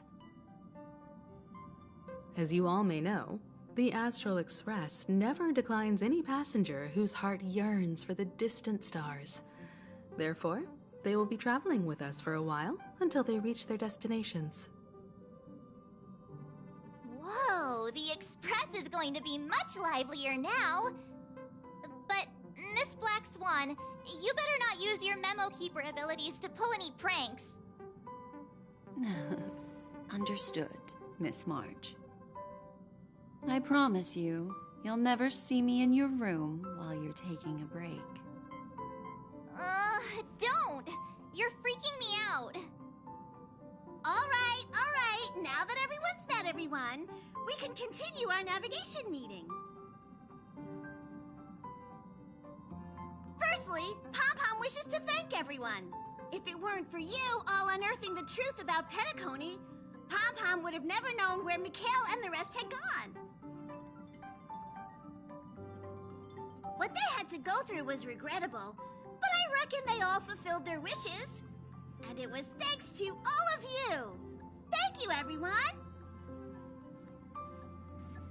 Now then, we come to the crux of this navigation meeting. We must decide on the Express's next stop. Let me introduce our current options. The first choice is from Himiko, the oceanic planet of Lushaka, a planet composed entirely of water. Many aquatic races reside there. Of course, it's also the home planet of the venerable, nameless Mikhail. The second choice is the agate world Melustanen, suggested by Welt. It's famed as one of the initial sites of the Stellaron disaster. The third choice is Edostar, a planet nestled within a vast ion storm region, currently under assault by the Antimatter Legion. However, the distress signals from there have recently ceased. The last choice, courtesy of Black Swan, is the glass belt Petravia, a massive belt of asteroids that was turned to glass by the Lord Ravager Zephyra. Ooh, so... Next up, everyone will select the destination. If that's the case, how about we go to Edostar first? March is right. You and Dan Heng make good points. I'll throw in a vote. If that's the general sentiment. 4 votes for Edostar. Looks like we have a winner.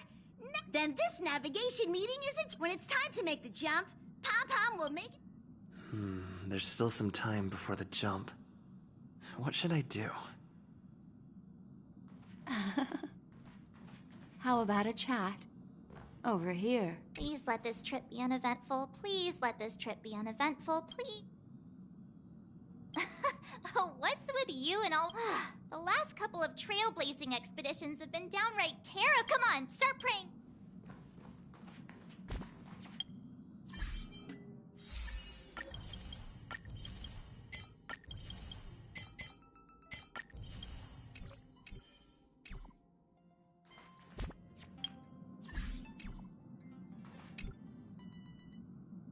Oh, you're here. Seeing your reflection among the stars in the porthole really does seem somewhat surreal. How about it? This journey of beautiful dreams. Was it to your liking?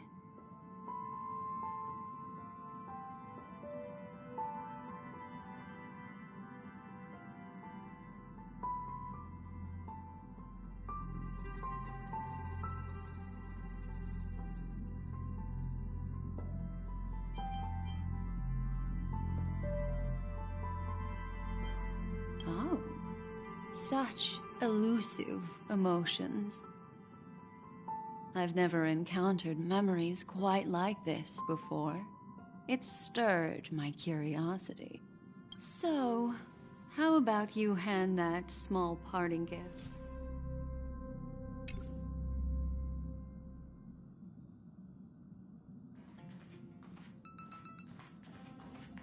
Huh. For some reason, I'm suddenly stricken by the feeling that we haven't crossed paths in quite some time.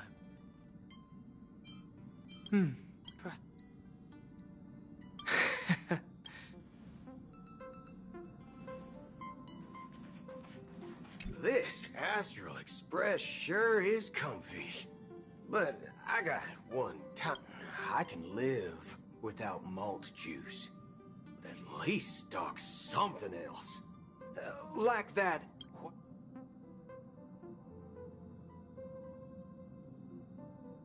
Oh. Well, that's, different kind of strong. Ha! All these years out in the wild, and now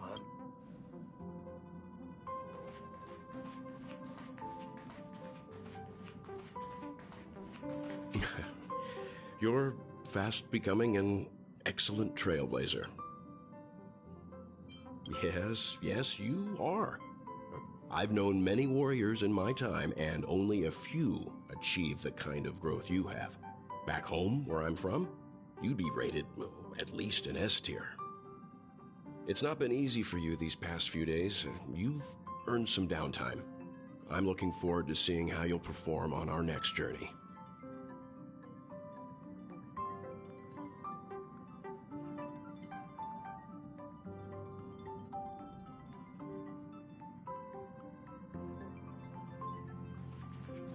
Come to think of it, this trip to Penacony was the first time we trailed.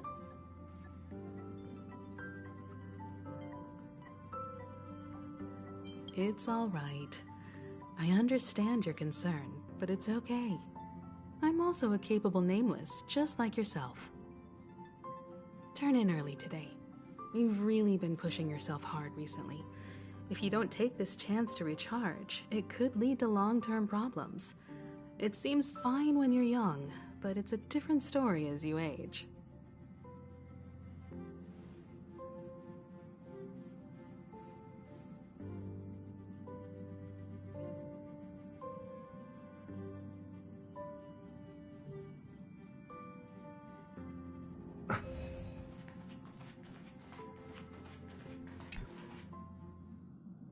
Oh, you're here. Seeing your reflection among the stars in the porthole really does seem somewhat surreal. How about it? This journey of beautiful... I can feel your obvious excitement. So... Oh, you're... How about it? Oh. So... How about you hand that... Oh? Never mind. I just... stumbled before I explained. Remember when we entered the hotel in the dreamscape for the first time?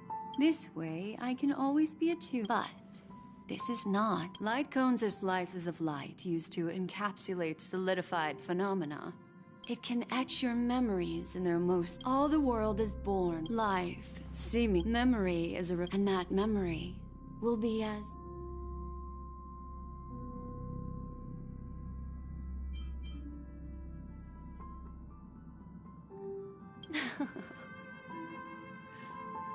The memories I have of you are not enough for me to predict a future that lies too far ahead.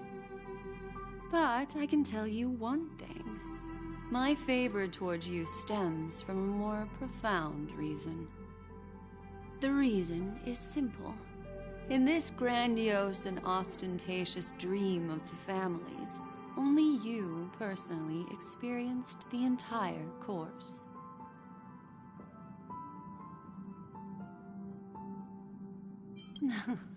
Patience, my friend. I will reveal the answer to you, but that time is not now. Turn around and take a look at your friends. Every one of them is reveling at the arrival of their next destination, all filled with hopes and expectations of their own present and future. Revealing everything at this moment would be a bit of a buzzkill, wouldn't it? I'm looking for an opportune time, a time when you're totally at ease. Perhaps when the night grows hazy and you're about to drift off would be the most opportune. How about one fine night? I will prepare the candles, aromatics, and even a cushy couch to create a cozy dreamland for you. And then I will tell you the answer in the form of a little bedtime story to lull you to sleep. Hi! Hello! Attention all passengers! The express is about to make the jump. Please be seated and hold on. It looks like we're finally about to set off. There are countless gleaming memories out there waiting for us. Why don't we just leave it at that for now? That's right. As a small token of compensation for playing that little trick on you with the empty light cone, I will gift you with some words. They hold great significance to me. Life is akin to a winding labyrinth where memories serve as our sole companions. You'll remember these words dearly, won't you? In the year 2158 of the Amber Era, the first year of the new epoch, the universe resumed its intended trajectory. The kindling of conspiracy smoldered in Penacony, the land of the dreams. Failing to erupt into a blaze, it instead flickered briefly on Klapoth's anvil, before vanishing in the blink of an eye. The dead and those fated to die remain in their eternal slumber, while the living find solace in deep sleep. All clamored in a cacophony of silence, and then went about their own ways. The cosmos emanated a vitality characteristic of a new era, all for the modest price of a brother and sister's mild grief. Babies are born as stars extinguish. The silver rail unfolds. The story of the Astral Express comes to a close, yet it also embarks anew. Time marches forward, heralding the arrival of a new chapter in the history of trailblazing expeditions.